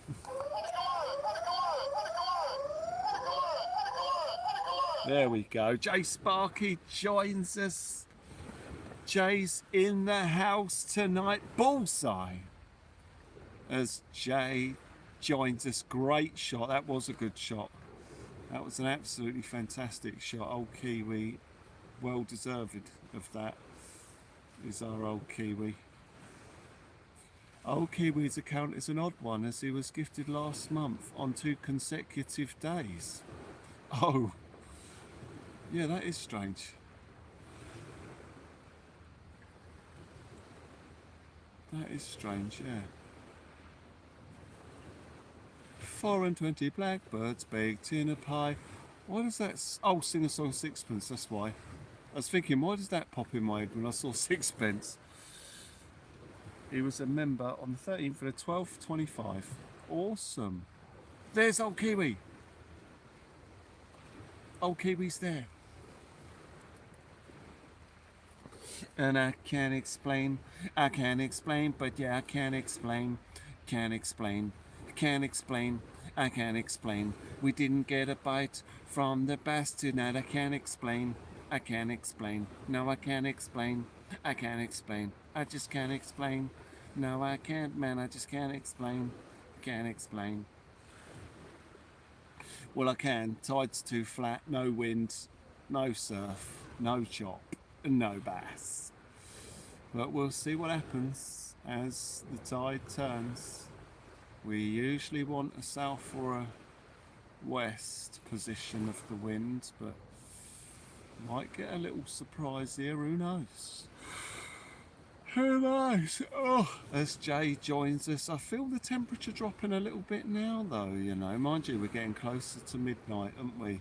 When we get to midnight, it usually drops off. We've given ourselves every opportunity here to get into a bass, but we've caught, you know, whiting, which were the target species, and we've caught dab. So well chuffed with the way it's gone. And we've had a complete riot in the Lurkers Lounge. Some clearing up in there in the morning. But yeah, it's been absolutely fantastic. Species hunt. Well chuffed. Yeah, I can't explain. First time in 4 days, Jay. Wow.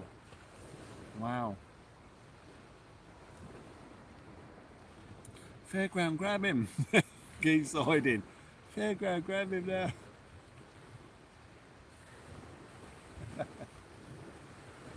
Dragging Keith out from behind the settee. Don't you manhandle our Keith. Put him down. No, not like that. I mean, let him go. What have they done to Keith? I'm sorry, Keith.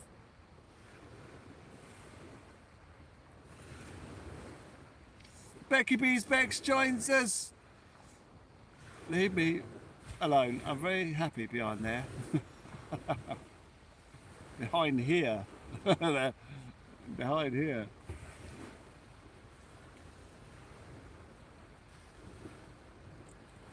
Hi Bex, you alright? Have you been rehearsing?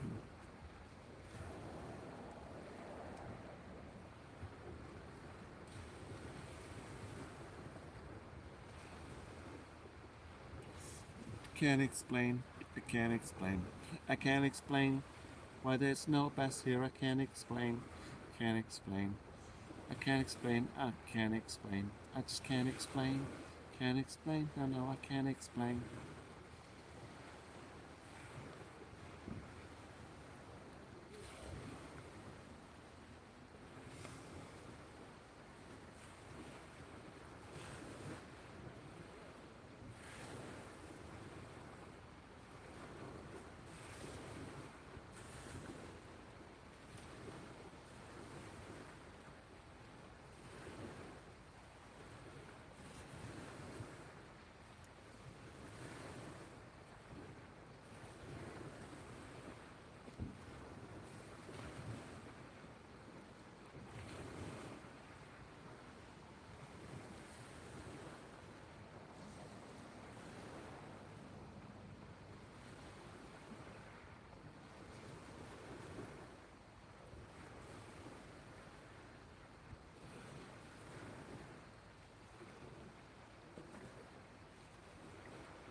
very quiet on the baits.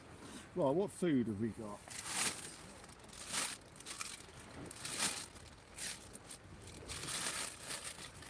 Oh, water. So I've got my old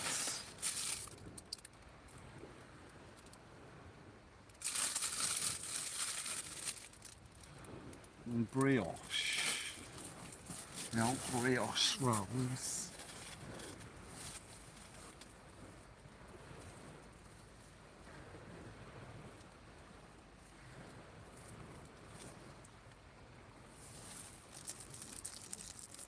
A bit of the old brioche.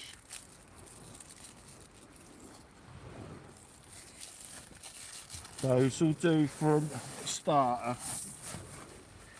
Well, got snacks, grab him. Chuck 'em.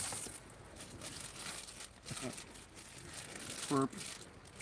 Okay, fairground. Burp. Burp. Fairground's off for coffee. Burp. Burp. Burp. Burp. Burp.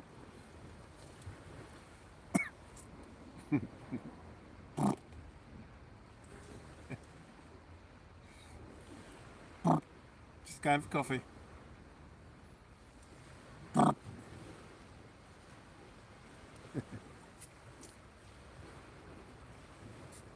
Posting your lines at home, back at drama tomorrow. Oh yeah, you said, didn't you? Yeah, Tuesday, Wednesday, no, Wednesday, Thursday, Friday, Saturday, Sunday. No, my partner in crime has gone for coffee.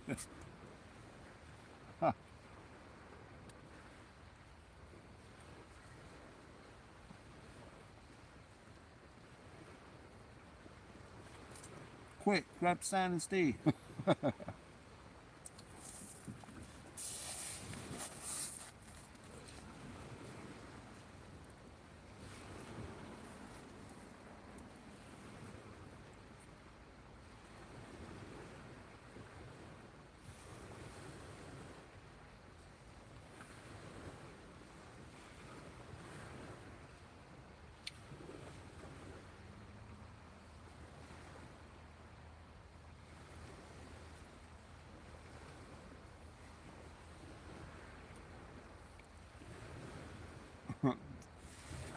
Chaos. Jay almost burped, just burped and made the same sound. No, Sam and Steve. No.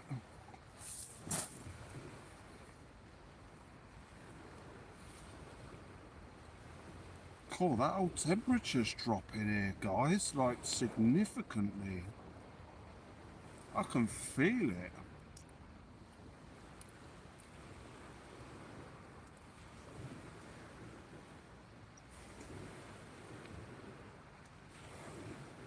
I can feel it in the blood. Let the boy watch.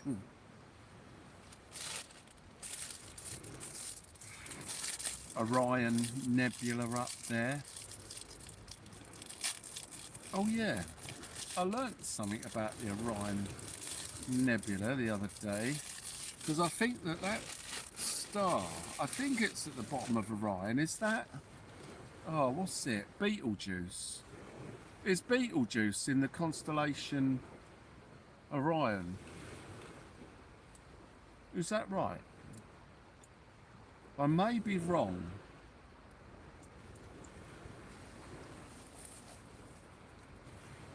I was going to tell you all something about Betelgeuse that the astronomers found out this year. It is in Orion's belt. Oh, I thought it was the star at the bottom, because it also forms part of Cygnus. So the star Betelgeuse is part of Orion, but it also forms part of the Cygnus constellation. Now they believed that Betelgeuse was going to go supernova because its light was changing it. Then they found out that a cloud was going in front of Orion, so it was shooting off gas clouds.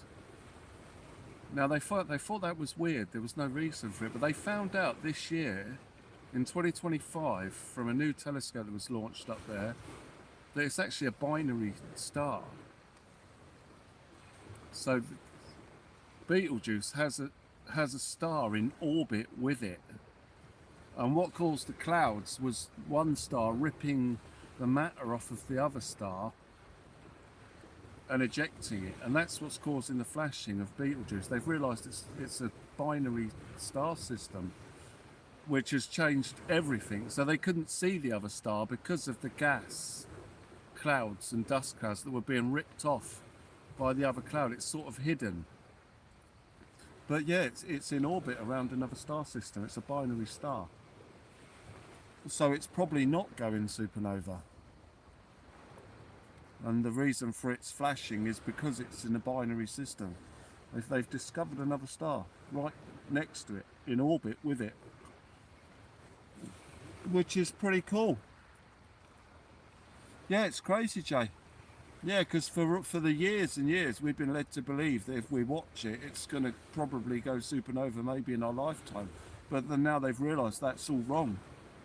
And the reason for its flashing is not because of that. The fading of its light is due to the gas clouds that are being ripped off it by its binary partner. That's pretty significant in astronomy terms. Doesn't mean nothing to any of us, really. Well, it just changes what we know of Betelgeuse completely. Like Sirius A star, the closest star to our constellation here, within the Milky Way, I think the nearest star is Sirius A star. Well, they call it Sirius A star because it's got a B star. It's a binary star system. Sirius A star and Sirius B star.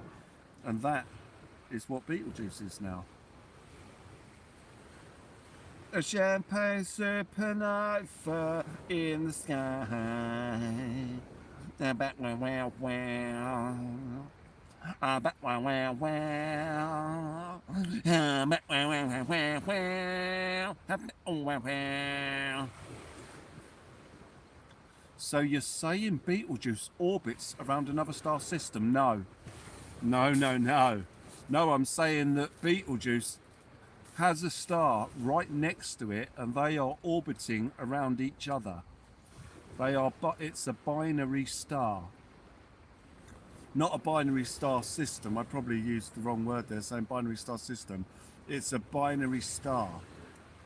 So it has another star right next to it and they're spinning around each other. And the gravity from one is pulling matter off of the other and vice versa, depending on the ellipse of the orbit and how close they get to each other. So that it's usually something you see in black holes. So if a star gets too close to a black hole, or a black hole gets too close to a star, it starts to rip matter off of it, and then you get something called the accretion disk, and it creates something called an accretion disk around the star, around the black hole, as it's ripping off matter from the other star. But you know, we could go right into it all, but no, it's a binary star within the Orion constellation. That's still crazy because we've always been taught that stars do not orbit. Oh no, stars orbit.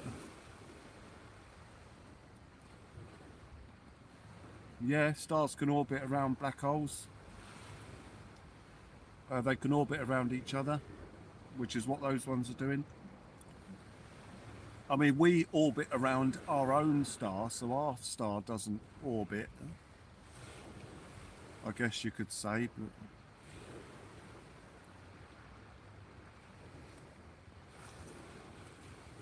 well, is it safe for me to leave the lurkers down? So I don't know, there was a mob out looking for you earlier, Keith. There you go, Sanders D's watching you.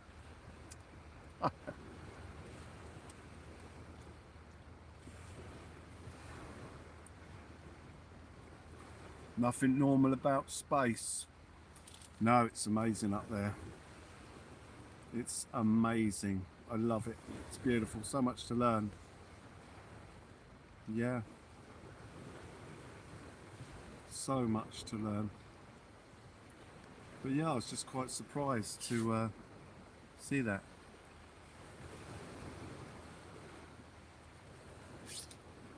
So yeah, I just did a Google on orbiting stars. So just to give you the actual thing on it, I know it's crazy, but so stars absolutely orbit. They orbit other stars in binary multiple systems around a common center of mass. And all stars in a galaxy orbit the galactic center, like our sun orbits the Milky Way's core, making them appear fixed due to vast distances and similar speeds, but they are constantly in motion. How stars orbit? Stars orbit around each other in star systems. Many stars exist in pairs or groups, binary triple systems, where they are gravitationally bound and orbit their shared center of mass. They orbit around galactic centers. Stars within galaxies travel in orbits around the massive center, often a supermassive black hole, much like the planets orbit a star. Within clusters, stars can also be bound in clusters, orbiting a cluster's center, though these clusters themselves move through the galaxy. Why they still appear? Stars are incredibly far away, so their movement isn't obvious until the naked eye. Yeah, there you go there.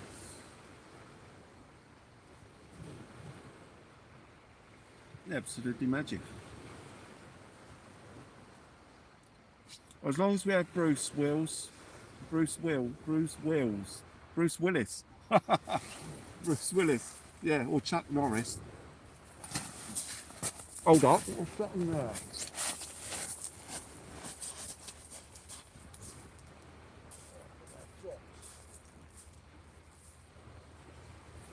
Oh, I thought that line had dropped then.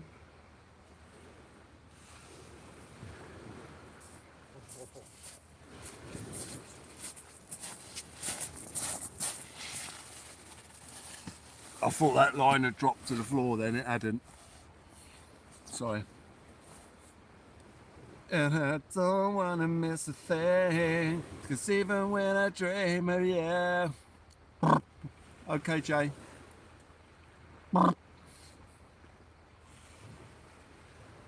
The sweetest dream would never do. I still miss you, babe. I don't want to miss a thing. I don't want to miss one smile. I don't want to miss one kiss. I just want to be with you, right here with you, just like this. I just want to hold you close and feel your arms so close to mine. And just lay here in this moment for the rest of time. Yeah, yeah, yeah, yeah, yeah. So I close my eyes. Don't I fall asleep 'cause I miss you, babe. Don't wanna miss a thing. I don't wanna miss one smile. I don't wanna miss one kiss. I just wanna be with you, right here with you, just like this. I just wanna hold you close and feel your arms so close to mine. And just lay here in this moment for the rest of time. Yeah, yeah, yeah, yeah, yeah. So I close my eyes.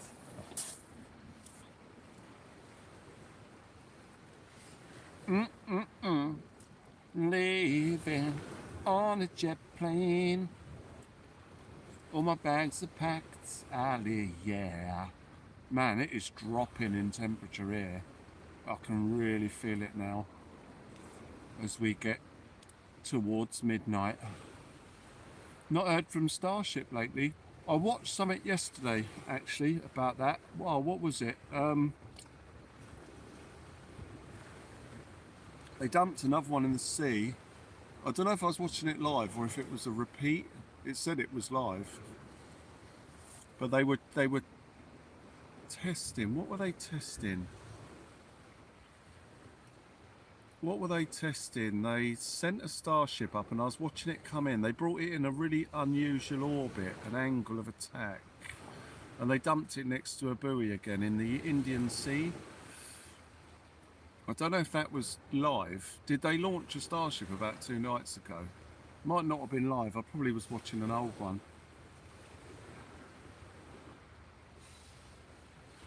A star was born about 5 years ago. Oh, turn it in here, Wig. Turn it in.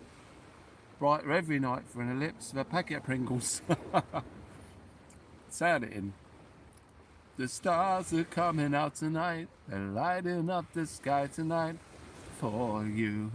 For you. Will told everyone to get me when you left.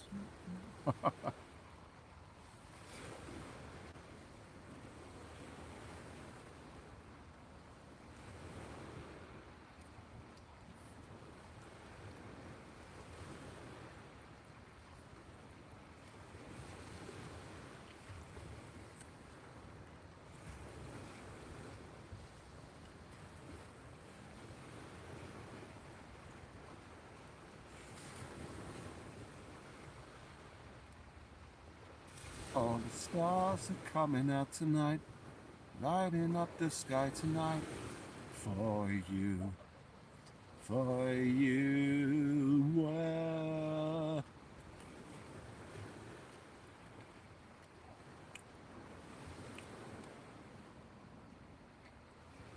Saw them in concert when you were 14, Sam. Really? Oh wow. Pink Floyd.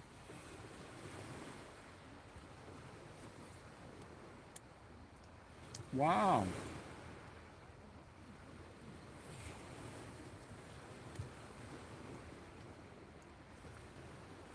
A repeat of a launch, right? Yeah. Oh yeah, yeah, okay, awesome. I know it definitely was after the one that came down and turned orange. It looked like it was a rust bucket when it landed. It was after that one. So it might have been the last one they did. Free to take that. I thought Pink Floyd sung that. Oh, the stars are coming out tonight, lighting up the sky tonight. For you, for you. All in all, you're just a brick in the wall, another brick in the wall. If you stay tonight, yeah, you're just another brick in the wall, another brick in the wall. We can rule the world. Let it shine on you, crazy diamonds. Down, wow, wow, wow.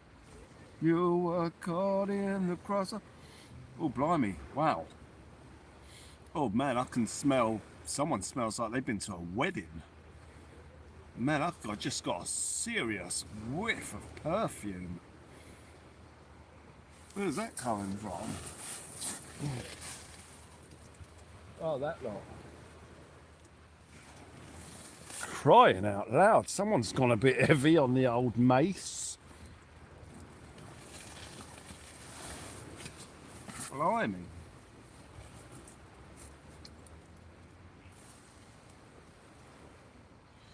Yeah, you and me, we can sting in my eyeballs, that lot.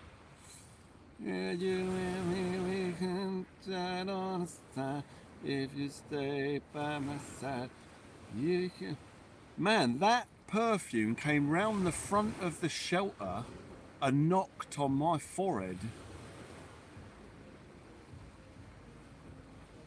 How did that get in here? They're like way behind us.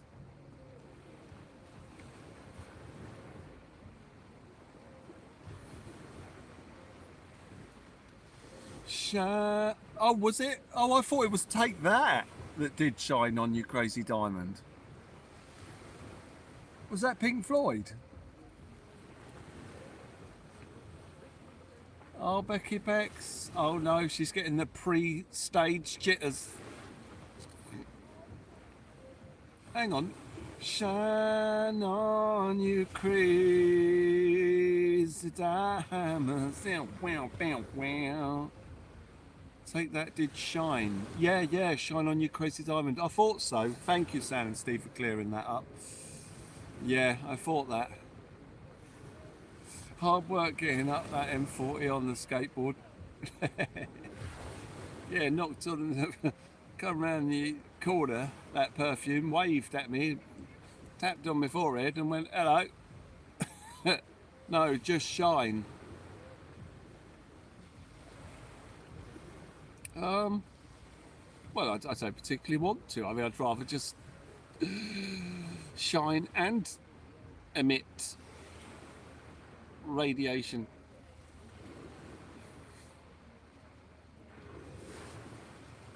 Not diamonds. Oh, you don't like diamonds? Yeah. Well, that's all right. It's all right. Not everyone likes diamonds. They say diamonds are a girl's best friend. I mean, but not in Sam's case. You know. Enjoy watching my favourite YouTube channel whilst wrapping the last few Christmas presents. Fun time, Dad, you absolute legend. Lovely to see you there. Thank you very much indeed. Thank you. You join us here this evening where the bite has gone dead after high tide. Like literally, it's gone very quiet.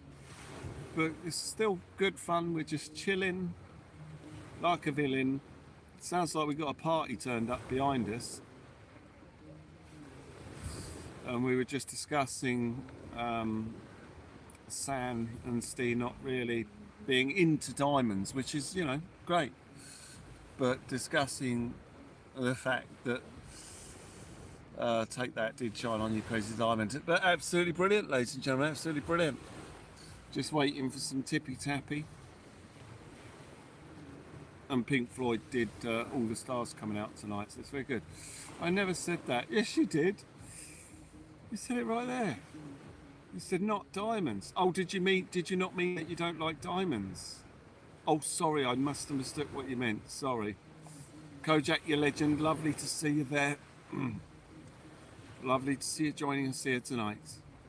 Look how fast that ship's going over there. Blimey, that's going to create some wake. He's flying. Diamonds are a girl's best friend. Shine bright tonight, wears like diamonds in the sky. This may not surprise you, but I love diamonds. Oh, no, I'm not surprised, Lynette. I believe that you actually mine them yourself in Africa. I think you've got lots of diamonds. You prefer crystals? Shine on you crazy diamonds. No, Take That did the song called Shine. Pink Floyd, Shine on Crazy Diamonds. Yes. Yeah, Pink Floyd. Shine on you crazy diamonds. And Take That, yeah. No, I got you. Thank you. It's been good, Kojak. Really good. Yeah. Really good. We've had 5 different species. Yeah. The fairground just loves gold. Yeah, we've had 5 species. We've had dab, we've had smooth-hound, pouts, whiting, dogfish. It was busy up till high tide and then it sort of went a bit quiet. Take That did the song called Shine. Pink Floyd did Shine with Diamonds.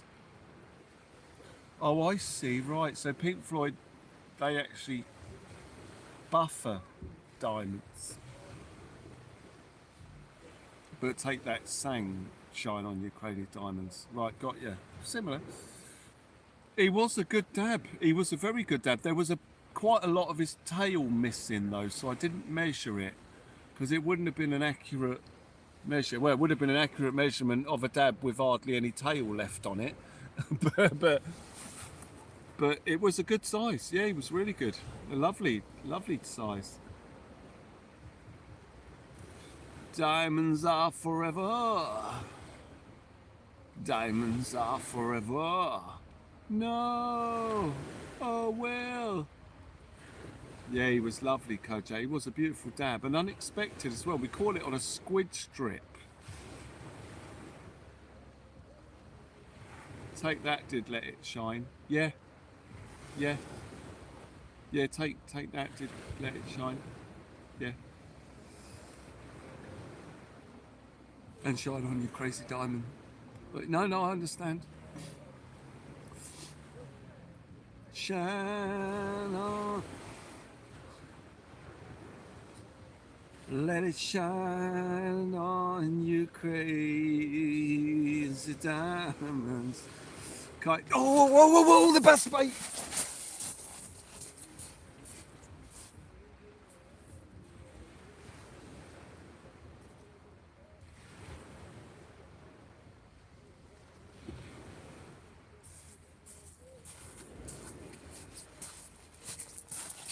Guys, here it comes, get ready.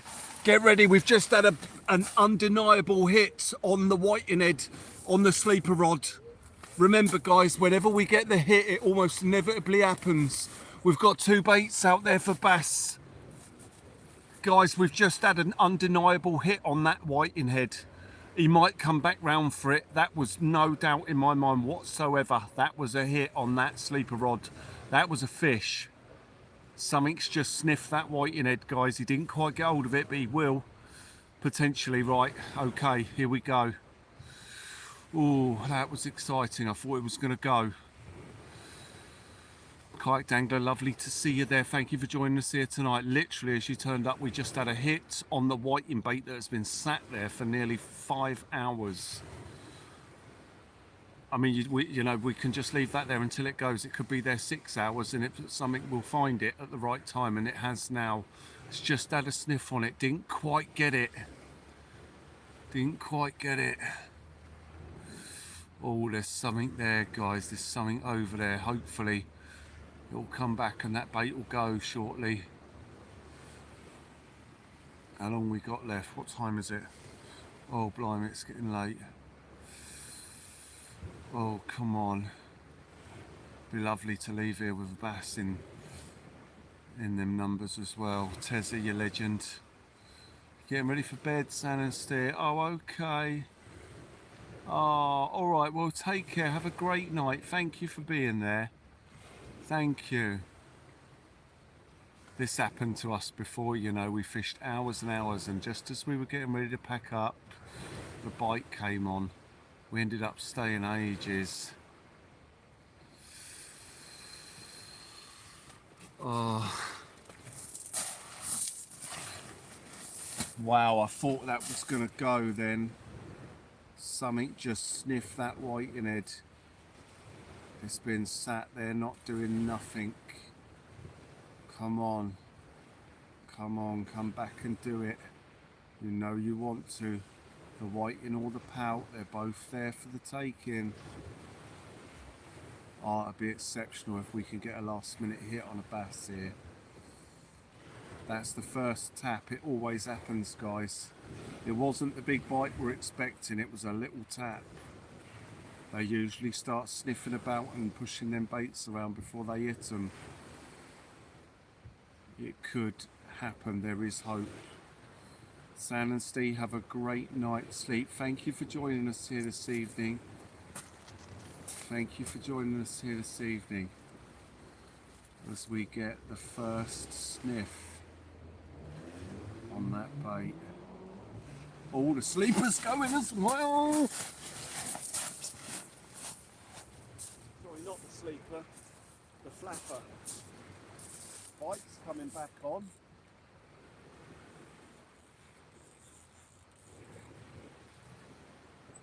Can't tell if there's something on this.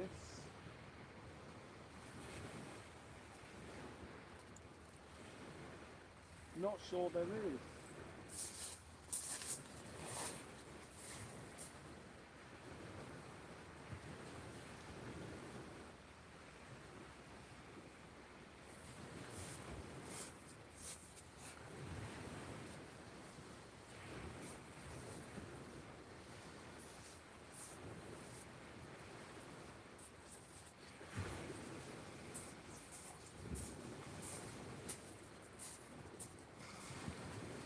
Plastic bag number 2.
We'll chuck the bags away that we've caught tonight. When I go, I'll sling them in the bin.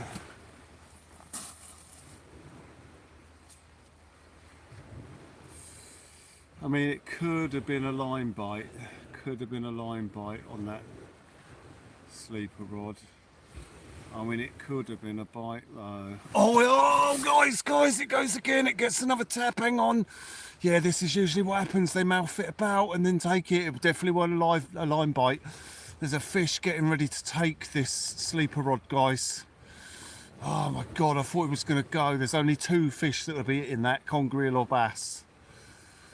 He's going to hit it. He's working it out. He's going to slam that bait in a minute. He's going to slam that bait in a minute. Come on.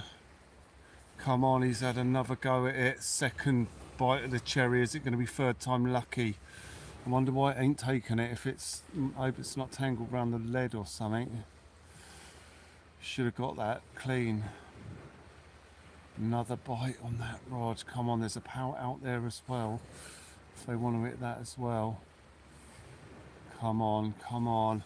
I mean, it could be a strap conger. Not quite big enough to get the bait. But we should find out. I mean, even a strap should be able to get his gob round it, but he might be trying to take little bits off it. There's 2 hooks in it. We've got a pout over there as well. Oh man, this ain't fair. This ain't fair. Come on. Come on, come and slam that bait. Slam that bait. It's given us the heads up that he's in the area. Something may be not quite right. The line caught round the lead or something. Jaws has arrived. Well, hopefully. I mean, they generally bounce it about like that and then we get a slammer of a bite. Once they arrive, it generally goes eventually. Now it's just a case of waiting for that bait to slam off. I mean, every time we've had a bite on the bass baits, we've caught a bass. I mean, we are due a night where that doesn't happen. I mean, it won't happen every time, but generally when they start nosing the bait about, it ends up going, because there's never just one bass. There's like a shoal of them, or a few of them going through. So hopefully one big enough is going to hit that and take it. I can't imagine there being any sort of problem with the bait. Any reason he can't just hit it. I mean, I'm sure they'll get it. I mean, he's nudging it about, so if it's in an awkward position, he should move it into a hittable position shortly.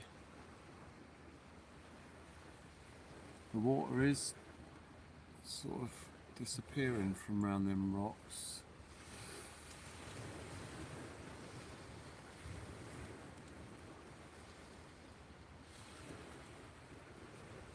It would be absolutely fantastic if that bait goes. Geo Scholar, your legend, lovely to see you joining us here this evening as we see Tippy Tappy on the other rods. Well, all of the rods at the minute, apart from the centre one. The bite, it seems to be coming back on slightly. I'm surprised the pout hasn't gone. I mean, this is why I prefer the whiting as a bait anyways at the moment, unless we're going for congers, and then the pout's a good bait, but it's not really choppy enough for the big congers to be here.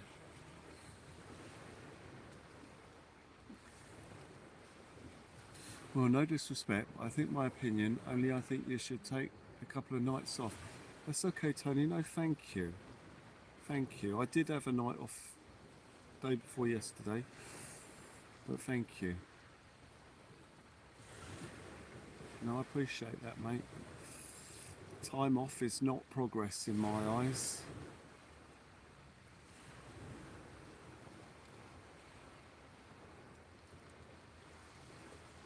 I can't move forward while I'm asleep. I haven't got time for sleep. I haven't got time for days off, but thank you. I appreciate it, man. You got to show up every day. I know it looks crazy to the average person looking, thinking, man, every day he's crazy, he's doing it. But that's a good reason why only 1% of the population ever make it to success. Because the things you've got to do to get there are extraordinary. And I'm on that path. You've got ordinary folk that do ordinary things. Go to bed at ordinary times, work an ordinary work schedule, eat ordinary food at ordinary times.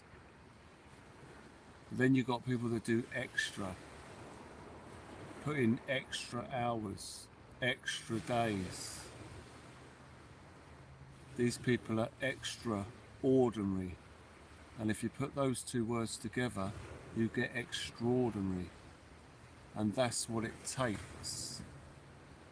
If you want to be an extraordinary human being and reach extraordinary goals, you've got to do extraordinary things. And I haven't got time for days off.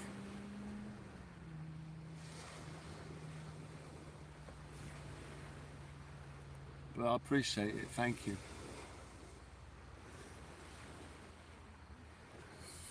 Have to keep pushing forward. Absolutely, Kojak, absolutely.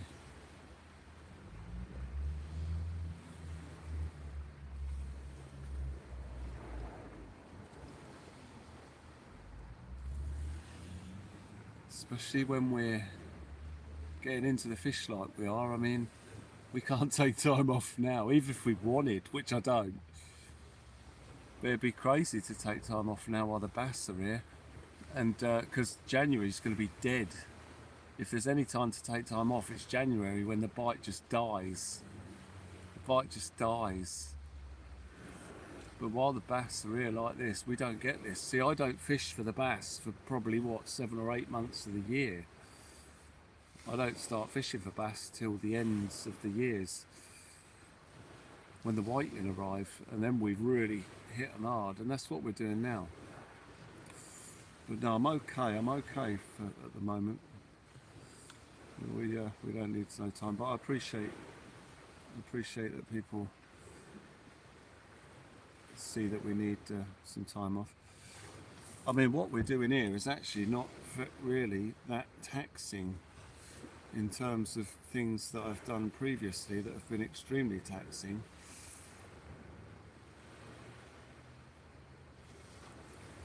Like training every single day for competition. You know, that's tough and extraordinary. But sitting here and fishing it's alright, we're okay. Don't worry too much.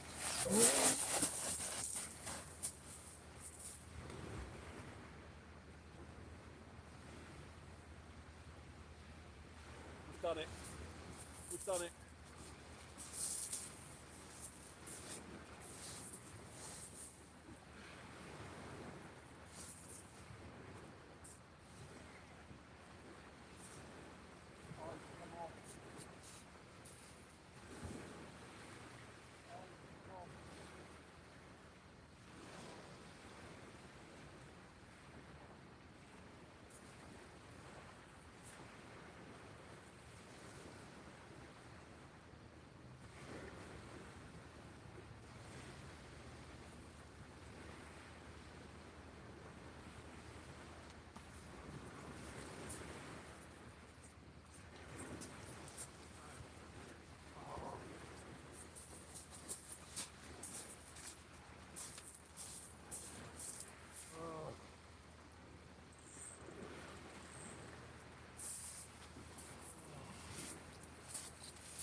Mate, we have just missed a bass.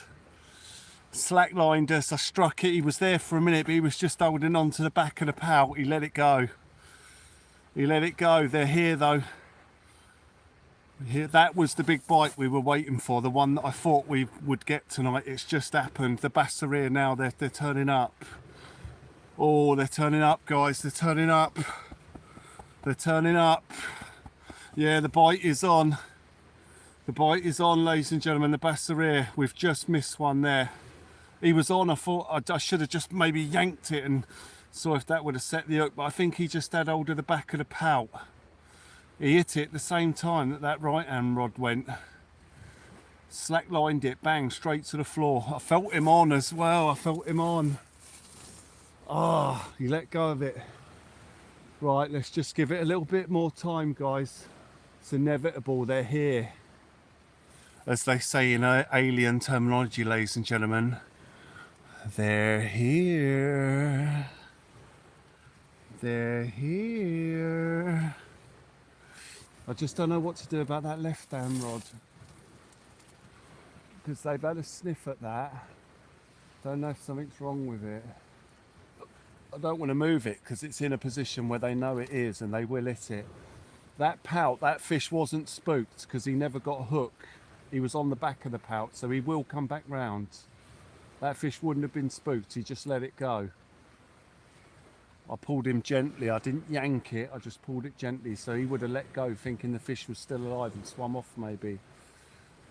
We would just leave it there. The bass are here, they're in front of us. We probably haven't got too long to get on them because of the water level.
Oh, Shame that whiting bite ain't so good, man, because I'd stick a fresh bait in there if we had it, but we don't want to do it. We don't want to do it now. We need the whiting we've got for tomorrow, because it's going to be mad tomorrow. We've got 2 good baits in there. We got that pout back, so the bait's still there.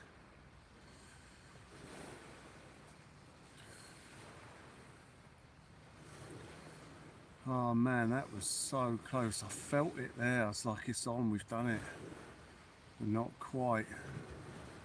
Come on. There's still a bit of water around them rocks. Not a lot.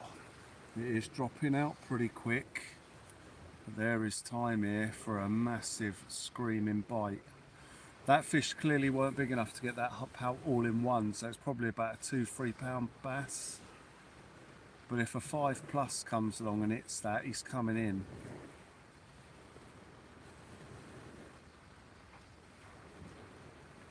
Usually we flapper the bait, but that pout is out there whole. It's going to take quite a big bass to hit that in one. The yellow rod, the sleeper, that's a flappered whiting, so not so big a whiting could get that. It has been nudged about a bit.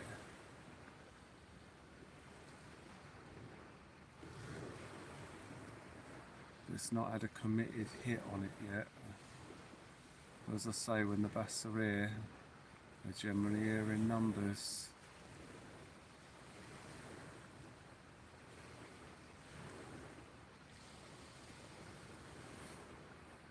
We just need that slamming rod bending bite that doubles that rod over. An undeniable immediate hook up in the fish without us having to do anything. If he hits that pout head first, he's in trouble. It's got 2 hooks in its head.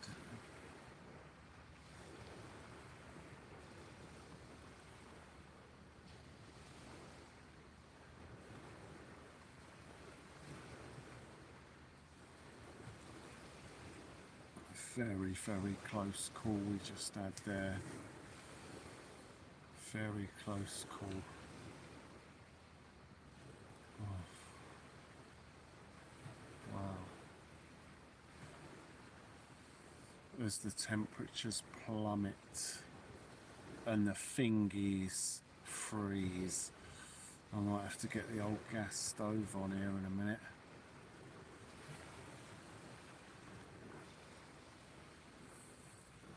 As it looks like we might have to dig in here for another hour.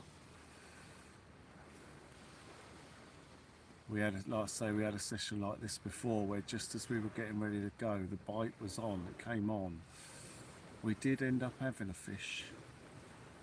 We did, we missed a few bites, but we did land one. Right last minute.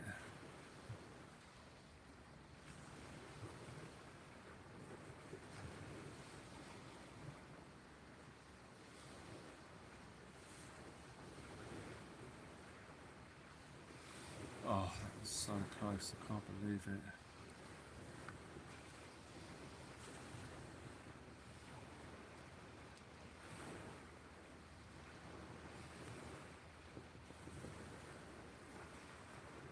A painful miss.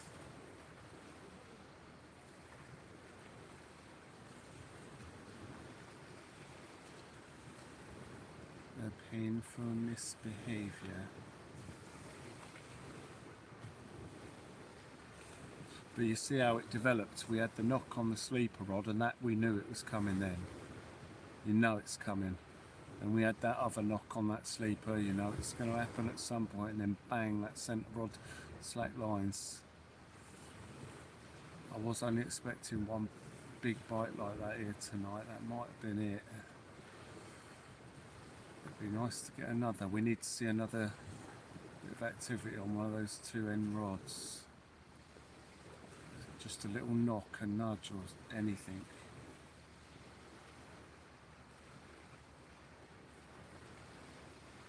Once they tap it, you know it's coming.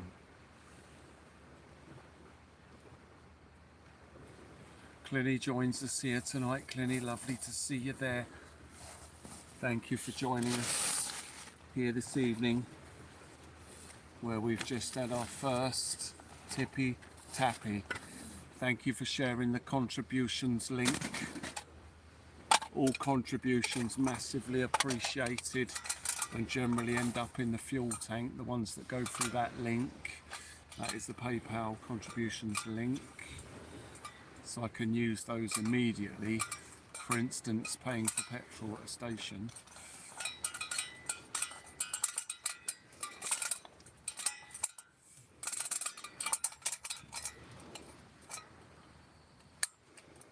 Man, I can't believe we missed that fish. Now there is a chance that the first two nudges and then that big drop-in bite were the same fish, and hopefully it's not spooked off. There is a chance he's spooked.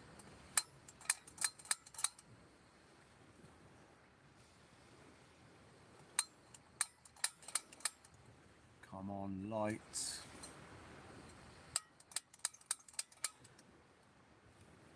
Light, for crying out loud.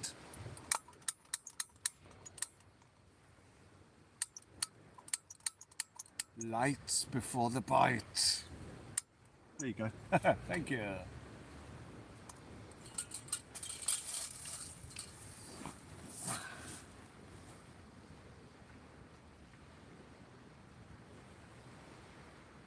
Light before the rod doth bite.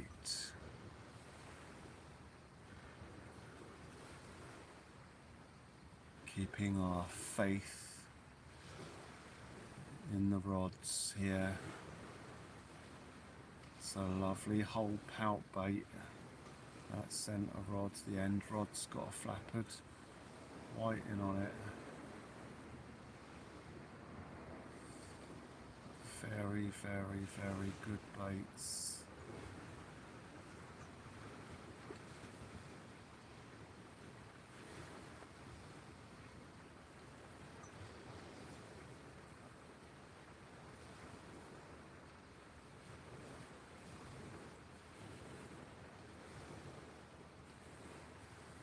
Still out there lurking. Yeah, well, I don't think it felt a hook. I don't think it felt a hook. I mean, he was on when I lifted the rod up. I felt it knock, like he pulled it. But it weren't like a hook. He pulled and then just slid off the hook, off the bait. I think he probably had it by the tail or bit it halfway down or something. As I say, the two hooks are in the head because they generally take it whole. I mean, the fish we're after will hit it whole. Nice big PB 10-pounder would be absolutely cracking.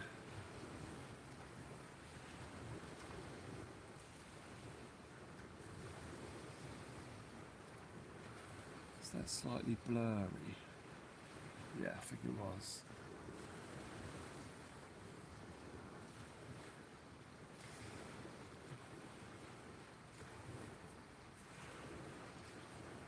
Just warming up the old hands on the heater, ladies and gentlemen. As the bass hits and misses.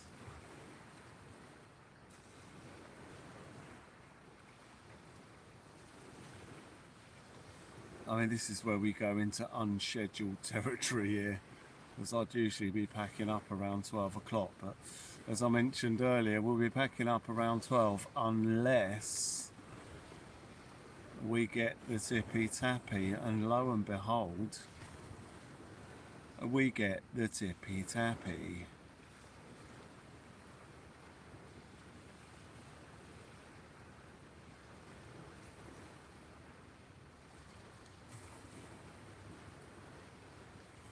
I mean, we'll give it a while. Well, we'll fish up till maybe past, and then start wrapping up. So I say about 1, but I mean, you know, we always leave about half hour for packing up within that time. Yeah, they should have been back by the next half hour. If they haven't, then that's it. We're away and preparing for tomorrow. So I'm not too worried about tonight. I wasn't expecting a bass tonight, really. The whole purpose of this one was to get whiting for tomorrow. I am expecting the bass tomorrow, so we don't want to spend too much time here tonight.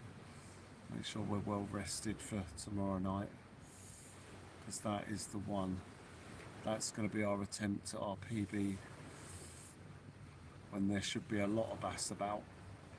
Some extraordinarily large, some not so large. But we're hoping we can hit the big one tomorrow.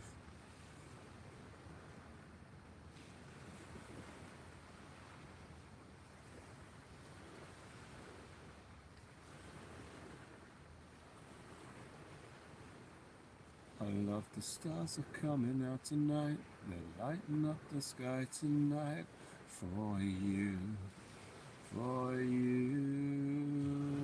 Whoa.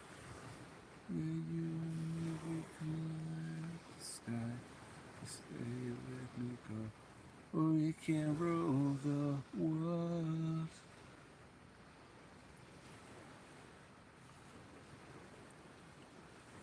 Yeah, successful mission here today. We've got 3, I think, lovely whiting for tomorrow's mission, and 1 pout. Mind you, that pout on that rod is still in perfect condition, so we'll take that. We'll have him if he's still there when we leave. That'll come back with us as a bait for tomorrow.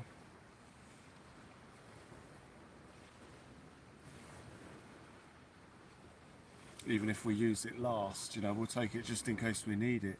It could be so extraordinarily busy tomorrow that all the baits we've caught today are taken and we're sat there needing extra bait.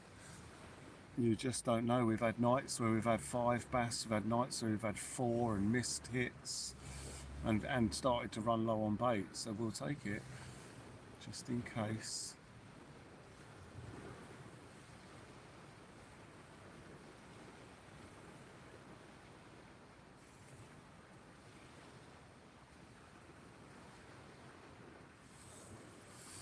But yeah, I dare say we might have missed our opportunity here tonight. Or not missed the opportunity, we took the opportunity. We've made the most of it, but we have missed that bite.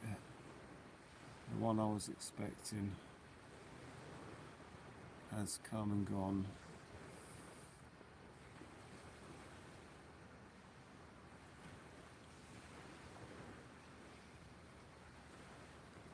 Awfully disappointing.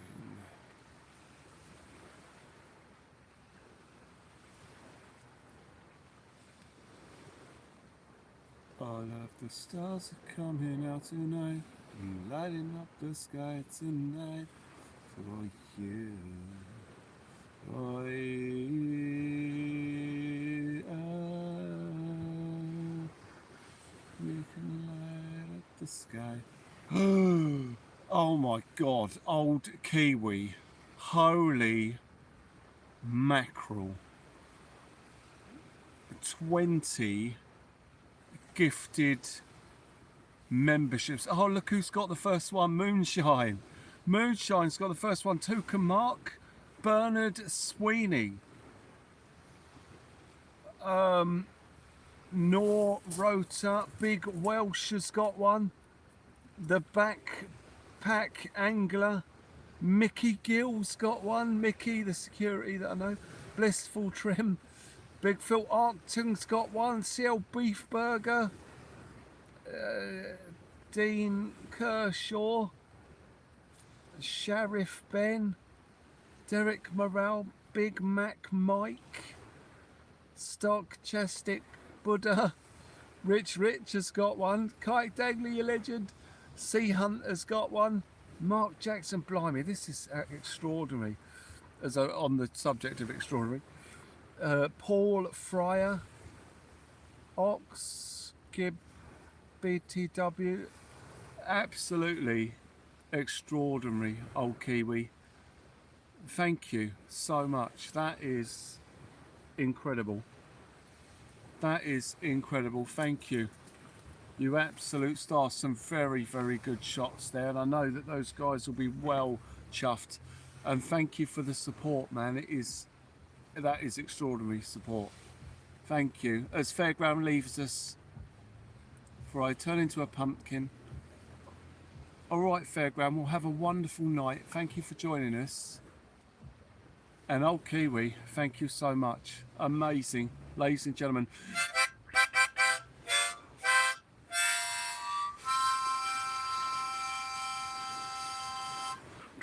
outstanding. Flashy red lights coming up. If you are diabetic, please look away now.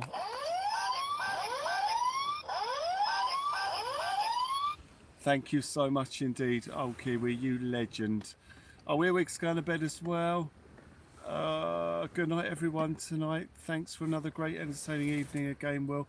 I'm looking forward to seeing some Tippy Tappy tomorrow. So am I can't wait for it. I can't wait. I'm well excited. Thank you so much. Well, have a good night, those of you that have shot off or are shooting off. We're going to stick it out just a bit longer in the hope that we get another nudge on one of them baits. I mean, it could just tear off. One of them could just tear off with no warning, or we could get one sniff the bait. I mean, that'll do. If they start sniffing around the baits, it's inevitable that one of them will go. He sniffed that whiting bait twice. Funnily enough, he weren't sure, and then he went over to the pout.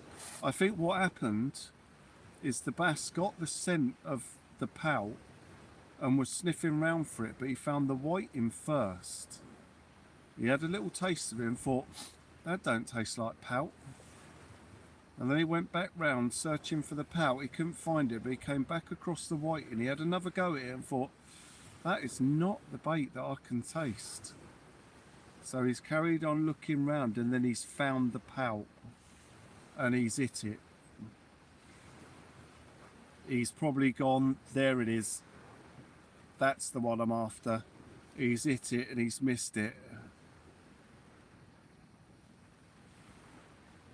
Peter Mills, evening Will, room down Hailing tonight in a monster surf, really. Dropped off now, but awaiting the bass to arrive, same as you. Whiting on both rods, Peter. Wicked. Peter, the bass have arrived here. We've just had a big hit that we've missed. Alan Martin, your legend. I flapper the whiting, Peter. I flapper them.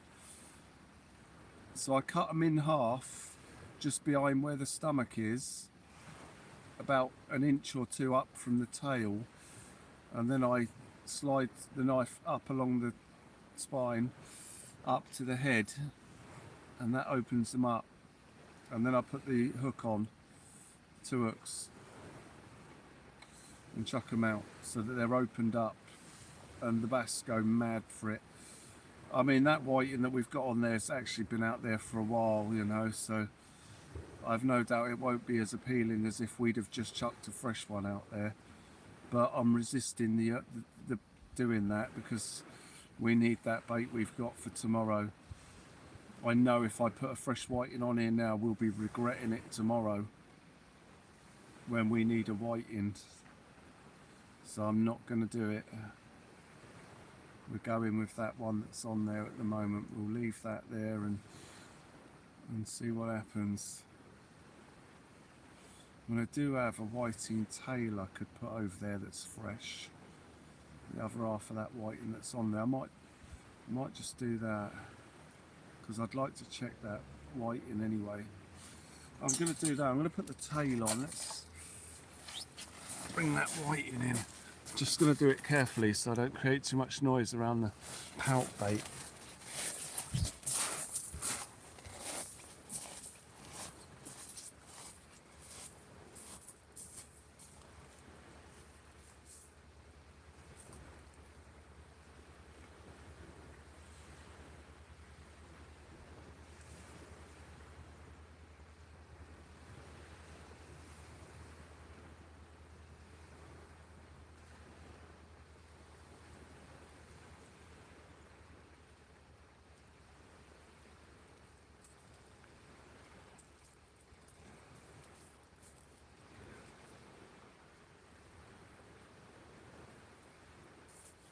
Still a lovely looking bait.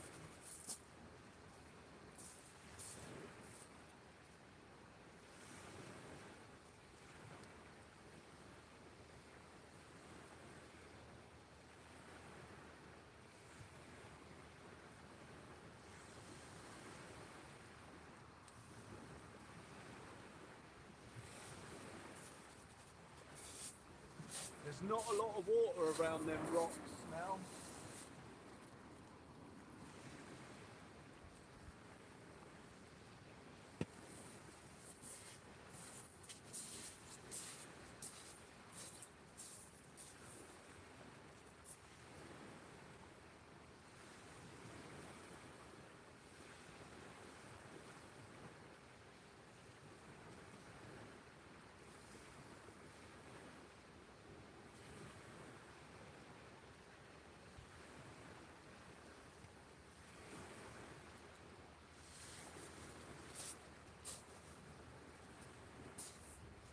Man, we came so close to having another bass here tonight.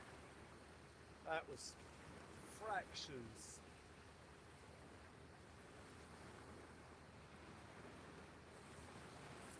That wind's changing direction. I think the storm blows in from the south.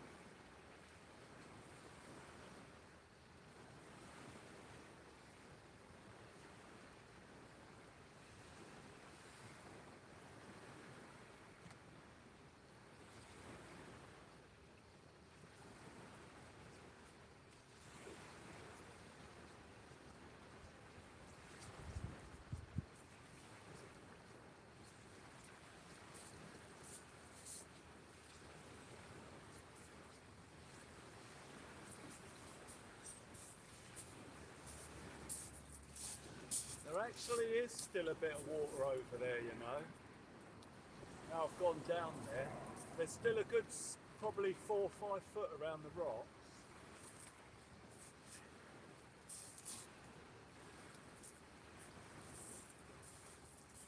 I need to wet the lettuce, guys.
Oh, there's still enough water around them rocks for bass to arrive. There's actually more than enough water around it. It is dropping out quick, but there's still a good depth at the end there. It's deeper than I thought. From here it's misleading because a lot of the beach has been eaten away. It looks like it's further away from us than it is. The water's edge. Oh, Tony, you off to bed? All right, Tony, thank you. Take care, man, and be safe. Have a great evening. We look forward to seeing you back in tomorrow potentially for what should be a very good evening. I mean, the bass, if the bass are here now, they'll definitely be here tomorrow. And we were just definitely hit by bass. If they're here in flat, calm conditions, I dread to think how many are going to be about in 40-mile-an-hour winds and storm. I can't wait. I cannot wait. Gerald's off to bed. Oh, people are dropping off, ladies and gentlemen. People are dropping off to bed as the night goes on. We are pushing the envelope here a bit, and it's only because we had them bites. I just want to give it till around past. See if we get if you watch around 25 past, we'll get a sniff on one of them baits. That'll be the fate of it. That's how it's playing out here tonight. I'll be like, right, I'm going to break down that two-hook flapper, ladies and gentlemen. And then one of the other rods will get a sniff. I remember we did it once. We ended up here till like 3 o'clock, but we did get a fish. We did get one. But I'm thinking that was the only bass here, that other one. Same fish. One shot. I missed it. We only get one shot, do not miss the chance to float. This opportunity comes once in a lifetime. Lose yourself in the music the moment you want it. You better never let it go.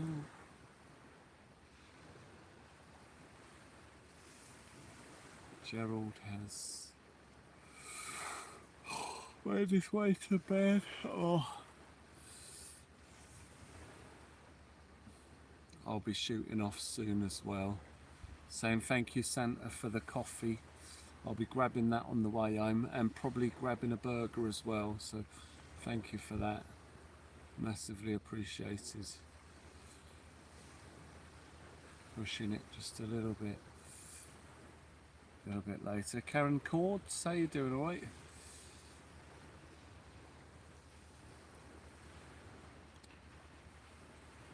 Pushing the envelope, ladies and gentlemen. Waiting for that next little nudge on the bait. I mean, the whiting head looked good. I mean, and the fact that that bass missed that bait, I think it might have been a small one. It might have been just a bit too small. As I say, the big ones hit the bait whole, but he had a couple of sniffs at that whiting head and didn't get it. And then he grabbed that pout, but he didn't swallow that. Oh, I think it was just a bit too small. Like I say, a 2 or 3 pounder maybe. With its gob probably weren't quite big enough to get it in one.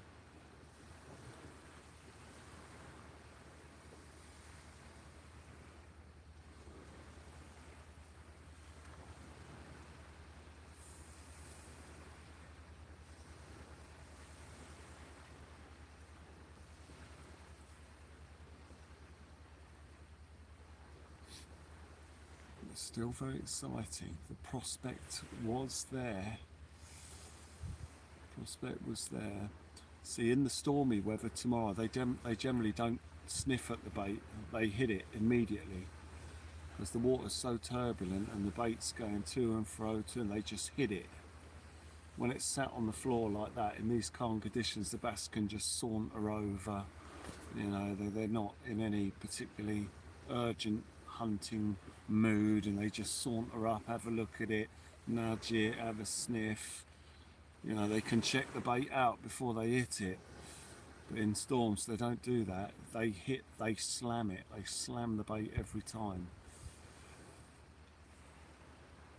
And we've got a load of beautiful bait, man, for tomorrow.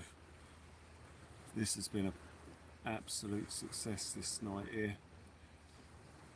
Bait will go in the fridge tonight. Ready, fresh, unfrozen tomorrow to be used. We'll be on 2 rods and we'll probably be on the 6 and bait and Tournament Pro because of the conditions. So I'll have to get them out the garage tonight, swap it if I remember. I'll have to remember to swap them out. Get the heavy rods out.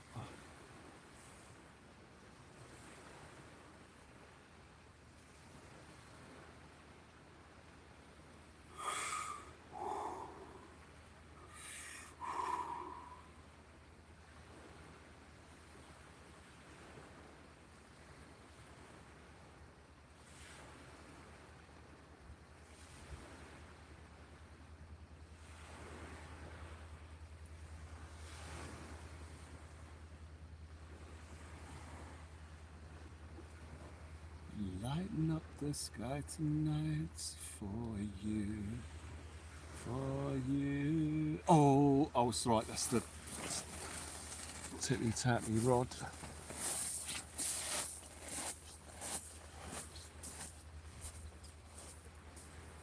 They keep doing that, then let him go.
Yeah, they keep doing that. It's funny because the last 3 or 4 bites have done that. So I think there's something else moving around. It might be strap congers.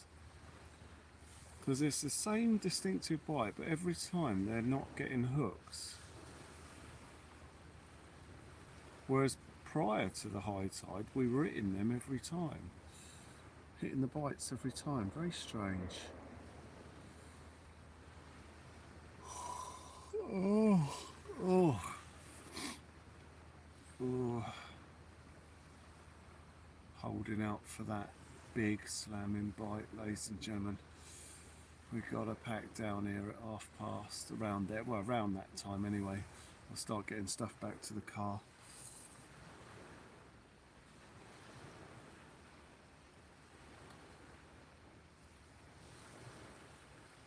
Scooby-dooby-dooby don't treat me this way, fishies please, just hit the baits, tear off with them again and again. Just don't leave us this way. Oh, hang on, was that a nudge on that sleeper rod then? I thought something bumped that then. Maybe not. I thought there might have been something just there. Oh, doing it again? What is this thing?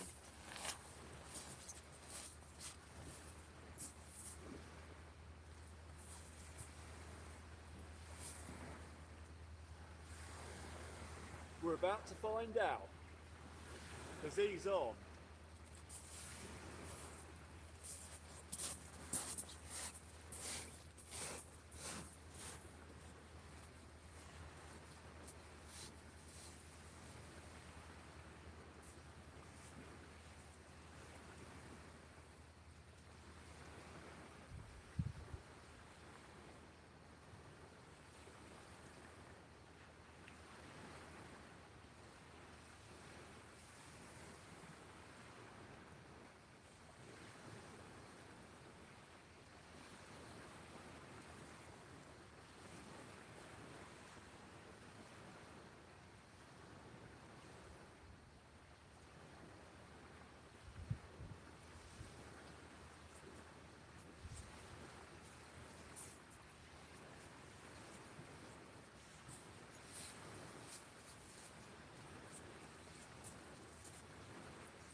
Tis the humble dogfish.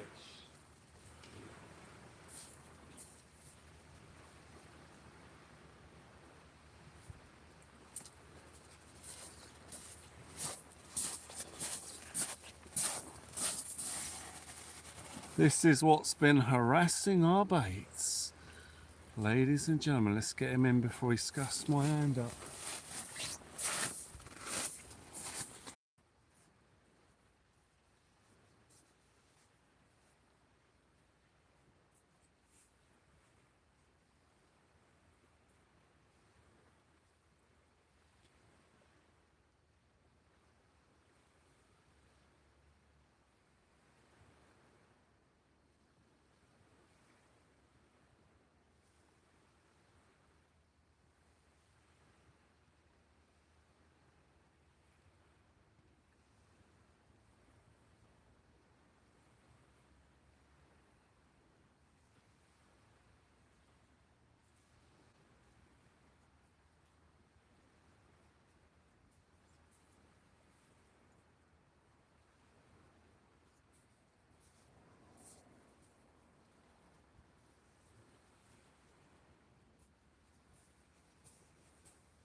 The humble dogfish harassing us throughout the evening, ladies and gentlemen.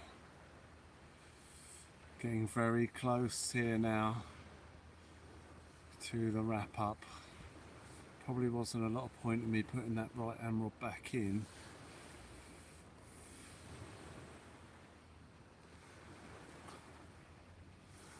Oh baby, my heart is full of and desire for you. And go ahead and do what you want to do. Feeling it's got me out of control. But it been down. Treat me this way, yay fishes. Please take the bite. We haven't got all night. The lines must pull tight. Don't leave us this way. Ah, Bassy. I mean, we are due a knock on one of them because we're almost ready to pack up. We're almost ready to pack up. We've done a bit of extra here tonight. I always tell myself I'll never do that because you end up usually staying for ages and nothing happens. You know, the fish lull you into a false sense of fishiness. And you end up sticking around thinking we will get into them and you just don't. It's frustrating. Frustrating. We nearly turned a pout into a bass tonight. We came very close. It wasn't meant to be, but we did have a bonus dab. Really, really pleased with that. A bonus dab. And I know now that the black lug doesn't make a difference on the bite. So we'll be tipping our flapper rigs with black lug in future. And that will give us even more chance of a dab. Because they love black lug. Thank you very much, Santa. We've done amazing on the likes, guys. Thank you so much for smashing that like button. We are coming very close to the end of tonight's session. I'm going to start getting some stuff ready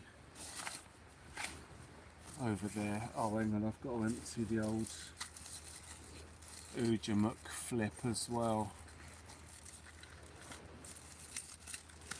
The bucket of water.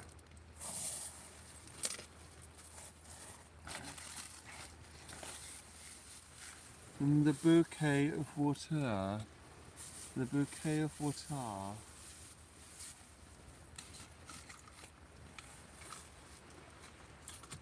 And the bouquet of water.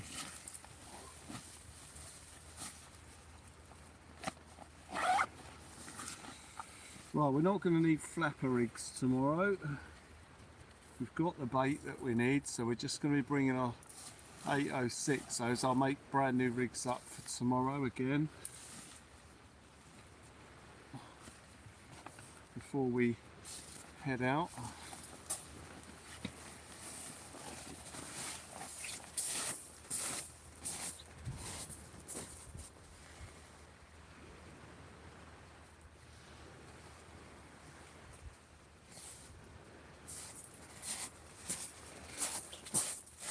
Right, I need to shut this gas down, don't I? It's got to go in the pack.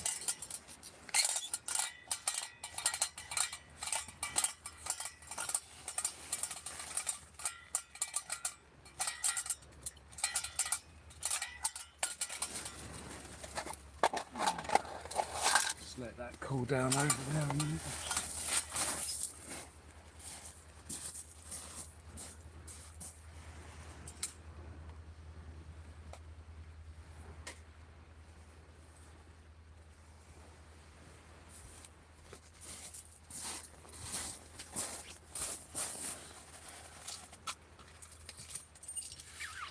Right, I'm going to take the trolley back to the car.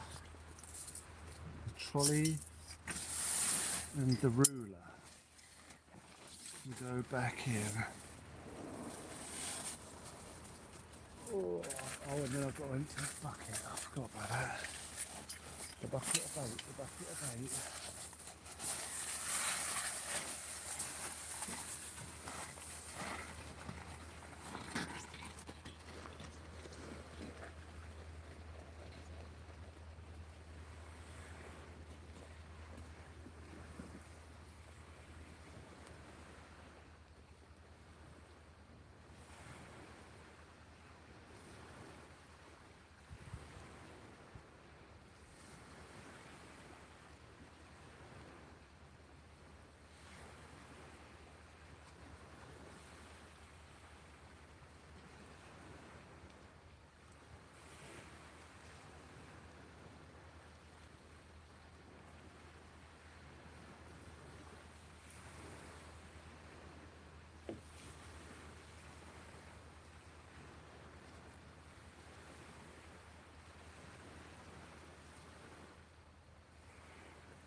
Oh, the stars are coming out tonight.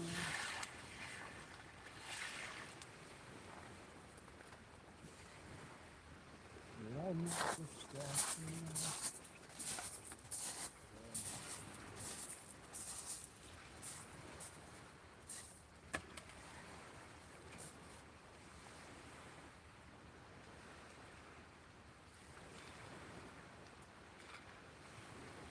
Should have used that water to clean that off.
So I'll just put these bags in the bin that we caught and some of this other rubbish.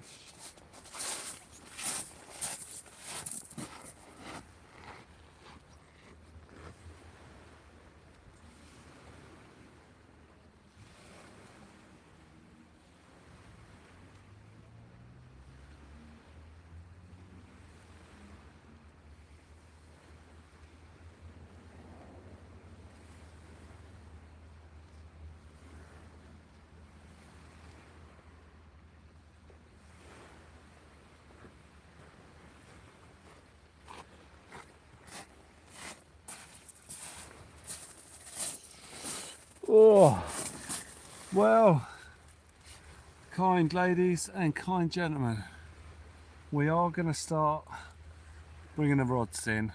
We did a bit extra. It didn't work. We tried. We had the bite. We did get the big bite I was expecting. That one big bite, we did get it. I missed it. That's the trouble when you only get one. You need a couple, really. And but these weren't the conditions for a couple of bites. These were the conditions for one.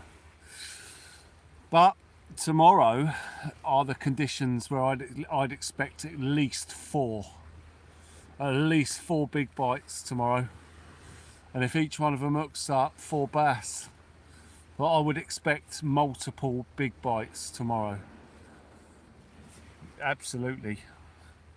Anything 20 miles an hour plus, and it's almost 40 mile an hour tomorrow. Honestly, it's going to be insane from what we've got here to what we're going to be live in when we go live tomorrow. You ain't going to believe it, the difference.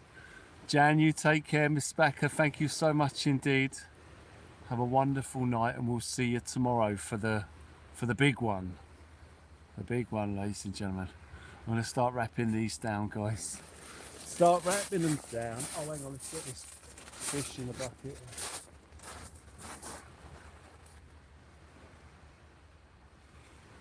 One, two, three, four. 4 absolutely cracking fresh baits.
So it's all about tomorrow.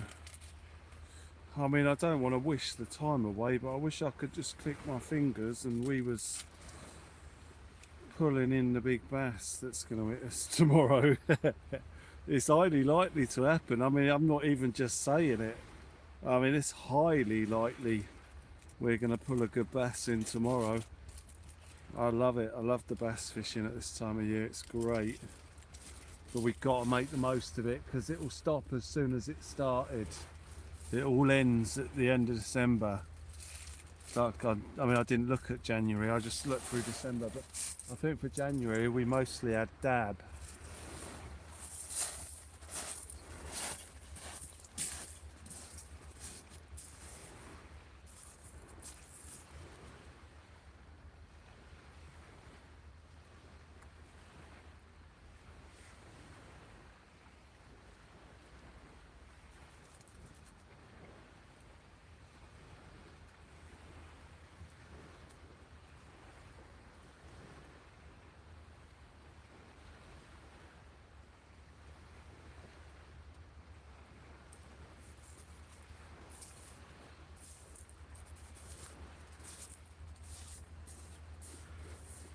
Oh, it's cold though. Chilly now. It's not cold, it's just my hands where they're wet and exposed. Because I just cleaned that in the sea. I mean, I've only got the bottoms on for that pen suit. That's how hot that is.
Absolutely magic.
Slowly, slowly, lots to do, ladies and gentlemen, lots to do.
Right, that's it.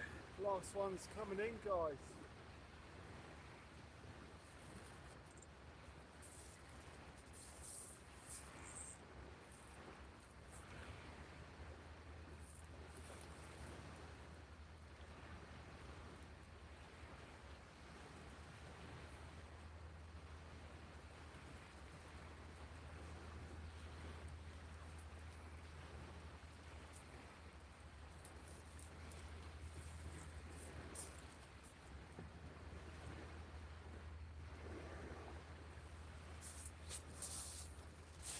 Now, I use this pout whole, which means tomorrow we can flapper it.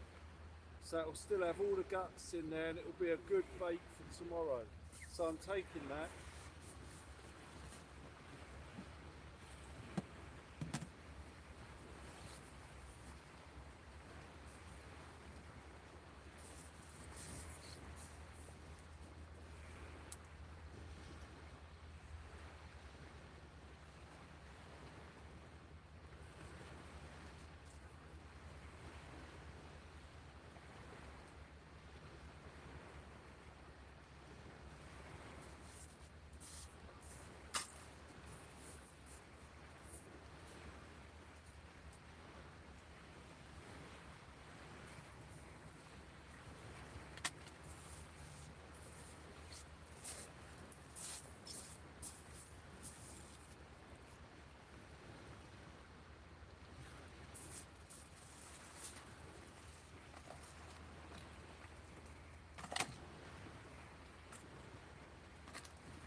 Sort of a conundrum because I love fishing for the bass, but I love fishing for the dab as well. We should be doing more dab fishing, but the bass are everywhere. I know the dab will be there in January, so we're okay for those. But it's such a great variety out there at the minute.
I'll be back in a sec, guys. Just take some bits to the car.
Right, I'm going to break the shelter down, guys, because there is zero chance of rain and there's no wind at all.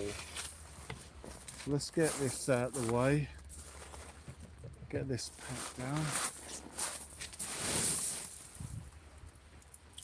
There's no sea spray, so we don't have to worry about that today anyway.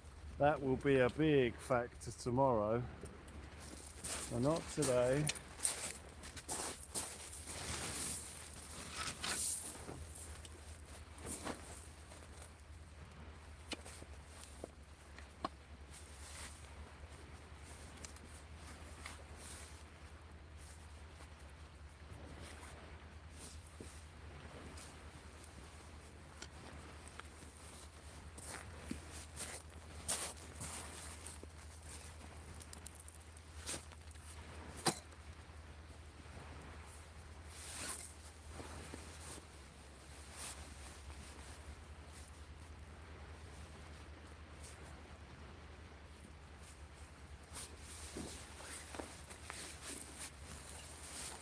Well, I'll just get this away, guys, and then return.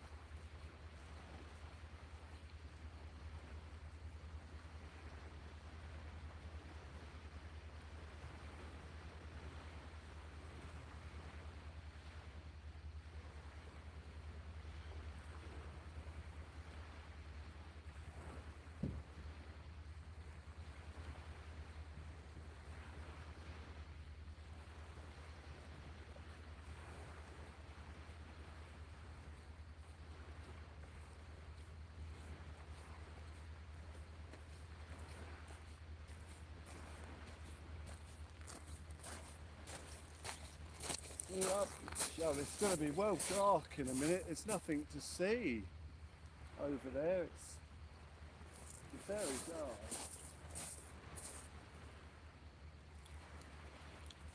Very, very dark.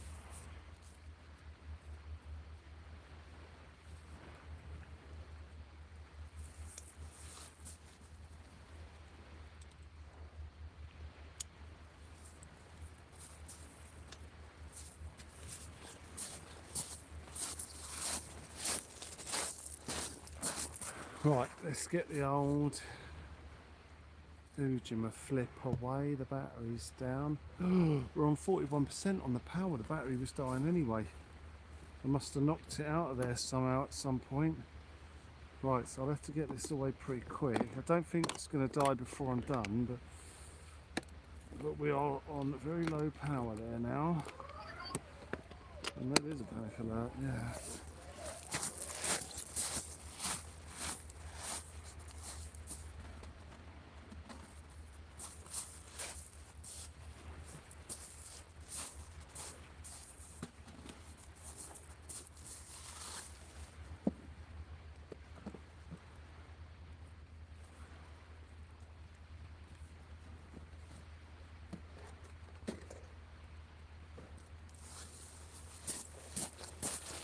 Well, I'll have to move pretty quick here because we're running out of power by some reason.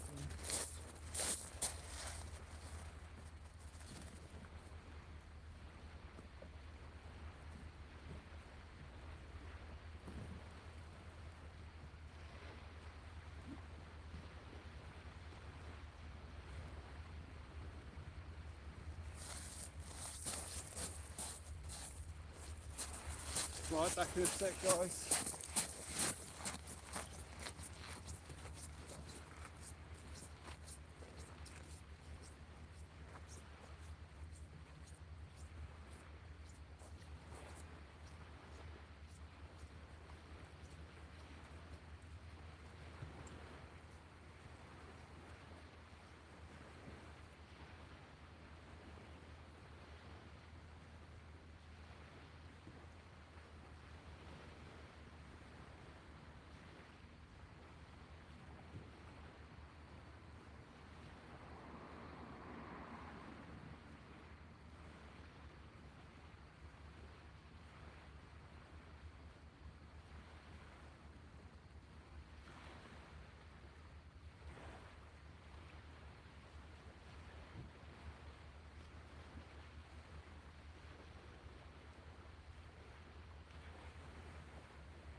Oh, alright guys, wicked, wicked jungle is massive. Right, one more little tub to put away and then we are good.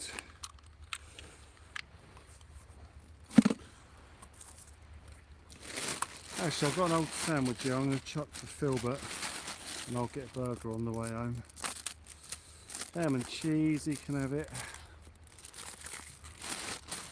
And one more roll that he can have as well. He can have that.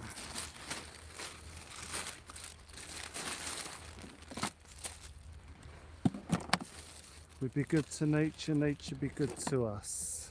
That probably don't make no sense as we're hauling fish out and naturists will be saying that's not very good. And they may be right, who knows? Right, we're back in a step.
Right guys, we are done. Actually, did I pick up that other disgorger that I was doing the whiting with? Let's just make sure.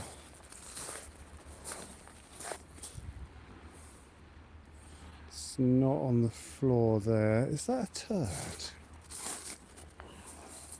No, it's a stone. I was going to say, how did he get a sneaky turd in there? Right, lovely.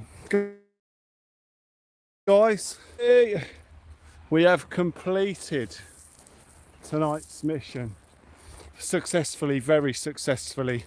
If we didn't catch the whiting, this would not have been mission success, because I tell you what, if we didn't catch the whiting here tonight, we'd have had 2 frozen whitings to use tomorrow, which is all right, but it would have meant we'd have had to have tried to catch some fresh ones tomorrow in a storm, and that would have either meant a risky 3 rods, which we never do in a storm, or 1 out for whiting and 1 out for bass. As it turns out, we can have 2 baits straight in for bass as soon as we arrive and are set up ready to go. So we're going to be straight in with a chance basically as soon as we go live. So I'll get it all ready, I'll get the baits on the hook, we'll go live, then we'll put them in. Extremely low battery. We got to go guys, 5 seconds. We're going to go, it's probably going to die before I've had a chance to shut down. 9 on the power. Guys, we got to go, 4 seconds. I'll see you later all. Massive respect to all of you, thank you. 8 seconds on the power. Sorry, 3 seconds guys. 2 seconds, we're going to have to shut it down guys. We're dying on the power. 7 pips left. Why does it die so quick? This phone's shot. I need to get a different phone with a better battery. Guys, in 1 second we're done. I'll see you tomorrow night when we'll be fully charged and I'll check that power. I'll see you then guys. Have a great night. Bye for now guys. I'll see you soon.